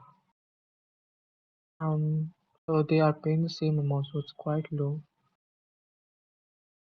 Okay, yeah, I think I know what you mean. It's low for borrowers to pay back.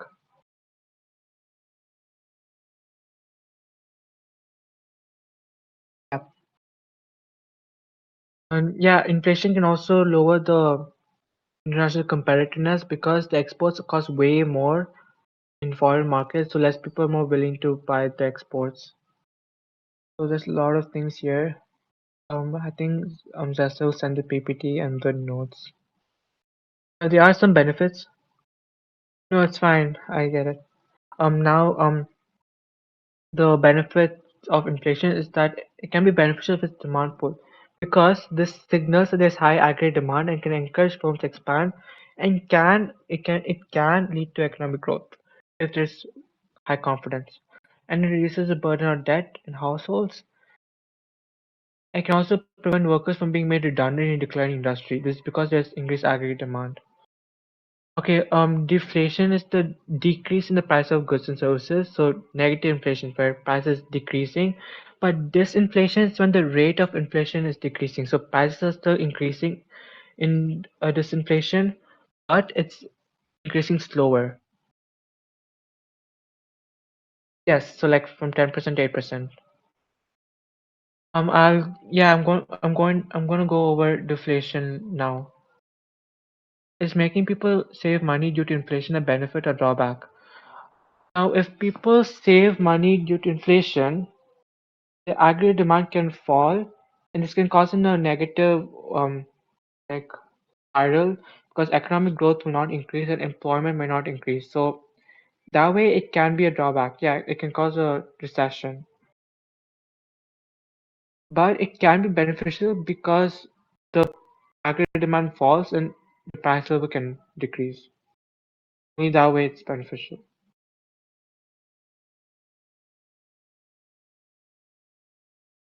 Now, here's some policies to control inflation. Now, sometimes governments have a target inflation rate. So, because inflation is not totally bad, as we just discussed, there are some benefits to inflation. So, the government set a target inflation rate which is approximately 2%, and central banks are accountable to keep it that amount. Now, if it's demand for inflation, the government should implement contractionary or fiscal or monetary policy to reduce aggregate demand but also the government can also use supply side policies to increase aggregate supply so that demand can rise in a non-inflationary way.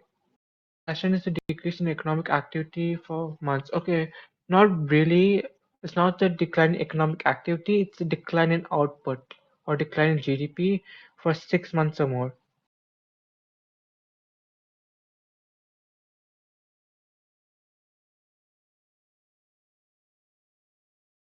Yeah, one consecutive period is 3 months. One period is 3 months. Yes. Um, yeah, so for demand pull inflation, the main aim is to reduce aggregate demand or increase aggregate supply. So you use the policies that does that. And for cost plus inflation, you have to increase aggregate supply. So that does basically supply side policies.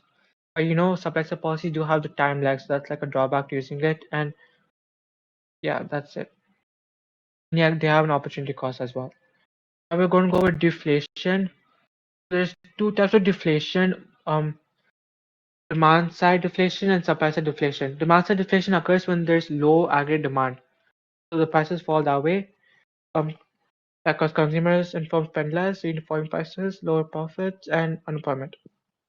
But this can cause a downward spiral because with low demand, lower aggregate demand, there's lower demand for workers. The workers are made redundant, and there's also low economic growth. So that's really bad. But a supply side a supply side deflation occurs when there's improved productivity. So when there's increased aggregate supply, that reduces the price level. This is pretty good because it shows that the economy can still grow long term.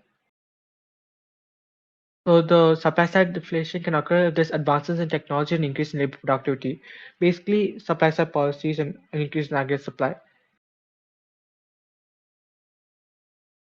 And as a consequence of deflation, a good deflation, aka supply side, can reduce current account deficit, make exports more internationally competitive because it lowers the price levels because the price level of goods produced in the country is decreased. So the exports of the country is cheaper for foreign markets, and therefore foreign markets will be more encouraged to buy the exports.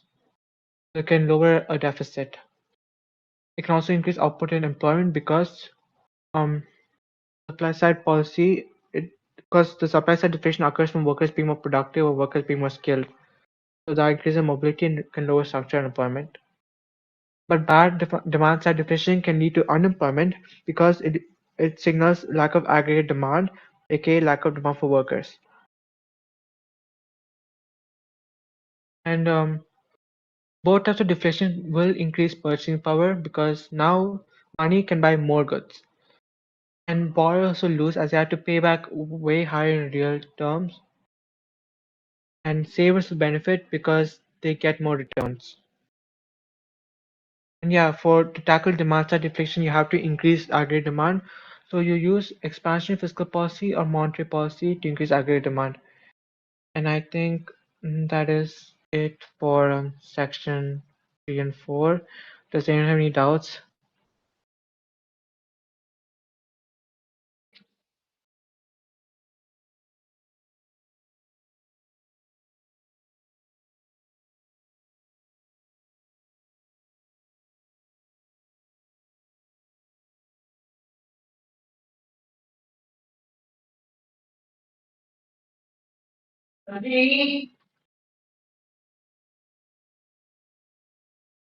But doesn't demand side deflation decrease aggregate demand? Why would purchasing power increase? The purchasing power is basically the amount of goods that a single unit of money can buy. So there's deflation, that means goods are cheaper. So less money is used to buy more goods. So the value of money increases.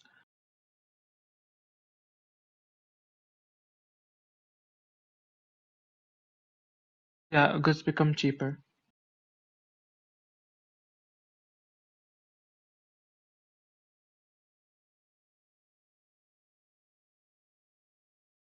Are there any doubts, like in section 3 as well, section 4? No problem.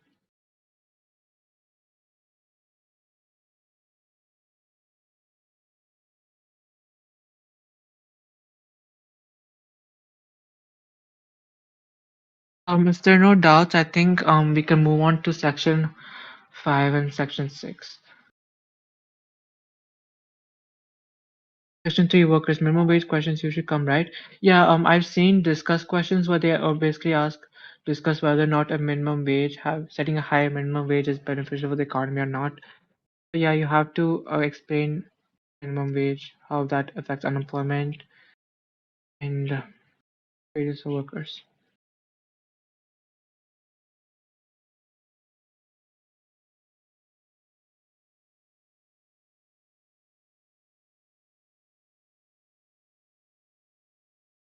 Yeah, I think I'm done.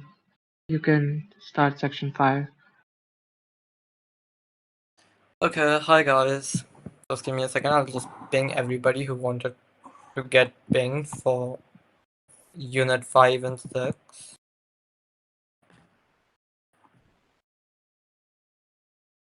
Okay.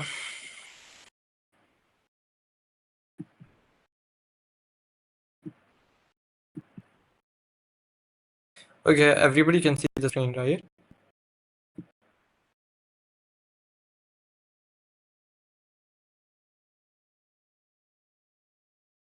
Can you all see the screen? Okay.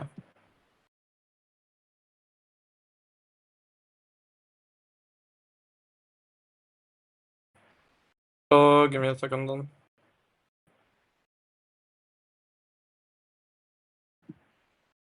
Okay, is that visible now?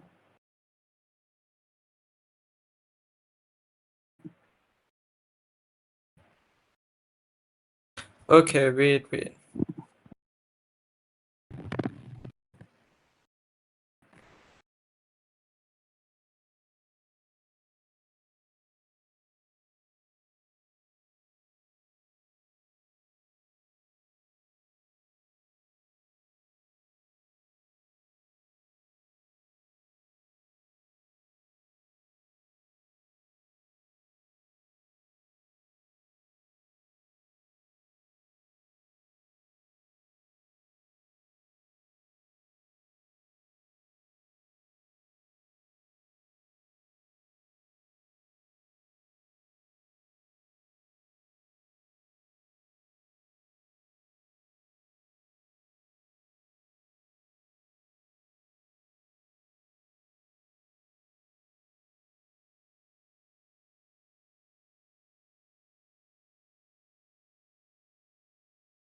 Okay.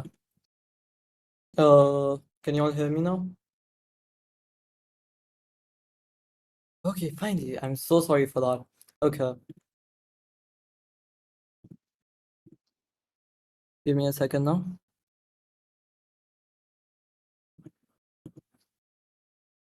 Can you all see the screen? Yeah, okay. Good.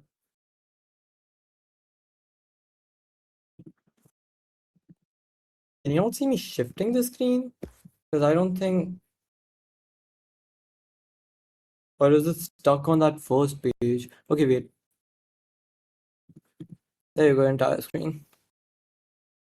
Now you can see, right? Okay. Okay, let us get started with section 5. So, let us talk. Okay, I'm just going to rush through all of this, and I will assume that you at least have some basic knowledge. But if you have any conceptual doubts, do ask me, okay? Okay, let us start with the very first topic, economic development. Now, economic development and economic growth are two different things. So please do take care of that. Economic development takes care not only of economic factors like, the growth of the economy, like real GDP per capita is growing. It's not only that. We are also considering the quality of life, pollution and freedom, political freedom and that type of stuff. We are considering everything. So we are considering economic factors and we are considering socio factors, so socioeconomic factors, everything. Now, living standards are measured by two things. These are the only two things that you need to know. Okay, wait, yeah. So okay, so first is real GDP per capita, which is just real GDP divided by population. Per capita is just divided by population, so don't get confused on that. However, the limitations of real GDP per capita is the fact that it does not account for how the GDP is distributed. I guess everybody would know that at this point. So since it doesn't account for that, it does have some limitations that stop us from seeing the actual state of the society and how equal they are in a manner. HDI is a bit better than real GDP per capita, considering that not it takes not only real GDP per capita into account, but also education and life expectancy. I don't know why income is written over here. I guess it's because average income per person, but this is just real GDP per capita, so take that into account. So you're having education and life expectancy. Now, again, it does not capture inequality because of income, right? It's still having real GDP per capita, which it is using to see the economic condition of the society, while education and life expectancy are more of the social factors, right? It does not see political freedom, environmental quality, or happiness. But since it is including more factors than real GDP per capita, it is still better. So HDI is made up of mean years of education. So the education, like the years of education which adults today have. So that is like the present statistics of the education. And then it's not only that, they're also considering expected years of education.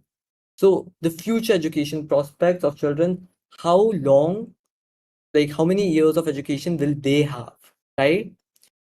Now, normally you don't need to mention both of these mean years of education and expected years of education. You can just say mean years of education. That is it. You just need to mention that they are measuring education. Now you're having life expectancy at birth, so fine. And then no need to say gross national income, though that is what we normally consider in economics and HDI. You can just say real GDP per head, but as you can see, GNI, national income, includes the income from abroad. Suppose some citizen is abroad and they are sending money back to their family, which, as you will come to learn, is part of the secondary income of the current account of balance of payments, which we will learn later. Now, economic, okay, these things I'm just gonna tell you, you should remember them. Okay, I can explain them to you, but you need to know them and need to be able to come up with these points during the exam. So do learn this. So why are there differences in the living standards between countries? Okay, living standards, you're talking about difference in education, difference in the quality of the environment, which is their healthcare, difference, political freedom, productivity, because if there is higher productivity, there would be more GDP, people would have better um, quality of life because of more jobs and stuff. So you can come up with that. Resource endowment, mineral resources. So this also you can come up with because countries which are blessed with oil and stuff, they're just inherently rich. And infrastructure, international trades, right? International trade, open economies, ones which are continuously engaging in international trade. And I mean, they would be having better living standards because they are going to give more options to the citizens of their countries in terms of the products. Now, are there any doubts on this? How can we define HDI? Okay, you don't need to define HDI, but you can just say it is a composite measure of the living standards in the country, and then you can just mention what all things it includes. Okay, education, life expectancy, and real GDP per capita. That's it. Do learn this. I'm just telling you, it may come as 4 markers, and it very usually does come. Okay, now that was the difference in living standards between countries. This is difference in living standards within countries. I'm telling you, it is the same thing. Education and healthcare, this comes in everything. Education and healthcare, they are different in different parts of the country. But you have some more points. Infrastructure is also there in between countries, infrastructure. Discrimination, living standards, it will affect ownership of wealth. Some people in one part of the country may be more rich because of some lineage or something. So you can account for that too. And one very important factor is the sector which is dominated in that state of the country. So suppose in Mumbai, you're having the tertiary sector which is dominating. So of course we all know that tertiary sector, it um it's more impactful in the GDP. I mean, it contributes more to the GDP. It brings about more money than the primary sector and agriculture. So the states which have the tertiary sector domination will be better off, and their citizens will be better off too. Okay, so that is it for economic development. Now let's head over to poverty. You will need to remember the definitions for both of them, but all you need to know is that absolute poverty is when the citizens cannot even purchase basic human needs like food, water, shelter, clothing, etc. Relative poverty is not absolute poverty. They can still purchase these basic human needs, but what they cannot do is have the same living standards as the other normal people, the people earning the average income in the country. They will be having a subpar level of living standards than what is normally expected. So, relative poverty refers to the condition in which an individual earns significantly lower than the average income in a country. You can just learn, okay, to be honest, just put out the definition by logic. If you just know it, you cannot purchase basic human needs over here. This is you being relatively poor than the average person. You have the PDF slide and you have the notes, so just go for everything. Now, the causes of poverty. Age. Older people often don't get jobs. They're senile and they're, okay, senile is not the good word, but like, they're old, so they don't really work. And then you can talk about education. People with low education, they will be working somewhere in the primary sector, right? So they would not be getting good wages and they may fall into relative poverty or even absolute poverty. Then you're talking about illness. If you're, ill, you cannot work, low wages, which is just some sub point of education. Low economic growth. Now, it isn't only dependent about you as a person. Okay, I didn't get enough education. I'm ill, so I cannot work. That's why I'm poor. Sometimes it depends on the economy. Here, you can talk about structural unemployment. Structural unemployment happens because of wait. No, that's not it. Sorry, cyclical unemployment. Cyclical unemployment happens because the economy is not faring well. That's why low economic growth would basically get you fired off too. So even you would be poor, you'll fall into relative poverty or even absolute poverty if you're not getting wages, if you don't have a job. Unequal distribution of wealth, okay, same thing. Nepo people would probably get more opportunities. So if you're born poor, you may just, be poor. And in fact, this reminds me of one thing, the vicious cycle of poverty. Oh my God, wait. Okay, I need to answer questions. So is the limitation of real GDP also the fact that it accounts for the production? It does not account for the production of demerit. Oh wait, what? Is a limitation also that it accounts for the no, no, no, no. See, demerit goods. Okay, wait, I'll just answer that question first. Demerit goods are also part of the GDP. Okay, cigarettes are also accounted. Cigarettes also give people jobs. Drugs give people jobs. In fact, the entirety of the economy of Mexico is dependent on drug trade. So there is no limitation on real GDP accounting goods. It is supposed to be there. In fact, the real GDP does have a limitation, and it is the fact that it does not account for the shadow economy. The economy which is hidden from the FBI's and whatever the illegal trade, basically. So that is one limitation of GDP, but accounting for demerit goods, it's not. Okay, next thing. Structural unemployment is due to change in demand, like shifts in and cycling is due to fall in total demand.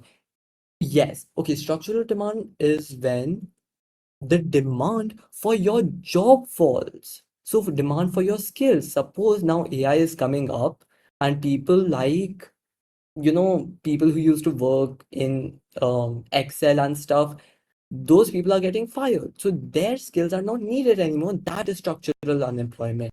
Cyclical unemployment happens, yes, because of a fall in total demand. Yeah, basically recession. No, just is showing the living. No, just not like that. Like it doesn't show the living standards of the place. Yeah, it does not really show the living standards of the place. But the fact is, this is one of the best approaches that we may have in order to see the living standards. Okay, to be honest, there are better scales on which we can measure it, which is not taught in the IGCSE syllabus. But do not worry about that. Just focus on HTI and real GDP per capita. Okay. Is that all? Should I go back to teaching? Okay. Oh, okay. Causes of poverty, guys, you will not be able to remember everything I'm saying, and you will not be able to just come up with it just because you saw it one time. Do make sure you're revising this. Okay, these are barely section 5, which a lot of questions come from. These are like barely some slides, and also do not read all of this stuff if you already know the logic behind it. So, or you can just read the short notes. Okay, policies to alleviate poverty and redistribute income. How do you alleviate poverty? How do you reduce poverty? You would look at something like the expansionary monetary and fiscal policy, because those things help the economy grow, right? So because they're helping the economy grow, real GDP increases, so you're getting jobs, and that alleviates poverty. Supply side policies. Now, one limitation I think you all may know of supply side policies is the fact that they take years, in fact, decades to show results. But of course, since they're asking for policies, this is also a policy. So, improving the productive capacity will eventually increase employment and will give you jobs. I think you all may know the logic behind it. Um, Increased efficiency, lower cost of production, lower prices, more demand. More demand means more employment. That is the logic. Government subsidies on essential goods. Okay, yeah, this is just welfare benefits, as you call them. Subsidies on essential goods. and national welfare benefits here, national minimum wage, yes, and progressive taxation. You tax the rich more and then you redistribute that tax to the poor section. Okay, that's what the aim of progressive taxation is. Welfare benefits, we already know, unemployment benefits, poverty benefits, or whatever. National minimum wage increases the wage, so yeah, increases living standards as well. Investment in education and healthcare, of course, we know why this would alleviate poverty too, because education and healthcare, if you're more healthy, if you're more well educated, you would get better jobs. And to be honest, that's it. Okay. Alleviate is to mitigate is to lessen. So you're decreasing the poverty. Yeah, to be honest, that's what I can come up with. Okay, population. So we're done with poverty too. Let's talk about population. The population is affected by three things only: birth rate, death rate. Birth rate and death rate are natural factors, and net migration, which is emigration, people going outside your country, and immigration, people coming inside your country. Now remember, when they're talking about net migration, immigration comes first. Anything with net in it, you're always considering the positive side of your country first. If you're talking about net exports or yeah, net trade or whatever, mm, yeah, net rate. So that would be exports minus imports. If you saw in the aggregate demand, it was C plus I plus G plus X minus M, because we're trying to consider the benefit of our country first, right? So same thing over here. Immigration is people coming to our country, which is nice. We're getting more labor. Emigration, people going outside the country, which is bad because I hope you know this term. Okay, what was it? Brain. Okay, wait. Okay, I'm forgetting the term. It was brain drain. Yeah, okay. Brain drain. You are losing the people who you educated, which India is suffering from right now. People go to the US or other countries, and the people who are educated, they're going outside. So we are losing our labor. So that's not exactly nice for a country. Right, so these are the only three factors, nothing else. Oh wait, there's a, what the hell? Okay, this is supposed to be a picture. Okay, you know what? I'll just get it from my notes. Population. Come on, what the hell? Oh, wait, did I get it? Inflation, deflation. Oh, there you go. Fine.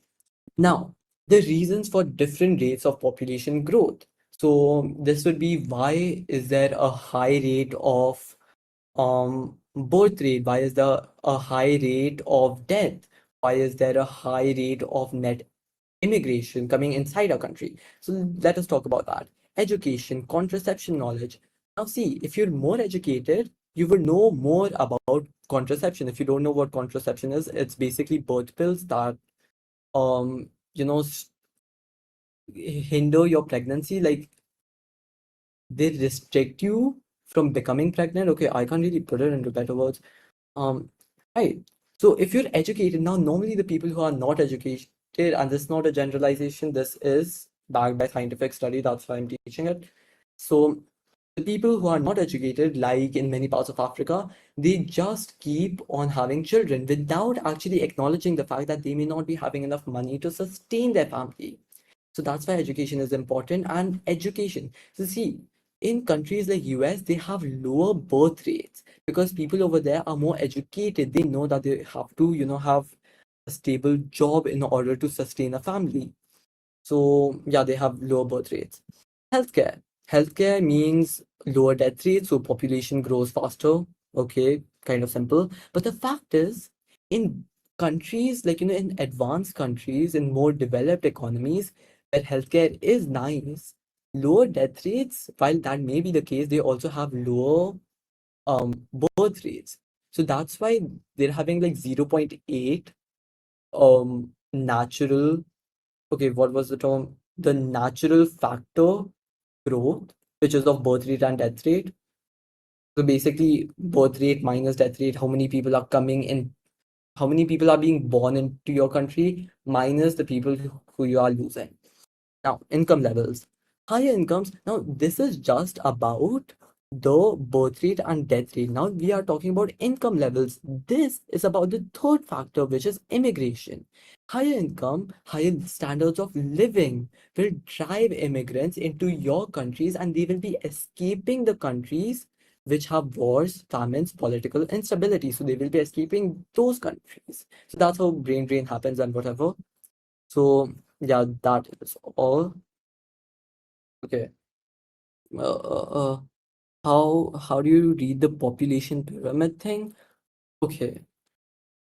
Do you, okay, after population, okay, I'll help. I'll just show you how to read it, but I'm just gonna finish with this. Any questions so far though? Okay, no. Okay, wait, what? Okay, yeah. Optimum population. Now, optimum population very simply is how do I write here? Okay, it is GDP over population. Okay, that is okay. Suppose you have a graph. Oh my god, what the hell? Did I lose connection? So GDP over population. Now suppose you graph a plot. Okay, you plot a graph of GDP over population. How much would the GDP be if your population was this much? And if you see that graph, and if you see where the maximum point is, okay, the maximum point, that would be like the biggest, like the most GDP you can get with that amount of population. That would be your optimum population, the best you can make out of. And the more development, the most GDP you can conjure up with your population, that would be your optimum population. Okay, because of course you will not be you would not like a country with so much population and so little GDP, because of course that would be that would result in lower standards of living. Basically, you can just think of it like this: wherever the standards of living are the highest in regards to real GDP per capita.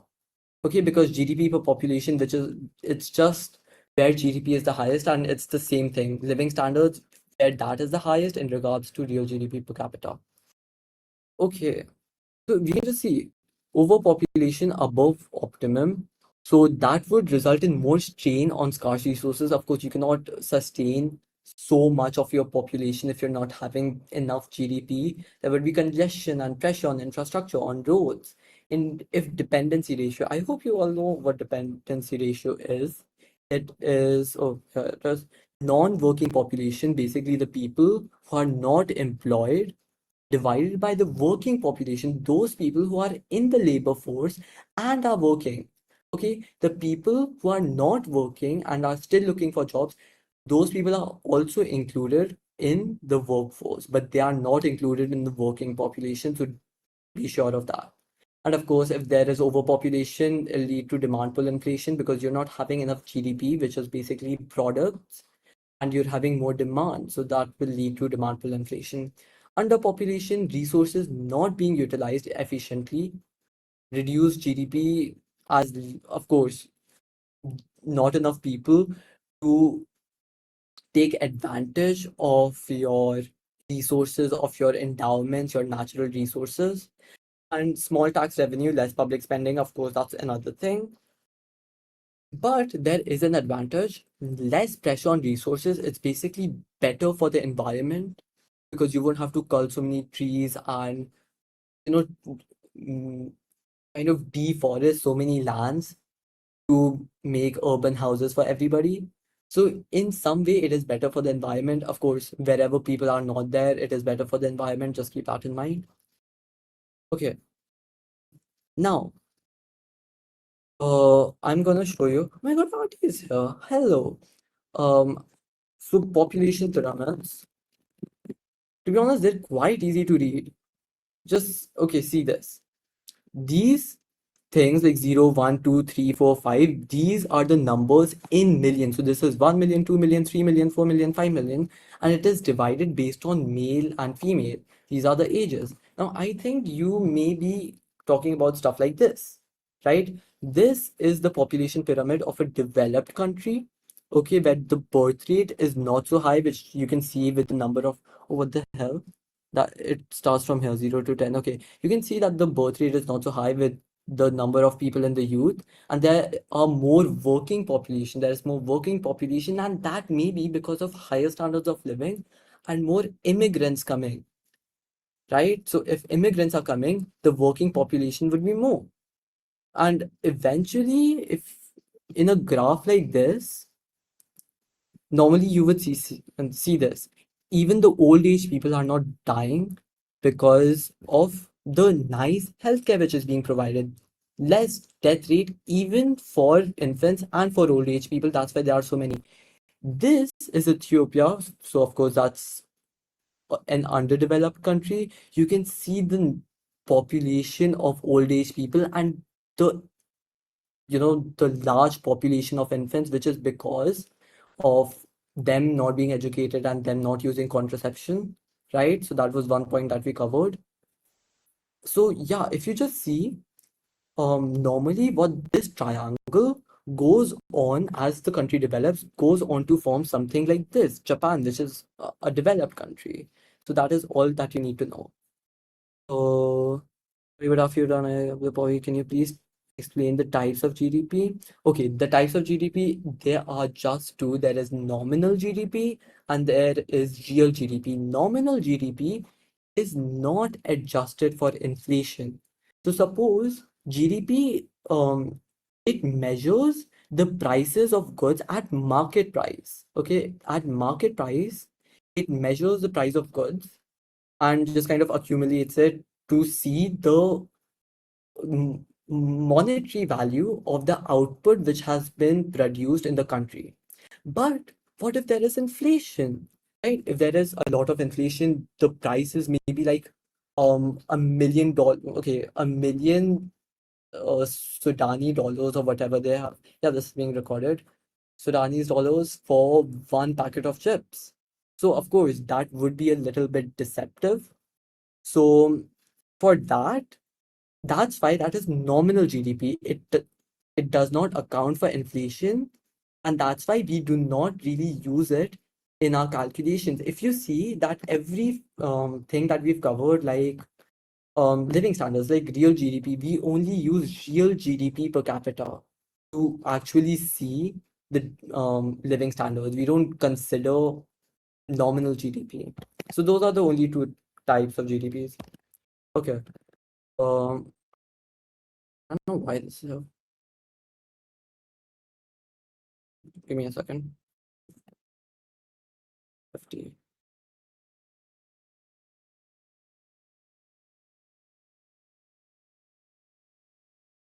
Okay, what? Yeah, what? Okay, what the hell is happening with this?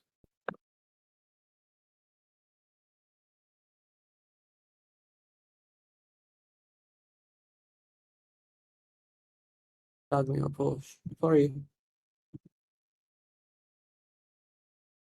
Okay, fine. 150. Yeah, my internet is kind of really bad today, so 150. I think this was it. Okay, so we're almost done with Unit 5. Okay, same thing. Differences in economic development between countries. Now, this is not the same as living standards, so you cannot just be putting up political freedom and everything. This is economic development. Of course, economic development does account. Okay, actually, you can. Economic development accounts for the living standards, and living standards account for political freedom. You can have that. But we're trying to be more economic. Oh my God, like economic students over here. So let's just stick to these factors. So, differences in economic development. Growing population, more labor supply, if productive, increases output and GDP. Fine, right? I mean, even if India has so much population and stuff and it's not having great living standards, it is still like the sixth largest economy. It shifted down from fourth, but like, okay, that is because of the population. Okay, you're getting cheap population sorry, what the hell, cheap labor, that makes the goods cheap, and that is why there is so much demand. If there is so much demand, there is so much supply. If there is so much supply, there is so much GDP. Infrastructure, fine, better roads, ports, that increases economic development. Some countries may have bad infrastructure, some may not. FDI is foreign direct investment, which is basically just investment from people abroad. So foreign direct investment brings capital, technology, jobs. So basically MNCs coming into your country is beneficial because they help create jobs. So MNCs coming into India and not Sudan, because India is like more growing and more cheap labor, that would increase the economic development of India. And that is one of the factors that may differentiate their living standards and economic development. Education, of course, economic development, more economic growth if the population is healthy, so healthcare, and educated, so education. Productivity and technology, again, the same thing. If there is more technology, there is more productivity, lower cost, more demand, more supply, more GDP, more living standards, better life, whatever. Fact endowment. Countries with more, okay, we already did this.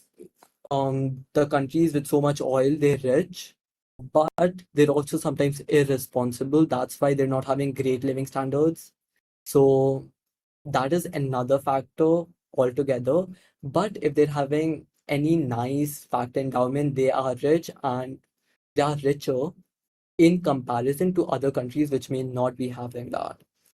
Okay, section 6. So any questions? Is the balancing is the what? Okay, whatever. Will the slide be sent? Okay, you centered. Just how to make an event, or you have to be a helper. What chapter is this? The last chapter of section unit 5. So wait, let me just check. It is differences in economic development between countries. Right? Right. Okay. What the hell? Where did I go? Okay. Right. Section 6. Okay, this has been asked by many of you, so please do pay close attention. International trade and what the hell, balance of payments, exchange rates, these are things that you will be able to relate in many circumstances. Talk about increasing labor. Okay, fine. Let's talk about more immigration coming into our country, right? So how will we relate that to international trade? So more labor means more GDP. More GDP would mean, okay, what would it mean? Okay, give me a second. All right, okay, more GDP would mean more supply. More supply would mean lower costs, lower prices for the products. Lower prices would mean it is more internationally competitive than other countries. Okay, that is one thing. If it is more internationally competitive, then more people are asking for your exports. So you can see how international trade is related. What about inflation? That's another topic. Inflation. So if inflation is there, that means higher prices, and nobody likes higher prices. So you're internationally uncompetitive. Uncompetitiveness means lesser demand for your exports, and probably your citizens would like to, okay, your citizens would like to demand imports because they may be cheaper. So you will be losing out. Okay, you'll probably go into a deficit of current account of balance of payments. So it is always related to international trade or whatever. So it is. Oh yeah! Oh my God, Arti, this guy is literally in the. Oh my God, the world. What the hell? I'm forgetting stuff. The economics Olympiad. So, bro, this guy is goated in economics. Yeah. Okay. See, international trade. Now you have been taught about specialization, right? So specialization would mean that, okay, specialization makes countries more efficient in producing one thing, right? But why would they specialize in only producing one product inside their own country when they need to have more products to produce, for their own domestic needs. That is because of free trade. Now, if there is free trade, then you can specialize, and then you can specialize so much, and it would be more efficient, and your products would be, at a lower cost. So you can export them to other countries, you can get their currency, and then using their currency, you can buy the things that they are specializing in. So you may be giving them, um, okay, let's talk about fodder. No, what is it called? Hay or whatever to make bread. And they may be giving you machinery, capital, whatever, because they are more efficient at producing that. So let us look at, okay, so why do countries specialize? It is kind of overall by free trade, but there are two main reasons. So first is comparative advantage, second is absolute advantage. So comparative advantage is when um the country is having low opportunity cost at producing that certain good than any other country. So suppose you're having, let's talk about, okay, I can't really think of any examples. Let's talk about machines. So suppose country A, okay, to be honest, I should be typing this out. Okay, um, duplicate. Okay, country A. So suppose to produce one machine, it needs to forsake 10 bicycles. Okay, so their opportunity cost of producing, okay, opportunity cost is main concept over here of producing one machine is 10 bicycles. Now talk about country B. To produce one machine, they must give up 4 bicycles. Now, if you see country A has a higher opportunity cost for producing the same machine, you think they should give up 10 bicycles for just one machine, then country B can make that same thing for only forsaking 4 bicycles. No, right? Because country A is more efficient in producing bicycles and country B is more efficient in producing machine. So this is where specialization comes in. Because of free trade, country A will produce bicycles, country B will produce machines, whatever they are most efficient in. Okay, whatever. Right, that is comparative advantage. And remember, whenever it is comparative, you are talking about the comparison of the opportunity cost. Absolute advantage is basically when a country can produce more of a good using the same amount of resources. Country A produces a machine, what the hell? Produces a machine using what do you require for machines? Three 3K nails, those iron nails.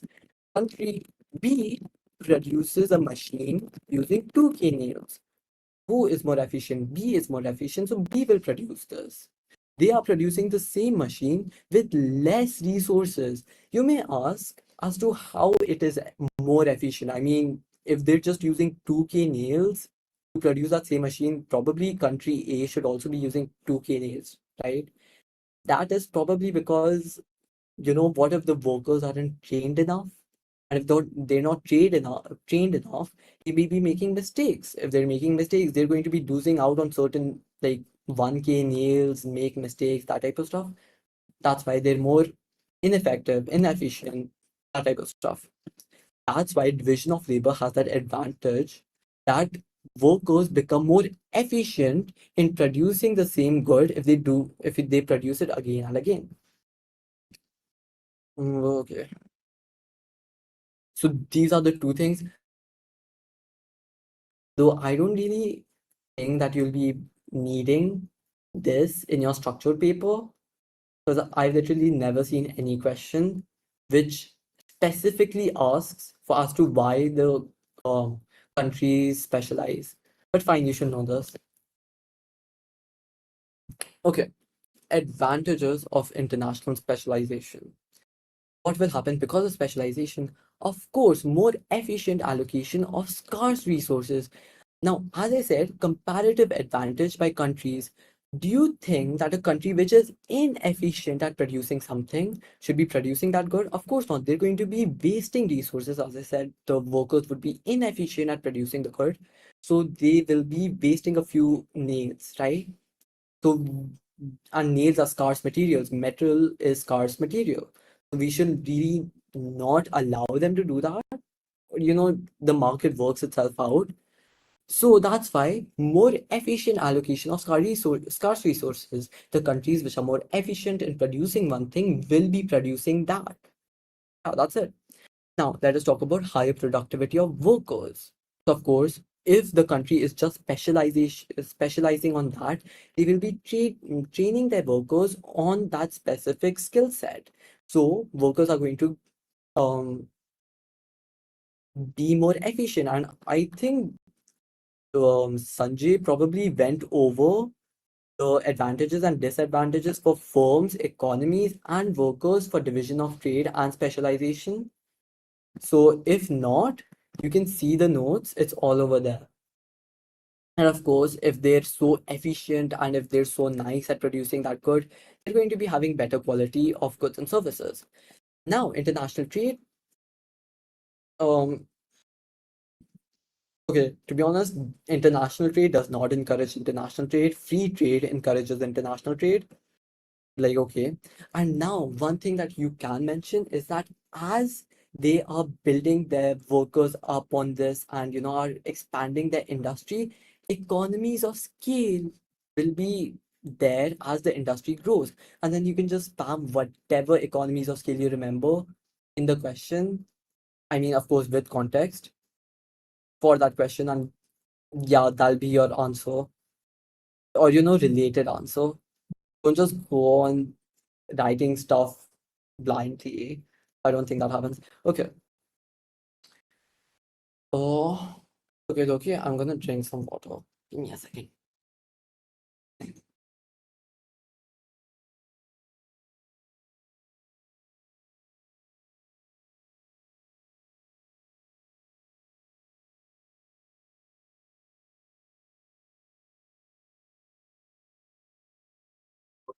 Okay. Right. Okay. Um, Advantages and disadvantages of national specialization. Okay, as I said, for consumers, for firms, for economy. Lower prices, we already discussed this. Better quality, already discussed. For firms, you will be having higher productivity, efficiency. So yes, low average cost. So because of the low average cost, there will be so much more demand for them, right? They will be having access to large international markets because of international trade. Of course, that's a must. And higher profits and competitiveness. They will be having higher profits because there will be more demand and they will be having less cost of production. So, big margin. For the economy, of course, there will be GDP growth. Because of GDP growth, there will be more jobs which are there, more jobs, more standard, increased standard of living, better life, whatever.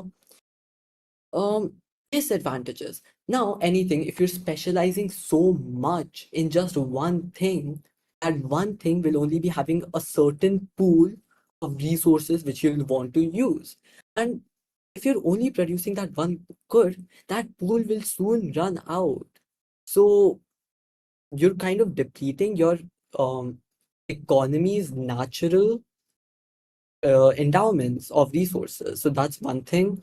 I guess you can put environment anywhere for disadvantages for the economy in any case, or higher GDP, you're hurting the economy, hurting the environment and whatever. Anyways, now another thing, see, when you're talking about international trade, you are specializing, right? You'll want some goods from the other country. But see, what happens if that other country and the other country's president goes into some feud with your country's president? Trade war. Yeah, I mean, no pettiness and whatever. Though of course that's not the case. That's not how it actually happens, but like same thing. You can understand how precariousness is there in the international market. There could be global recessions. the 2008 financial market crisis, whatever, it affected the entire world. So you can just see how global the interconnectedness of the financial systems is so um, dangerous. Yeah, precarious. Now, of course, one more thing. We'll learn about protectionism policies, which is basically tariffs and everything. So if you put tariffs in order to protect your current account of balance or to make sure that your currency doesn't depreciate, then they will also feel that okay, they put trade restrictions against us, we'll put trade restrictions against them. It very often happens. For the economy, okay, one more thing, right? Actually, many more things. International trade, when you're only focusing on one industry, other industries will not be able to flourish. And of course, that is a concerning thing because that would limit domestic choice of goods and services. Even though you may be importing it from outside, it will still restrict the domestic choices. And of course, less economic risk diversification if you're just focusing on one product. Okay, this reminds me of structural unemployment. This can come. So what happens if the demand for that industry decreases? Suppose you were working in the Excel industry. So what if AI comes in? AI has come in and is, putting so many people in unemployment. So that thing, there is always a risk of structural unemployment for the entire country. Anyways, for firms, overdependence on a single product, just like the economy, overdependence on a single industry, vulnerable to changes in global demand. Again, precariousness because of the global interconnectedness, risk of closures and unemployment if industry declines. So structural unemployment.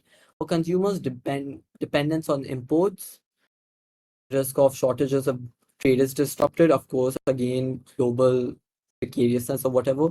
Prices may rise if world prices increase. Okay, yeah, that is also one thing. But I don't think you'll be able to remember that because it seems so I mean, it isn't counterintuitive, but I mean, I would just have the notion that in a specialization economy, the prices would be kept to a low, but of course, there are so many other factors which are affecting this, so you can't make that generalization. Lower choices of domestic goods already discussed. Okay, are there any questions? Because I'm just kind of ignoring it. Yeah, I hope. Okay, thank you, RT, for answering. Um, okay, finally, globalization. How many slides are left? Okay, we're just going to rush through all of these. I'm not gonna read all of that. Globalization is the growing economic interdependence and interconnectedness, as I just said, of countries through trade, investment, and movement of labor, which is just immigration. You know, your country people are going to US or something, that type of stuff. So trade, investment, which is FDI, perhaps, and movement of labor and information. No need to memorize this definition like verbatim, but you can get the gist of it and make the definition yourself. If not, remember it.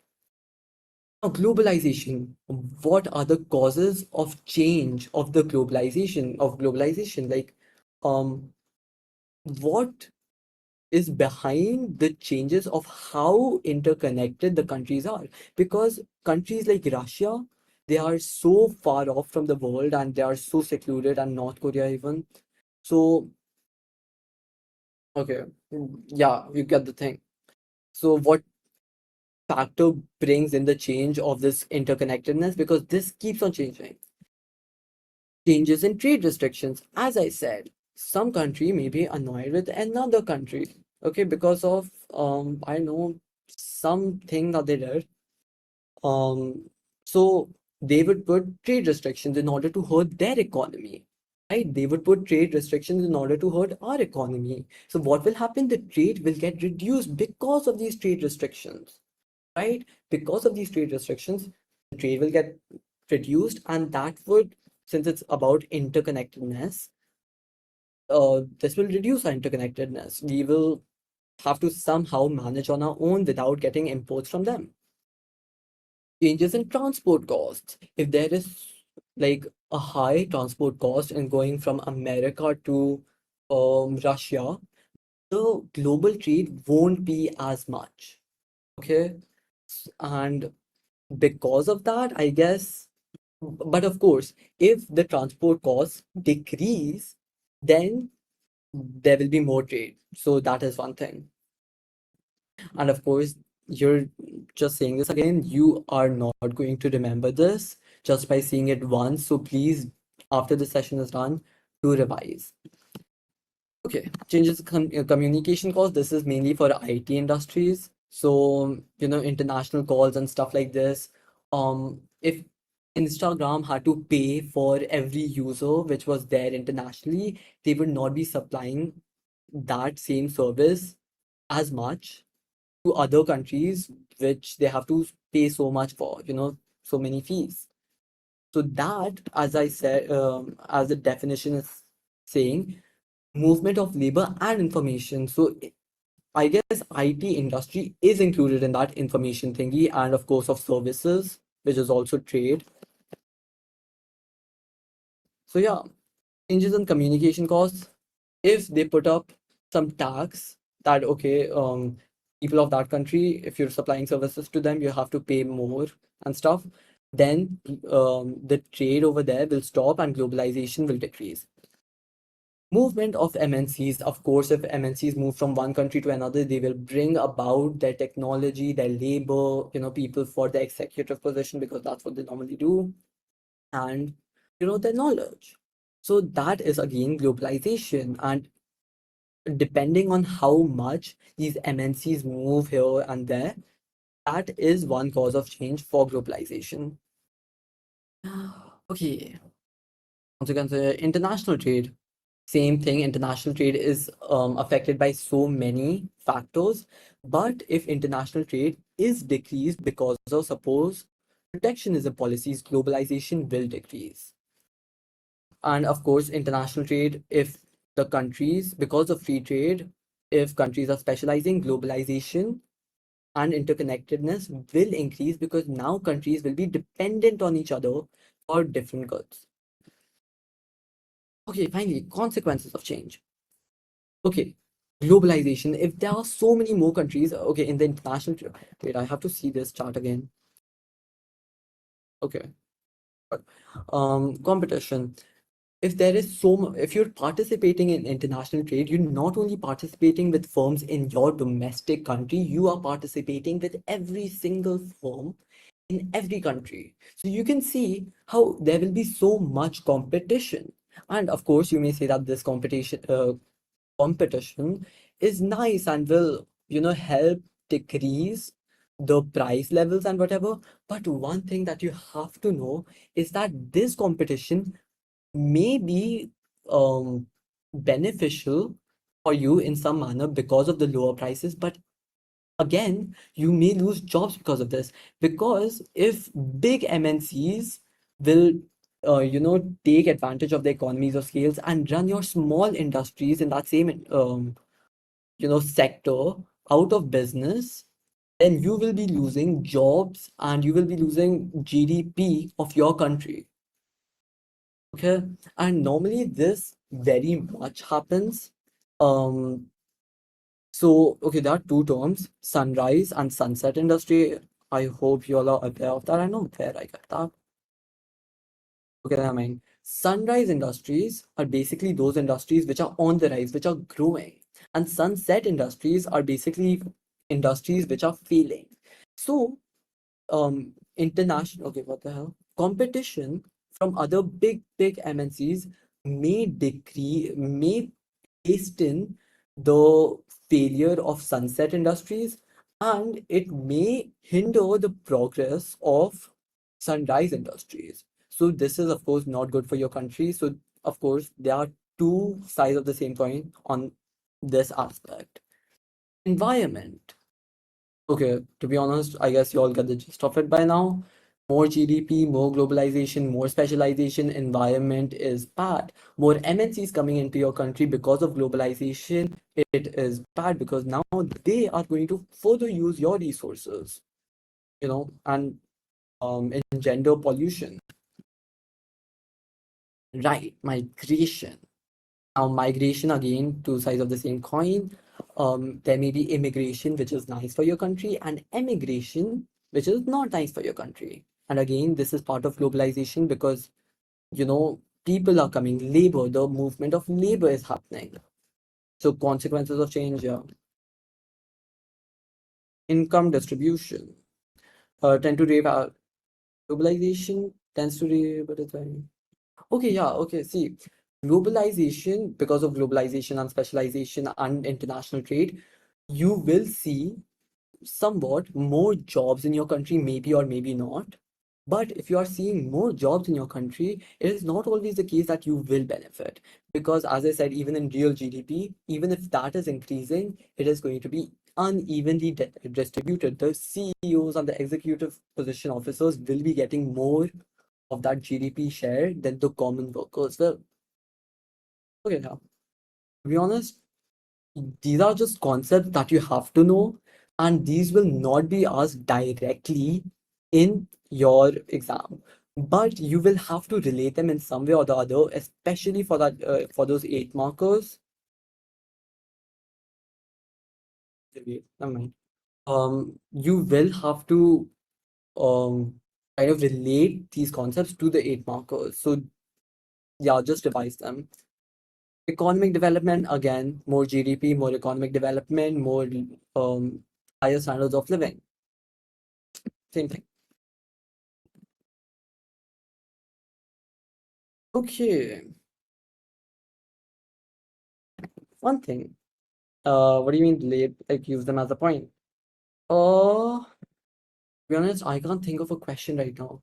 But suppose you're talking about economic growth. Is GDP always beneficial for your country? So you can talk about maybe it is because MNCs will come, but maybe it isn't because those MNCs will take advantage of your resources and that type of stuff. So you are still relating those points of globalization, right? Economic development was a consequence.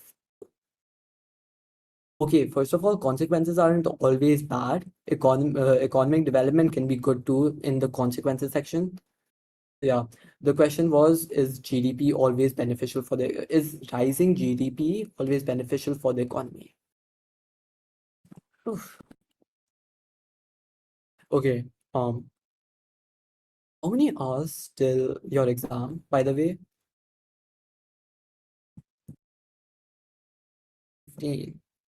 Okay, okay. So let's just get through everything quickly. What the hell?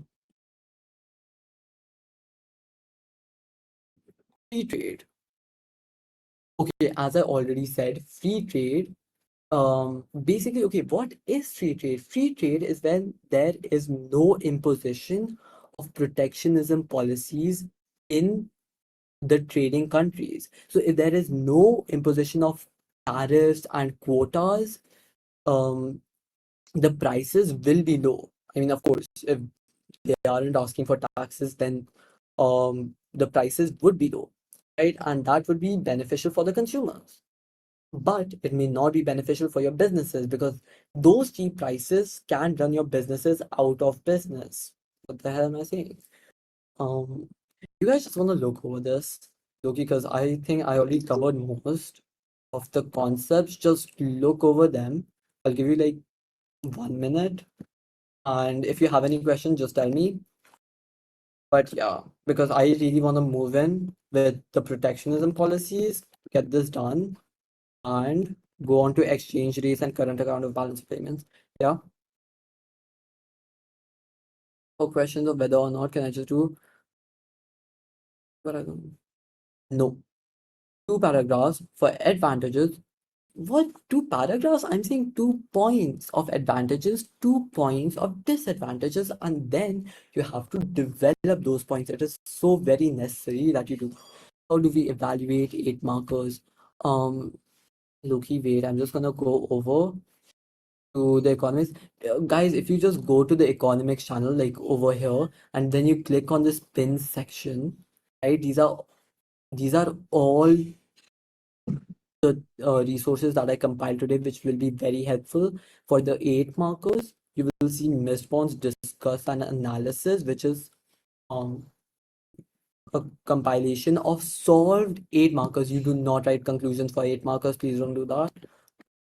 So if you download this file, you will find 8 out of 8, like full grade responses to the answers for 8 markers and 6 markers.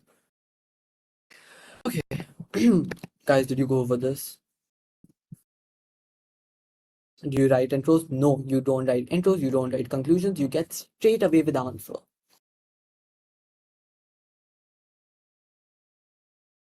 Guys, did you go over this thing, free trade benefits? Oh, bad. Okay, bro.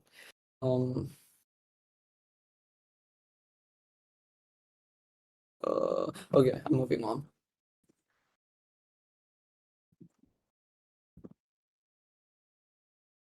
Free trade. Let us talk about protection. Okay, wait. I'm just gonna drink more water.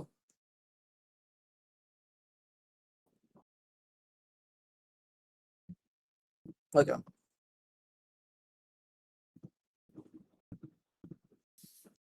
Protectionism. Now, 4 types of protectionism policies which are there. One is tariff, which is just a tax on imported goods. Embargo, which is a complete ban on imports.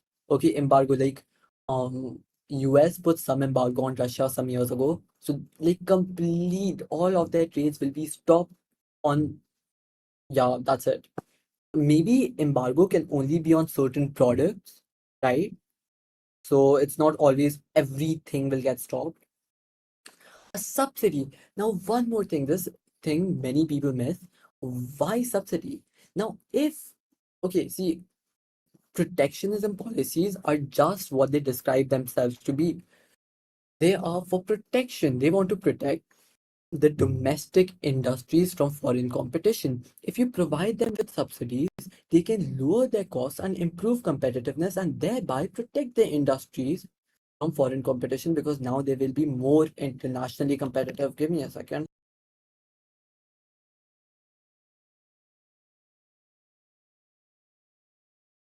Sorry.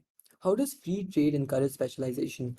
Okay, as I said, the countries will not specialize in just making given to form. Okay, I'll answer that. So specialization are for, okay, countries only specialize in certain products, right? They completely forsake the production of other products. What the hell, my sister is coming, and okay, whatever. So they completely forsake the, okay, you know what? Just give me 2 seconds.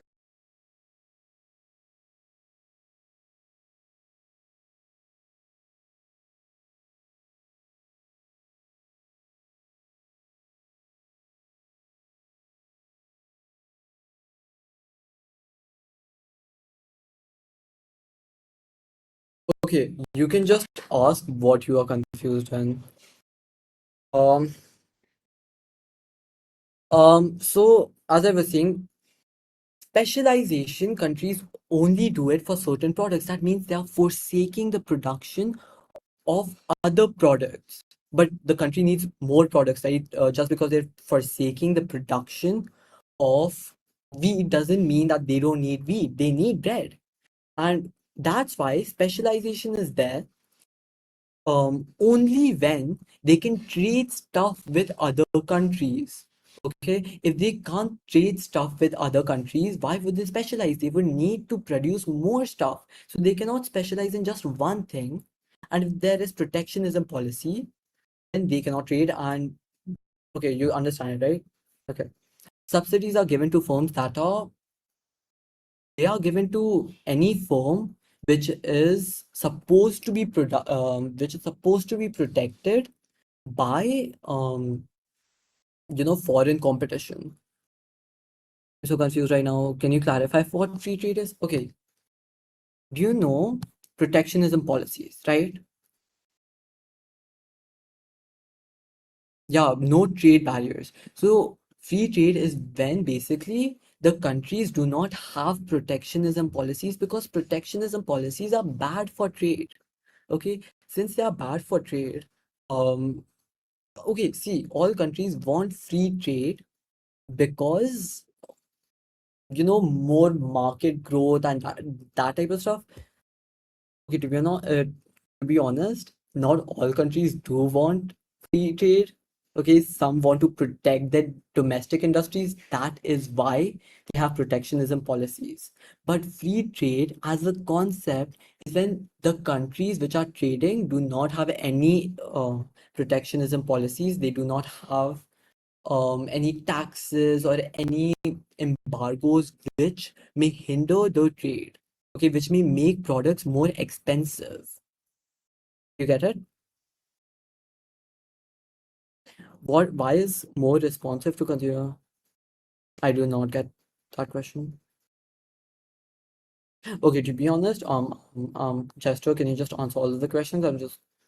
Will they ask advantages? Definitely. They will ask it in an elusive manner or in a straight manner they can. Okay. Guys, okay, as I was saying, subsidies are given to businesses in order to reduce their cost of production and to make them internationally competitive, because that in some way is also protecting them from foreign competition, right? Now let us talk about import quota. It is like the more lenient version of embargoes. It's basically a quantitative limit on how much the good can be imported. So the okay, I will give an order of an import quota from Russia that okay, you can only export 3,000 Nvidia chips into our country.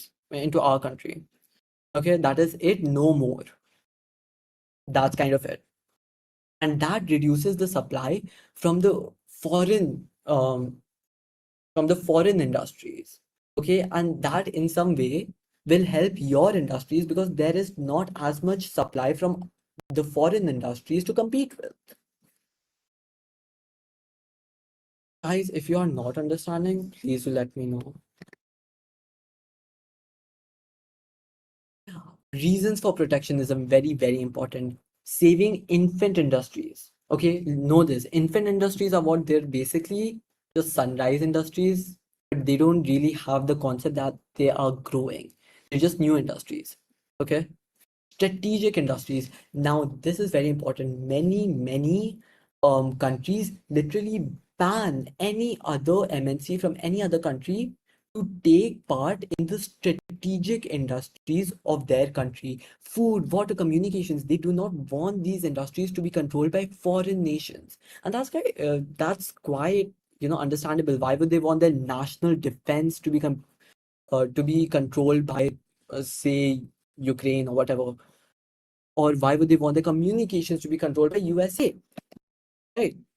Um, okay. Okay, and declining industries, which is just sunset industry. Okay, reducing current account of deficit. Now, current account of deficit, if you don't know, let's just put it in the concept that exports minus imports. Okay, you don't want too much of imports on your part. Okay, because see, what will happen if you're asking for too many imports? Too many imports greater than the monetary fiscal value of the exports that you are giving. Okay, what will happen? You will have to borrow money, and not your money. You will have to borrow the money of their currency, and that will just increase your sovereign debt, and sovereign debt is just debt to other countries or to other people in the context of a country being in debt to somebody else. So reducing current account deficit, they do not want their current account to be in deficit, otherwise they will have to be in debt, okay, to purchase the imports. And to be honest, if you in a pragmatic manner, every country is in debt. Okay, like Japan is like $3 trillion in debt or something, and US is in $31 trillion of debt. I have no idea. Okay, wait, I already shared this. It has been shared many times. And also, please do look at the notes. Okay, these slides were not actually very nicely made. I kind of made them in like a day or something. So just look at the notes. We kind of copy pasted from the notes. So yeah. Okay, increasing government revenue. Some people, okay, sorry, some countries actually put these protectionism policies like tariffs in order to get money from all of these imports which are coming. So these tariffs, these increase the government revenue, which they can, put in welfare benefits or in education, healthcare, and develop the economy. In fact, I have related this government revenue in so many cases because see, whenever they're talking about higher GDP, okay, or whenever they're talking about the economy developing. So if the economy is developing, then there will be more demand for labor. If more demand for labor, then more employment. Employment means more wages, right? More wages means they will pay more tax. More tax means more government revenue. So you can see how I went from just like the economy growing to the government getting money into the economy growing more. A prosperous cycle. That's what they call it, like the virtuous cycle of prosperity. If you want, you can Google it. Over there. Yeah. So protectionism consequences. Now, okay, fine. Also dumping. Okay, I'm pretty sure I saw this in a past paper. What is the definition of dumping? It is basically when foreign firms, keyword foreign firms, sell goods below the cost price, below the money that it takes to produce that good, to undercut domestic firms. They can do this because suppose they may have a surplus of goods, or maybe because they want to sacrifice some money in order to abolish all of the industries in that country because they hate that country, or for any number of reasons. Now let us talk about free trade consequences of protectionism. Let us talk about reduced choices and lower standards of living for consumers. So of course, if you're going to be putting an embargo to another country, they will not be putting okay, what the hell, they will not be importing their goods to you, right? And if they're not importing, that's like lesser choices for you. And lesser choices of goods means lower living standards. That is one of the, you can put anything in lower living standards. If you don't think that there is enough domestic choice, then that's lower living standards, or like, decrease living standards, whatever.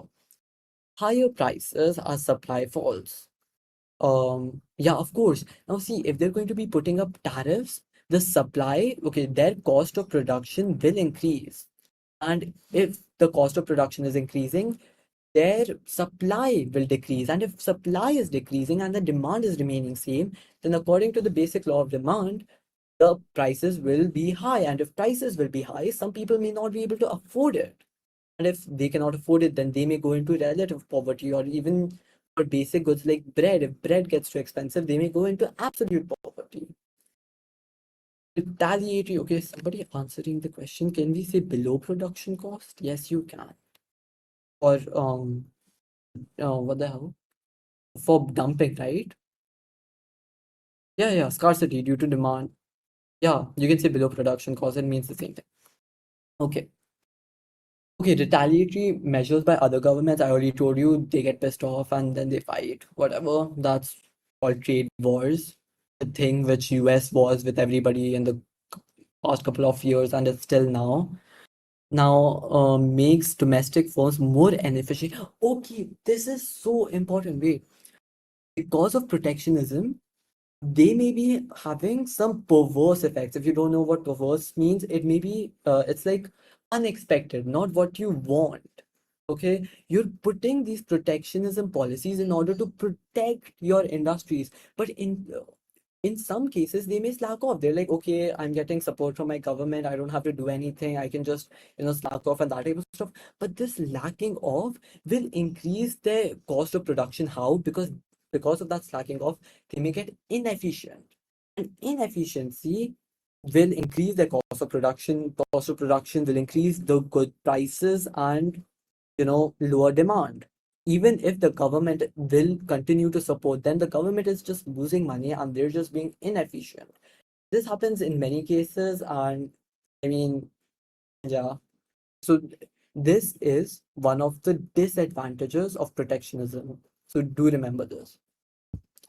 And to be honest, all of these are disadvantages.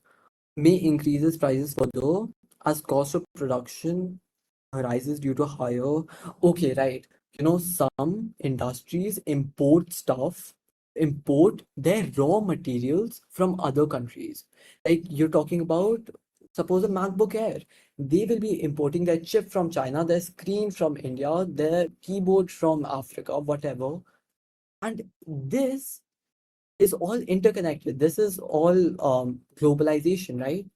So if there are tariffs on these countries from which they are getting their raw materials, then their prices will rise, their cost of production will rise, higher prices will be there for the goods that they are producing because of the higher prices of imported resources.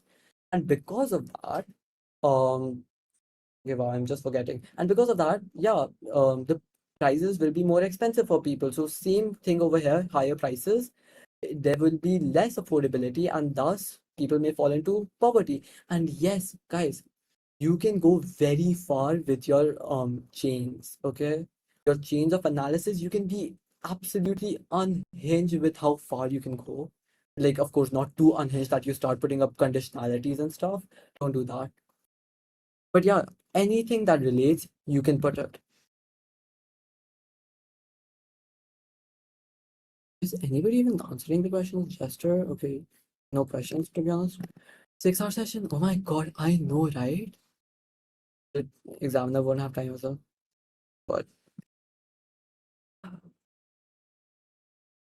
right, okay. So if you're going to put all of these restrictions and you're going to increase their production costs, then the MNCs which are situated in your country will relocate and you will lose out on the benefit that they are bringing to your economy. Once again, you will not be able to remember this, so please revise and just kind of etch it in your brain. Loss of revenue from trading partners and unemployment in those countries. It's kind of obvious you're losing the revenue which they are getting because of all of these protectionism policies. Okay, another thing done. This last over 7.5 hours? No? Yes. Okay, I should probably tell Chirag. A second. Oh my god, did he? Like, okay. A foreign exchange rate. Okay, guys, do we know what exchange rates are? Let's say yes or something. How do you exchange? I can't think of any. Oh, what? Any for my life. Loki, just to be honest, even I couldn't come up with anything.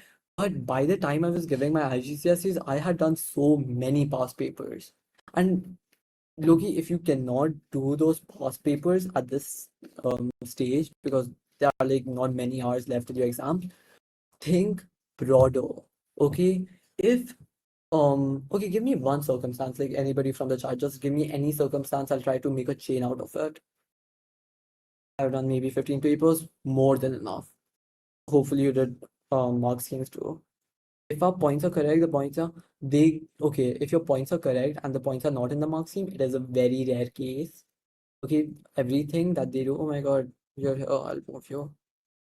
So everything that is normally supposed to be given, it is in the marking scheme. But if it is not, they will still consider your response and still see if it can be marked and can be given marks for.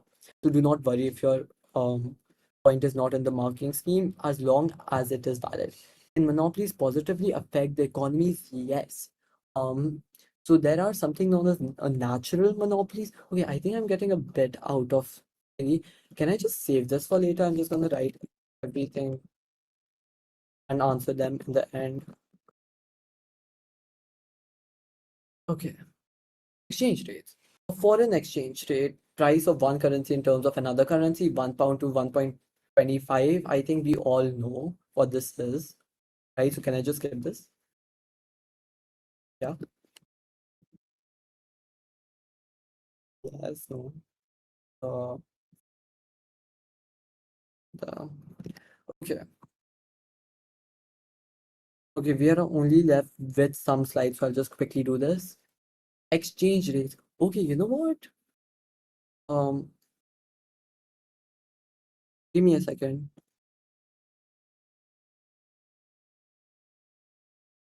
Yeah, we are still doing this. Exchange rates. You guys just want me to send a marking scheme for the questions over here?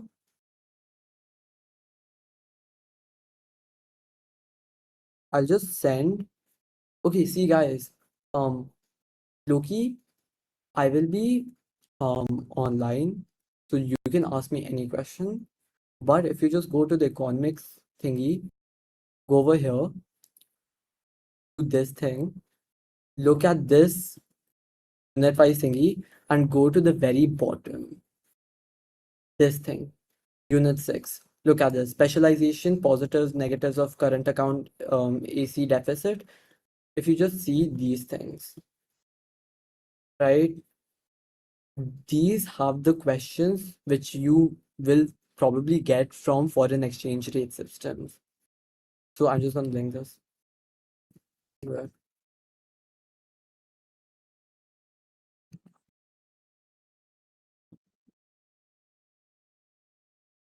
Voila. Okay. Now, guys, do you want me to explain this? Just say yes or no. Quickly discuss whether or not having rate better how to answer negatives. It is literally over here, like in this thing that I said. Okay, yeah, we'll just come over it. Yeah. So causes of the changes in the foreign exchange rate. What is the reason behind the shifting of the appreciation, depreciation? These are the things. And of course, all of the things are over here too, economics thingy. Speculation, there are speculators. There is something known as arbitrage. So basically, they, in the short intervals of times, while the currency is fluctuating, they buy money from one currency and then sell it to another currency. Okay, in some complicated manner, they buy currency from this currency and then they sell currency in that currency, and in that manner, they are gaining a profit because of the time lapse it takes for the market to adjust. That is known as arbitrage, and you do not need to know that. But what you do need to know is that arbitrage is done by speculators. And that speculators, because they want to earn profit and because they buy and they influence the market of your currency, your exchange rates are also decided by what the speculators do. Okay, so speculation is one thing. Entry and departure of MNCs. Now, one thing, when the MNCs come, they bring their own currencies. They give you their currencies for you to give them their currency, for you to give them your currency so that they can establish their building over here in your country with, of course, your money, because that's what runs in your economy. So entry departure of MNCs, of course, and MNCs also repatriate their profits. Okay, repatriation is basically sending back to the economy to their economy, to their country. So whatever profit that they earn in your currency will now be repatriated. They will ask your central bank that, okay, you take this, you take your currency, you give us the same amount of our currency, of your currency in our country's currency. Okay, that's kind of how it works. So that basically does lead to depreciation. So that's why repatriation is not really nice for your country, but MNCs do that. Changes in the demand for imports and exports. This is the main factor. More exports means more demand for domestic currency, means appreciation. But another thing, and very important, you guys have heard, okay, if you just kind of look into this thingy, you will see why in fixed exchange rate economies you cannot control both the interest rates are just monetary policies, and the foreign exchange rate. Why?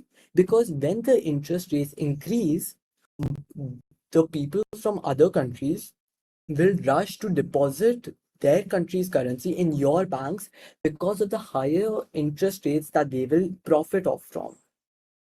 Right? Because they are profiting, they will, of course, deposit their currency in your bank's currency. And okay, yeah, that will appreciate your currency because now there is more demand for your currency. Right? So because of that appreciation, you cannot be shifting the interest rates and not expect that the foreign exchange rate will not shift too. Okay, wait, do you guys understand what I'm getting? Because I did say that a bit vaguely. I have to skip. No, you will not be skipping that. To be honest, I wish I had.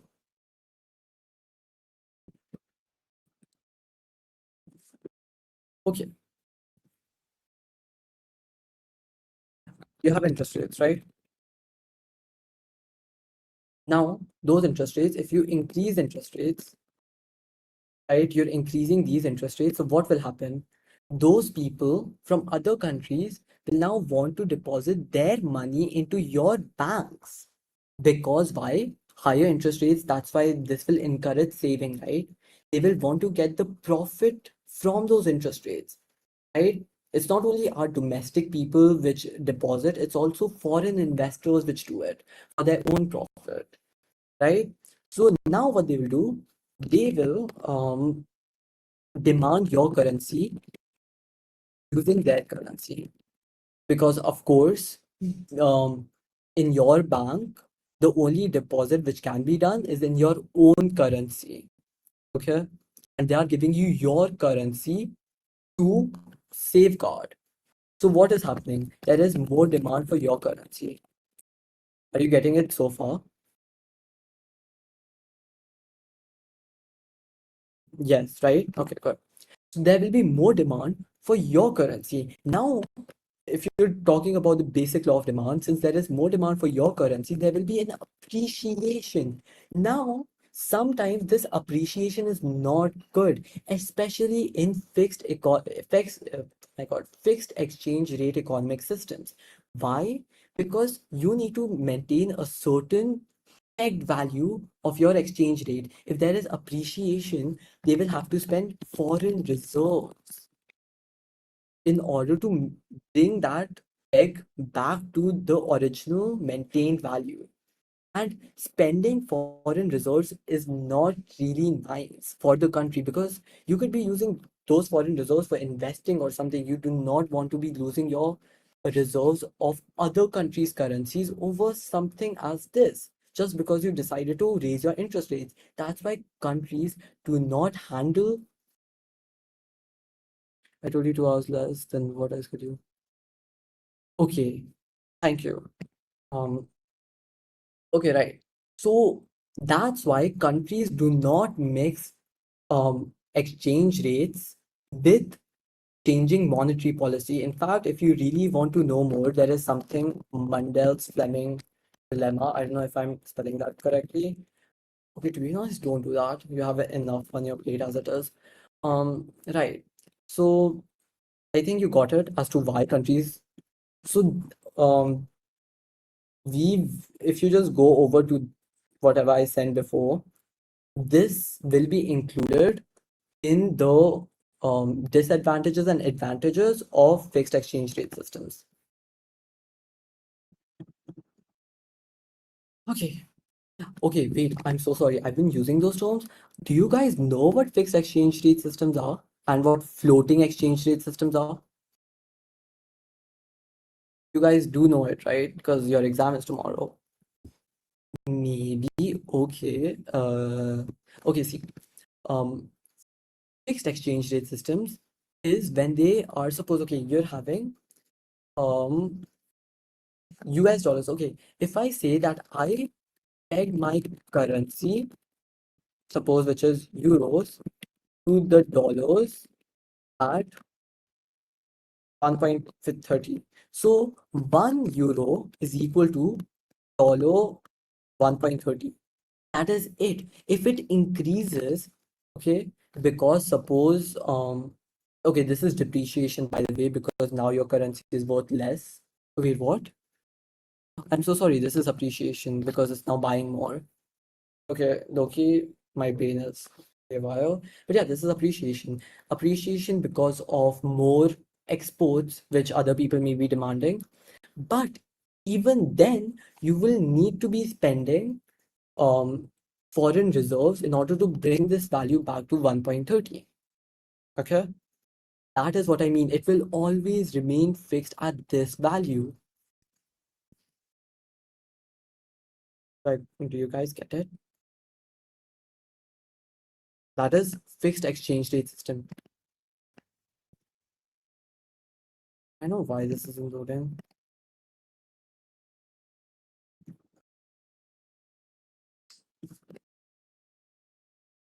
What influences a floating exchange rate system, which is a system which is not fixed.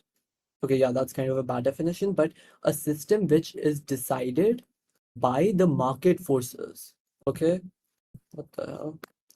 That is a floating exchange rate system, and the floating exchange rate system is affected by the same thing that affects appreciation and depreciation. So that would be exports, imports, the demand for them, speculation, and the going and coming of MNCs. That would be the thing. What the hell is wrong with this?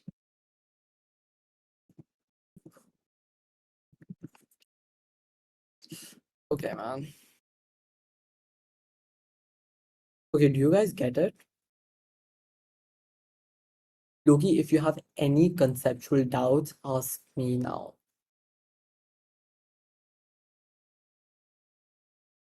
Okay.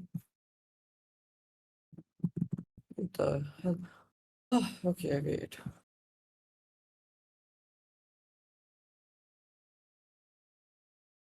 I have to go through the video.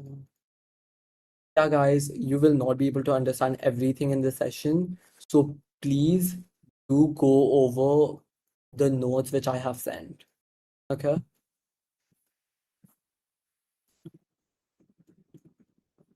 Okay, see this. I'm just gonna send everything over here. Guys, do you want me to go over these things too? The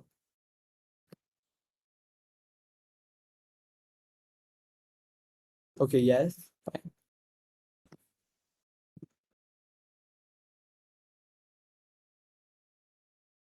Okay. Oh man, okay. Fixed exchange rate system. So, in a fixed exchange rate system, the currency value is set and maintained by the government or the central bank. It is mainly the central bank. It is controlled by managing the supply and demand of the currency.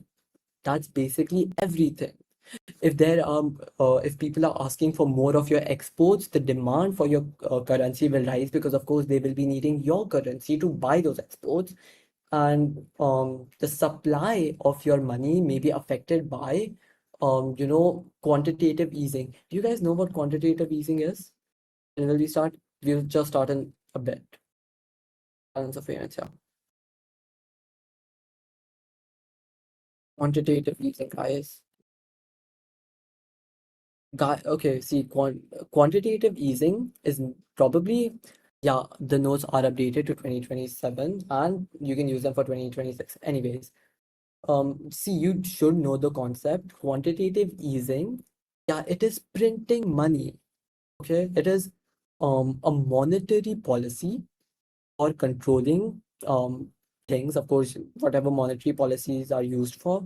So quantitative easing is just printing money. So if you're printing money, the supply of your currency will increase, right? Okay, now one thing, fixed exchange rate, fixed exchange rate reduces speculation because now people know that, okay, your currency will always be fixed at this stage, so there is no point of taking advantage of the arbitrage. But as you will see in the disadvantage over here, speculation still exists on whether the government will revalue or devalue. Now one more thing. In floating exchange rate, we say appreciation and depreciation. In fixed exchange rate, we say re-evaluation and de-evaluation. Okay, right. Now, one thing, fixed exchange rate, businesses like it, okay, because fixed exchange rate, it exudes certainty, stability. And certainty for businesses is nice. They like something, they know, they want to know that their prices and their revenue and everything can be predicted. Now, let's talk about advantage three, constrains irresponsible government policy. Now, of course, they cannot decrease the interest rates excessively or create money recklessly, because that will just increase supply and then you'll have to use foreign reserves in order to take care of that. They do not do this. It acts as, some kind of a guard for the stability of the country and irresponsible government policies. And okay, one thing, some countries also put their um, peg values to very low levels. And why? Because low levels means that other countries will find their products cheaper. In fact, China does this. It has been accused of I know what it's called, but I think exchange rate manipulation is what it's called, and it's been accused many times in the UN for that. So you can look into that. So countries do that, okay, to make sure that their market is flourishing. Anyways, disadvantages.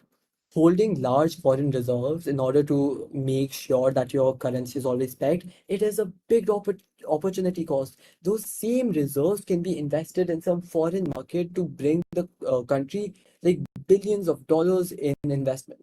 Okay, but no, you are using it for for fixed exchange rates. So of course, there is a very big opportunity cost.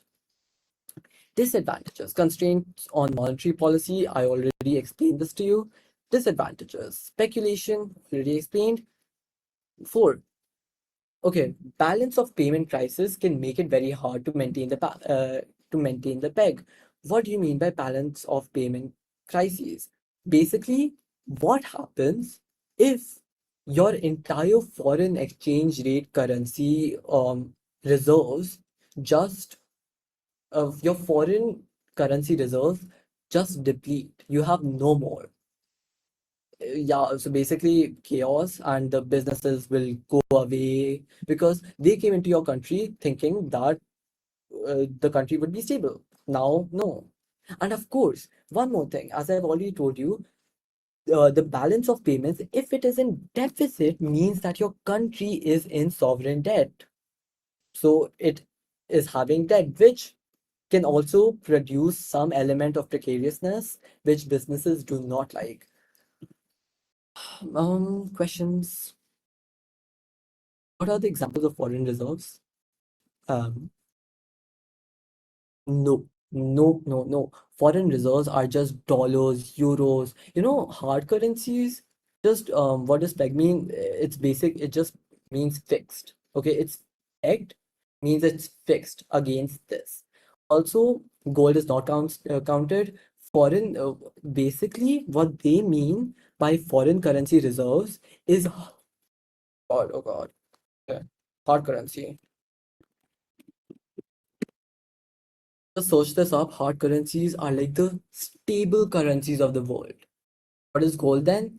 Okay, this is a way off topic, but now we have a new system called fiat system, and we don't really use gold to back up our money anymore. But I cannot go into that. You all should just focus on your IGCSE syllabus.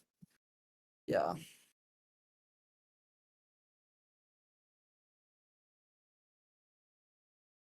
Exchange rate. Currency value is determined entirely by market forces of demand and supply. There is no peg value, there is no fixed rate. Advantages. Imbalances in the balance of payments get fixed automatically. So if your currency is depreciating, so what will happen if your currency is depreciating? The other countries will find that your products are cheaper. They will ask for more of your exports, and if they're asking for more of your exports, they are basically increasing the demand for your exports.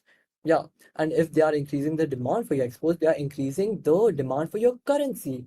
And if they're increasing the demand for your currency, they are appreciating. So it always gets fixed. And if they're appreciating, then there is less demand for exports, and then the currency is depreciating. You have to understand, floating exchange rate always brings the market to the equilibrium. And in fact, there is a very famous quote in economics: the market always solves itself. Okay, to be honest, I forgot, but market supreme, that type of stuff. That's basically what the entirety of economics is based on. Right, advantage two. No need to hold large amounts of foreign reserves. They can be invested instead. Yeah. Smaller impact of speculation, and there is no fixed peg to defend. Now see, the speculation will still hurt the floating exchange rate economies, and they will be more susceptible. But you have to understand, if the speculation even um changes the exchange rate of a floating exchange rate economy just by like a dollar or two, or appreciates or depreciates it, it will always come back to the equilibrium that it wants. Okay. But in the case of fixed exchange rate systems, they have to maintain the peg value. So because of that speculation, they will have to spend foreign reserves, which in floating exchange rate system will happen naturally. Yeah. Monetary policy independence. Now, as I said, in fixed exchange rate systems, you cannot be handling the monetary policy while you are handling the fixed exchange rate system. I explained you the logic behind it. But in floating exchange rate economy, there is no such restriction. You have independence in order to decide your monetary policy. Uncertainty for businesses, that is a disadvantage because fixed exchange rate economies are more stable. Speculation can lead to volatile and unpredictable exchange rates. Absolutely. Less FDI investment due to currency uncertainty. FDI is just investment from abroad. And imported inflation. This is like such an important thing. Imported inflation. Suppose the currency of no sorry suppose the prices of other goods are increasing. Okay, so there is inflation in some other currency. Now if you are getting your raw materials from that currency, you will continue to get them, I guess, because you can't really just change your sources overnight.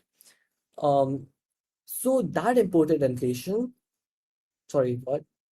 Yeah, those um increased prices of the raw materials will reflect in the prices of your final product, because the of the increases in the prices of the raw materials, there will be a higher cost of production.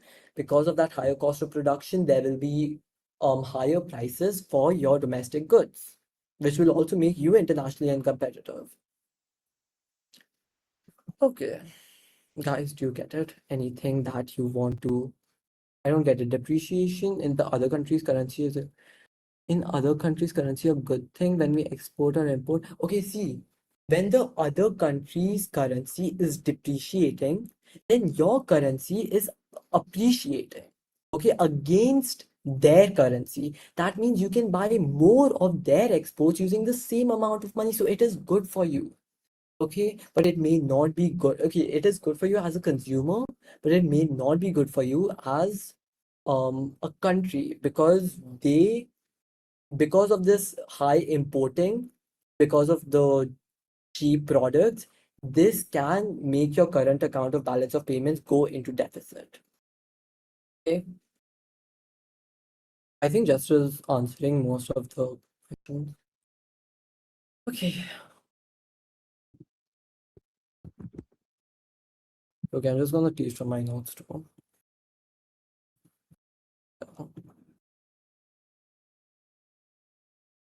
Of payments. Finally, we are in the last chapter. Current account of balance of payments has four things that you need to account for. Balance of trade in goods, which we also call visible balance or visible trade balance, and balance of trade in services, which we also call invisible trade or balance of invisible services, whatever. Okay, just say balance of trade and services. No need to complicate it. But of course, you can also get the logic as to why they're called invisible. Services aren't, material objects. So balance of trade in goods is basically what you are exporting, uh, um, the goods that you are exporting in fiscal value minus the goods that you are importing. Same thing in services, the services that you are exporting minus the services that you are importing, right? And remember, whenever they're asking about tourism, the tourism, whatever benefit that you get from tourists coming into your country, that will always affect the balance of trade in services, not in goods. Remember that it is an axiomatic thing that you just have to know. Okay, it is not counted in balance of trade in goods, it is counted in balance of trade in services. This is for tourism. Now I hope these two things are clear. Hopefully, balance of trade in goods and balance of trade in services.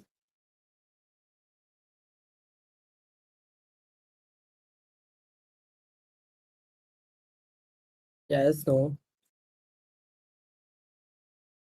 Okay. Is somebody asking a question? Talk about primary income.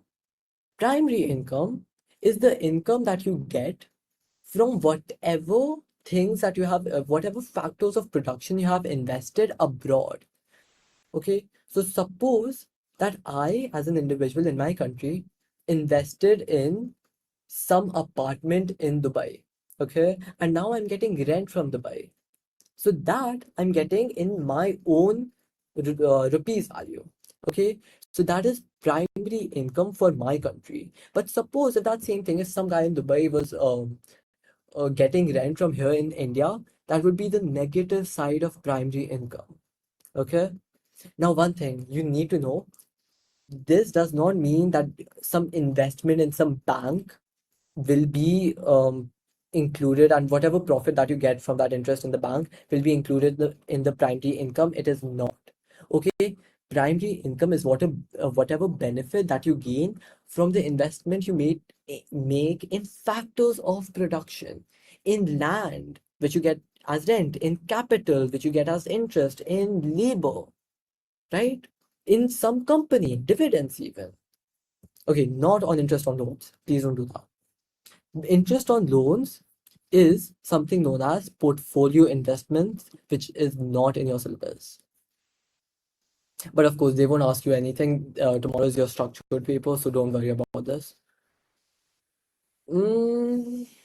Okay, right. Current account is balance, trade in goods, trade in services, primary income, secondary income. Right. What is secondary income? Secondary income is are transfers like foreign aid, remittances, which is just money sent home by workers abroad. Suppose I'm in the US and I'm sending money to my family in India, right? And then donations. Now, do know all of these things are without expecting something back in return. I'm not giving you money. I'm not giving my family money hoping for some goods or services in return. It is just me giving them money. Foreign aid is just giving other countries money. Donations is just giving other countries money or other people money from other countries without expecting anything back in return. Hmm. Yes. Can I share my PPT that explains strong versus weak currencies? You can, sure.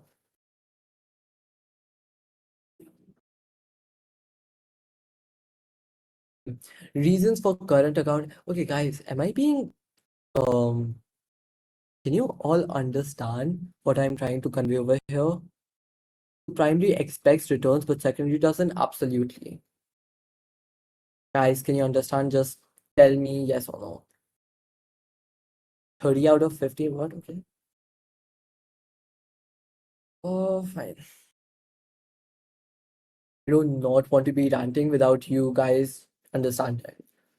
Reasons for current account of deficit. Right. So current account of deficit, it is basically, let us go over every one of these points. Let us talk about the trade in goods. So what will happen? Reasons for a current account deficit. When will the deficit happen? When the imports of goods is more than the exports. So you're in deficit. When the imports of services is more than the exports, when the primary income going out of your country is more than the primary income coming inside your country, when the secondary income going outside your country is more, and it's the same thing. Now, lower international competitiveness. Why do you think people will not be buying your exports? Because of lower international competitiveness, which of course can be caused by some supply factors. So, like supply side inflation or even demand side inflation. So, inflation is also another thing. A deficit strong currency appreciation makes exports more expensive and imports cheaper. So, of course, if your currency is like so strong, people will not like to buy exports from your country, which is the case happening with US. They have such a strong currency, and that's why many people in the third world countries do not take exports from them, especially when the hoodies on their websites cost like 2,000 or whatever, while we can get it domestically for 500.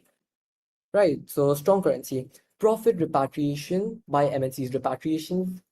Repatriation means sending currency back to your home country, right? So they are converting whatever money that they gain in your country to whatever money currency they have of their country, right? They're sending back the money to their home country. Profit repatriation. What this does is decrease the demand for your currency and increase the demand for their currency. So what happens? Your currency depreciates, their currency appreciates. Reasons for a current account surplus: take everything over here, flip it. Decrease in demand for exports, increase in demands for exports. Low international competitiveness, high international competitiveness, because because of better quality, or because your inflation in your country is less than the inflation in other countries, so your goods are cheaper.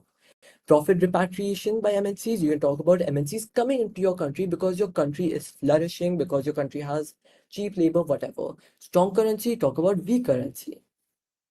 That thing. Low inflation from trading partners, high income from foreign investments, yes. And you can also talk about interest rates over here, by the way. As I said about monetary policy, interest rates increase. That means people from other countries want to invest in your uh, currency and in your banks. Basically, want to safeguard them and get the interest and profit off of that. That will appreciate your currency, and that is primary income, kind of. Okay, that is not primary income at all, but it is included in primary income, whatever. Wait, this contradicts. Okay, sorry. They do not do interest rates because that is, as I said, portfolio investment. So sorry. Consequences of surplus and deficit. Are you guys asking something? Loki? Can we be asked to draw exchange rate diagrams in the exam? I too have never seen any question like that, to be honest. Can somebody answer that? Then for 8 markers, 3 marks for each advantage. No, no, no. Okay. For 8 markers, there is no um mark distribution that okay, we will give 4 marks. Oh, wait, there is. Give me a second. I low-key forgot. Can somebody give me the marking scheme? Let me try to remember. No, wait.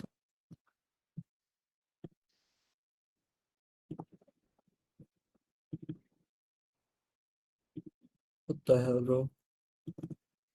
What? Wow.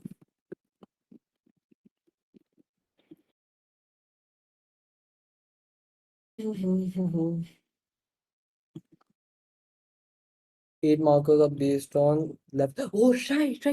Oh shit, I almost forgot. They are based on levels. Okay, levels of your analysis. If you only cover one side of the argument, you'll probably get like 4 marks maximum. I think that's what the marking scheme says. But you are not graded that okay, 4 marks over here, 4 marks over there. No, it is graded holistically. No, there is no 5 marks max for one side. Wait, oh, you're talking about the one side thing? Yeah, probably. But the entire answer is graded holistically. What about 6 marks then? Yeah, that is based on 3 marks, 3 marks, 4 marks, 4 marks, probably something like that. So you can give 4 marks for the advantages, 2 marks for the disadvantages. Okay. Mm,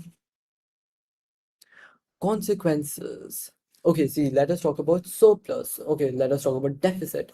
If there is deficit, that means there is less demand for your exports. If there is if there is less demand for your exports, that means there is lower demand for your products. Suppose whatever goods you're having, that means lesser demand for labor because labor is derived demand. And yeah, I mean, because of the lesser demand for labor, there will be unemployment, lower living standards, everything, yada yada. You just go on filling whatever chains of analysis you have memorized at this point. Employment. Okay, yeah, fewer jobs. We already covered this. Less domestic demand. You can just merge both of these points. And yeah, lower demand means less demand pull inflation, which can give deflationary pressure. This can be both good and bad because less demand pull inflation may make your products more competitive, but deflation is not nice. Okay, I hope you guys have learned the demerits of deflation. Okay. Oh, also, you know, supply side deflation is good, demand side deflation bad. That type of stuff. Okay, exchange rate depreciates, of course, deficit is there as less demand for domestic currency. Flip it for surplus, and you'll be getting all of your answers. Increasing GDP as exports contribute positively. Since there is more demand for your exports, you'll be getting more demand for your labor because they want to produce more. More demand for your labor, more better living standards, and that's how it will happen. And since there is more demand for your labor, there will be more demand for the money. And okay, give me a second.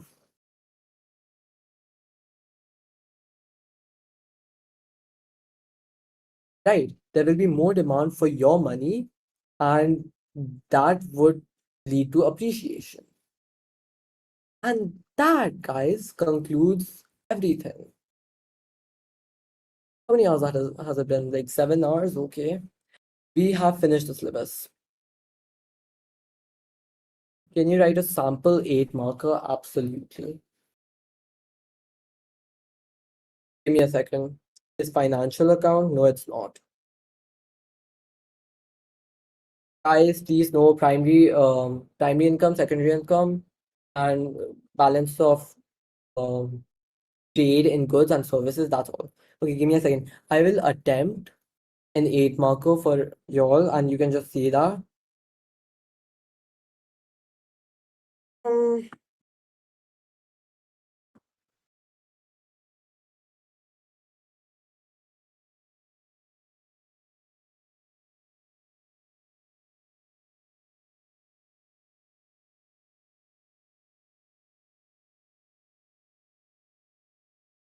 what the hell?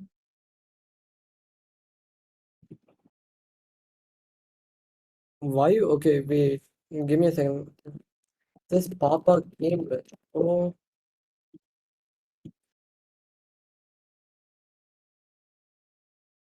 what do you want to do now? Do you guys want to go and then revise your own thing, or do you want me to do something like an 8 marker or something? Just tell me right now.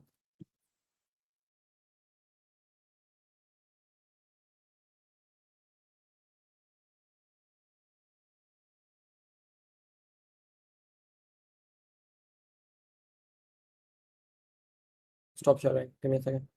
8 marker. Yeah, I will.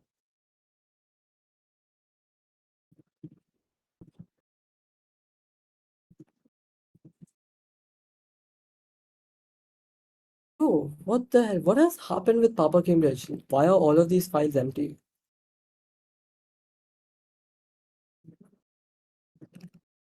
Why are they empty? No worries. Uh, Bro, I do want to do the. Give me a second. Can somebody send me the marking scheme of one of the papers if you can? Oh yeah, the structure is also available in the whatever pins that I have said and in the threads in the economics channel. Oh, give me a second. I'll just get one of the Feb March things.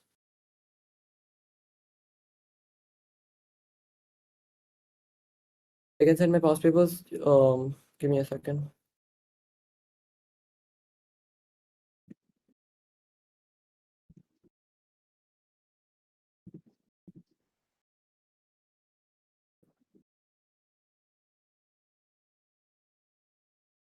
Oh, what the hell? Somebody send me a past paper, please.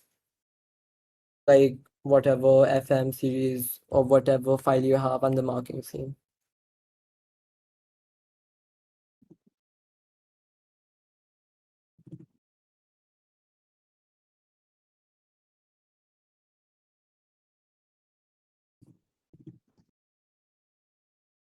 Oh, God. Section. Okay, wait. Okay, I'll share my screen now. There you go. Can you all see my screen? I hope you can. Section B, which 8 marker do you want me to attempt? Discuss whether or not a government should introduce a maximum price on housing. Discuss whether or not it would benefit imposed regulations used by young people. Discuss whether or not investment is beneficial to an economy. Video games. Okay, man. Give me a second then. How do I zoom in?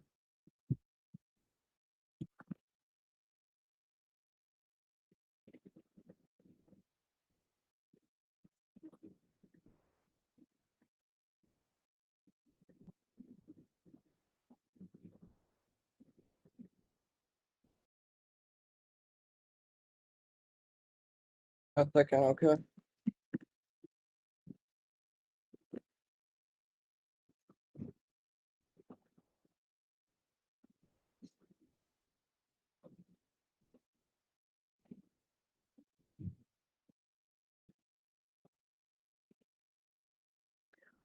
Okay, should we start? Oh, restart stream? Why? Oh, okay, wait. There you go. Visible. Discuss of whether or not whether or not it will benefit the economy. Guys, if you go through oh, bro, what the hell? The pins which I did, do FM26? No, thank you, bro. That's the paper that I did, and I was so traumatized by it, but fine. Let me just do this now that I have the question paper. Or do you guys want me to do the FM thing? How much time to allocate for 8 marker? 20 minutes. Or like 15. Just, write fast, bro. Okay, fine, FM. Question paper 22.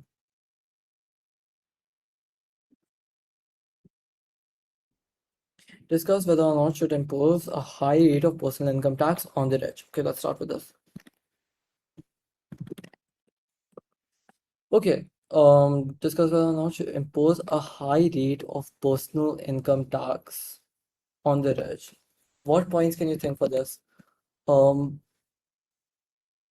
Personal income tax, okay, for the advantages, you can think of progressive taxation can lead to income, okay, with GDP redistribution to lower class people. What else can you think of? Should impose a high rate of personal. You can use it for welfare schemes. You can use it for supply side policies. Okay, to be honest, that's enough for advantages. Now let's talk of disadvantages. When you're talking about personal income tax on the rich, you're talking about the founders and the CEOs of MNCs. CEOs of MNCs. So MNCs may relocate. If you're talking about, okay, rich people may, okay, not MNCs may relocate, rich people may relocate and lose out on GDP by MNCs. Because of course they are the people who are handling everything of the MNCs, right? Okay, what are you guys saying? Emigration, yeah, okay, emigration, that's the same thing. And it will make CEOs and founders not want to be, yeah, okay, fine. Same thing, same thing. So I did eco in FM26. Okay. Disadvantages. What else can you think of? Personal income tax on the rich. Yeah, okay. You know what? We can just develop a lot on this. So I think this is fine. Okay, let's start. Answer. Um, so we just start with a very basic, the first liner thing that we have. The government should impose a high rate of personal income tax on the rich, as this progressive taxation, okay, to be honest, it's not really progressive, but of course, if they are imposing a higher rate, so that is progressive taxation, should impose a higher rate of personal income tax on the rich, as this progressive taxation will increase government revenue, which the government may be able to use for welfare schemes like unemployment benefits, which increase standards of living, and reduce poverty, or okay, let's not capitalize anything, or on training programs for workers which can increase efficiency and productivity, thereby um, increasing production possibility, maximum or curve of the economy, which would thus lead to increase in the GDP for workers, which can increasing thereby which would thus lead to an increase in the GDP. So okay, now here, of course, leading to increased standards of living, Now you can relate it to another thing. Because of this, because of the increase in the production possibility curve and thereby the supply, the aggregate supply, the prices. Okay, are you guys asking something? Tax evasion will increase. Yeah, absolutely. You can. I do not have my scripts. My school is like very, very, very bad. Okay. So, and they gatekeep a lot of stuff. So, yeah. But don't worry, when I get my when I get my scripts, I will give it to you. But you probably will not be getting it before your exams are over. So please don't depend on that. The prices of the goods and services decrease, becoming internationally competitive. Now, see how I'm trying to take just from GDP, increase in GDP and increase in the supply, the international perspective of this entire problem. Okay, by becoming internationally competitive, thereby increasing export demand and currency demand, um, leading to a surplus in the current account of balance of payments. Also, guys, if you think that you'll be writing balance of payments again and again, just put up BOP and then use BOP shortcut. Okay. What topic are we doing? We are almost finished with the thing. What are my results for eco? 93 PUM. Okay, guys, I did okay. So leading to surveyors. Okay, I think that's it, right? Can you send your answer in the chat? I will. Welfare schemes, supply side policies. No, okay, see, I wrote this much. This much is enough for the advantages side. because I covered like two subpoints and I developed a lot. But see, you can even go further and say supply side policies. You can fund supply side policies and increase the GDP of the country by by whatever government revenue that they gain from the taxation. Okay. Now let us talk about the disadvantages. Okay, to be honest, I'm like very lazy to type all of this stuff now. You guys want me to write it? What are the evaluation points? Everything is the evaluation point. Do you guys just want me to explain this and how I'll probably write it, or just like actually okay, bro, fine. However, now just same thing, copy paste. However, the government should not impose higher tax, as this will de-incentivize, de-incentivize the rich people to stay in the country as their profit margins are reduced, and they may immigrate. This may lead to brain drain, and considering they are the CEOs or executive officers of MNCs and firms, the country may lose out on the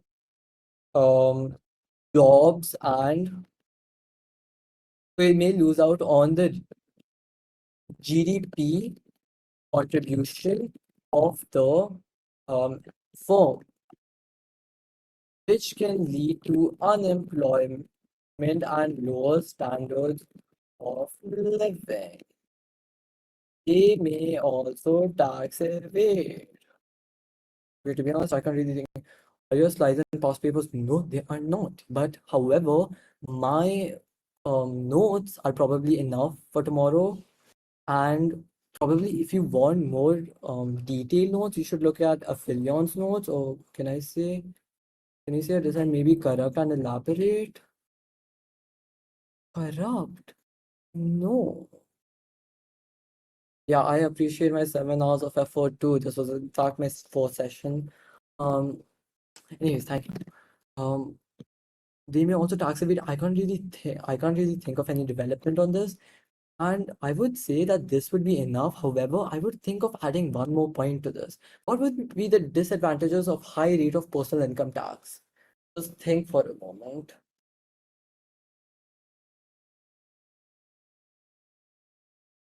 Right. Okay. You can, in fact, see, this is why I tell you, you can connect everything to the international perspective. Because of lower GDP, okay, now just write because of lower GDP, because of lower output, which is now not produced by the firm because the owners emigrated, the balance of trade in goods decreases, and the country may go into deficit in its current account of balance of payments and may go into sovereign debt. Write that. 8 marks. Kind of. Should I try and see how much I get for that? Because of lower. Okay. Could you suggest any notes to Satsuri? Oh my god, guys, I have sent my notes like a million times at this point.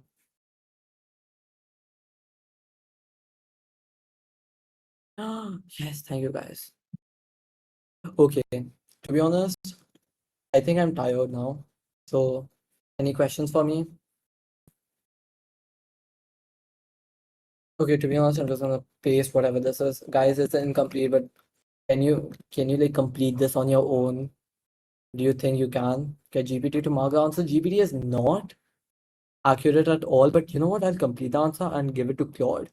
Because of lower, okay, I'm just gonna because of lower production, because of the forsaken production, which is now not done by the integrated firm, the GDP and exports may reduce, which would increase the current account of balance of payment deficit, leading to GDP, and which will lead to creator lower standards of living, and sovereign debt for the country. Okay, guys. So Claude is the best. Guys, no, I am telling you, LLMs are not good for marking. They are only good for. Okay, can you just like see the thing that is sent like just here? You'll see like one thing of the structure. It is in threads. So I'm just gonna paste this in. Guys, does anybody have the FM marking scheme?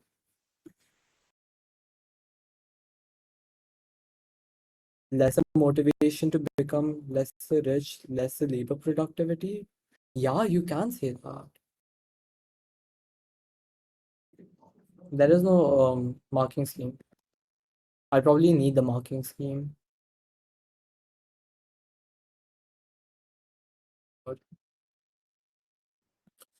God, man. Yo, somebody put this and put the normal table structure for the question 8 and just tell me what the answer is. I mean, what the grade is.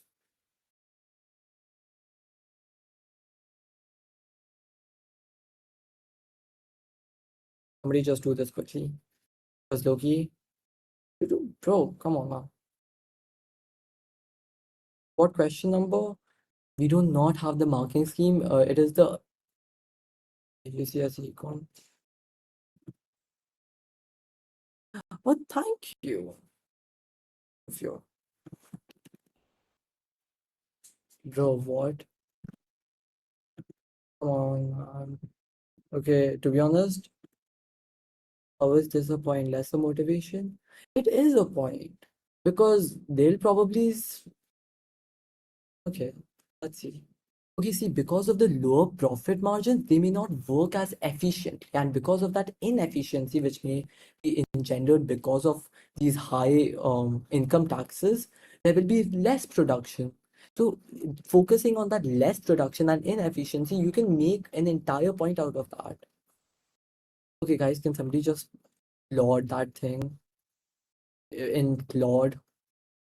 Yeah, I'm writing both in FM27. Why are you here?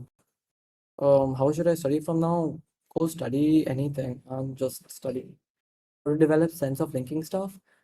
Yogi, past papers, I did like 20. Okay, I did like the past 5 years before giving my IGCSE. So yeah. There is no substitution for hard work. Oh my god, I sound like an unk. Um guys, is anybody giving it to Claude? Okay, you know what? Um,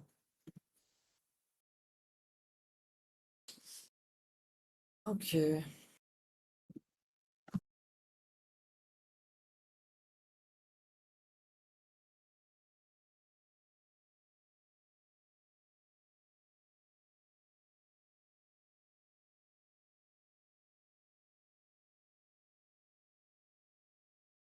Scheme.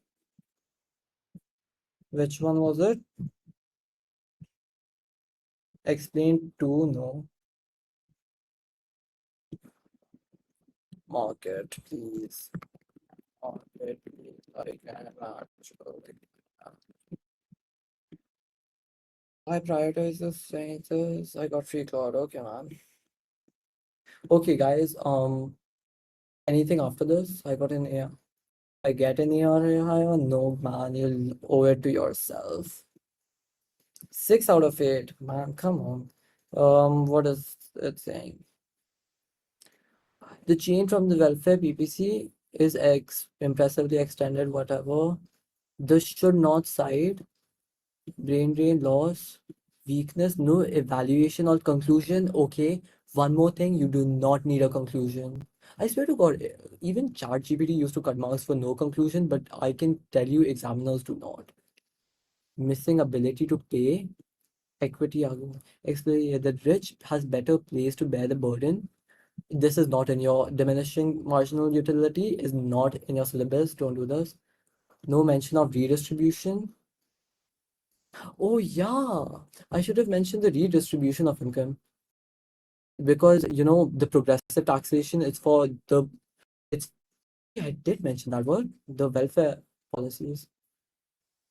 Aggregate demand ignored may reduce consumption and therefore contracting output.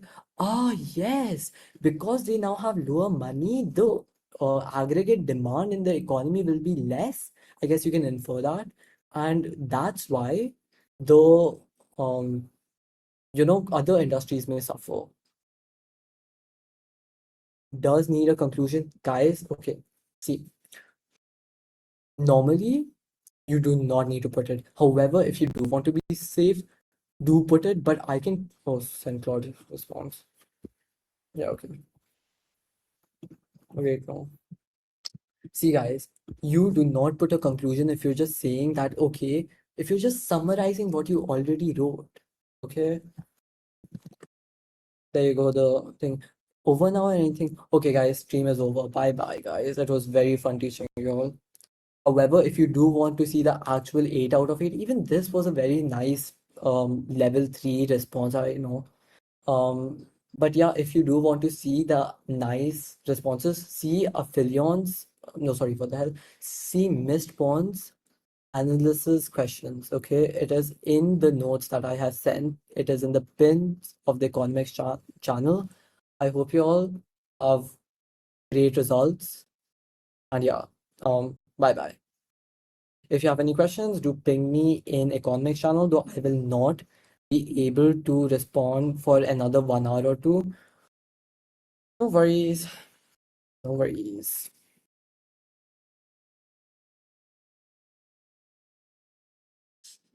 Okay, yeah, you all can ping me in economics channel if you want for any questions, but I will respond like 1 hour later. So just know that. Because I look have some stuff to do now. Okay, you all can leave because 30 people, bro. Bye bye. Goodbye, everyone.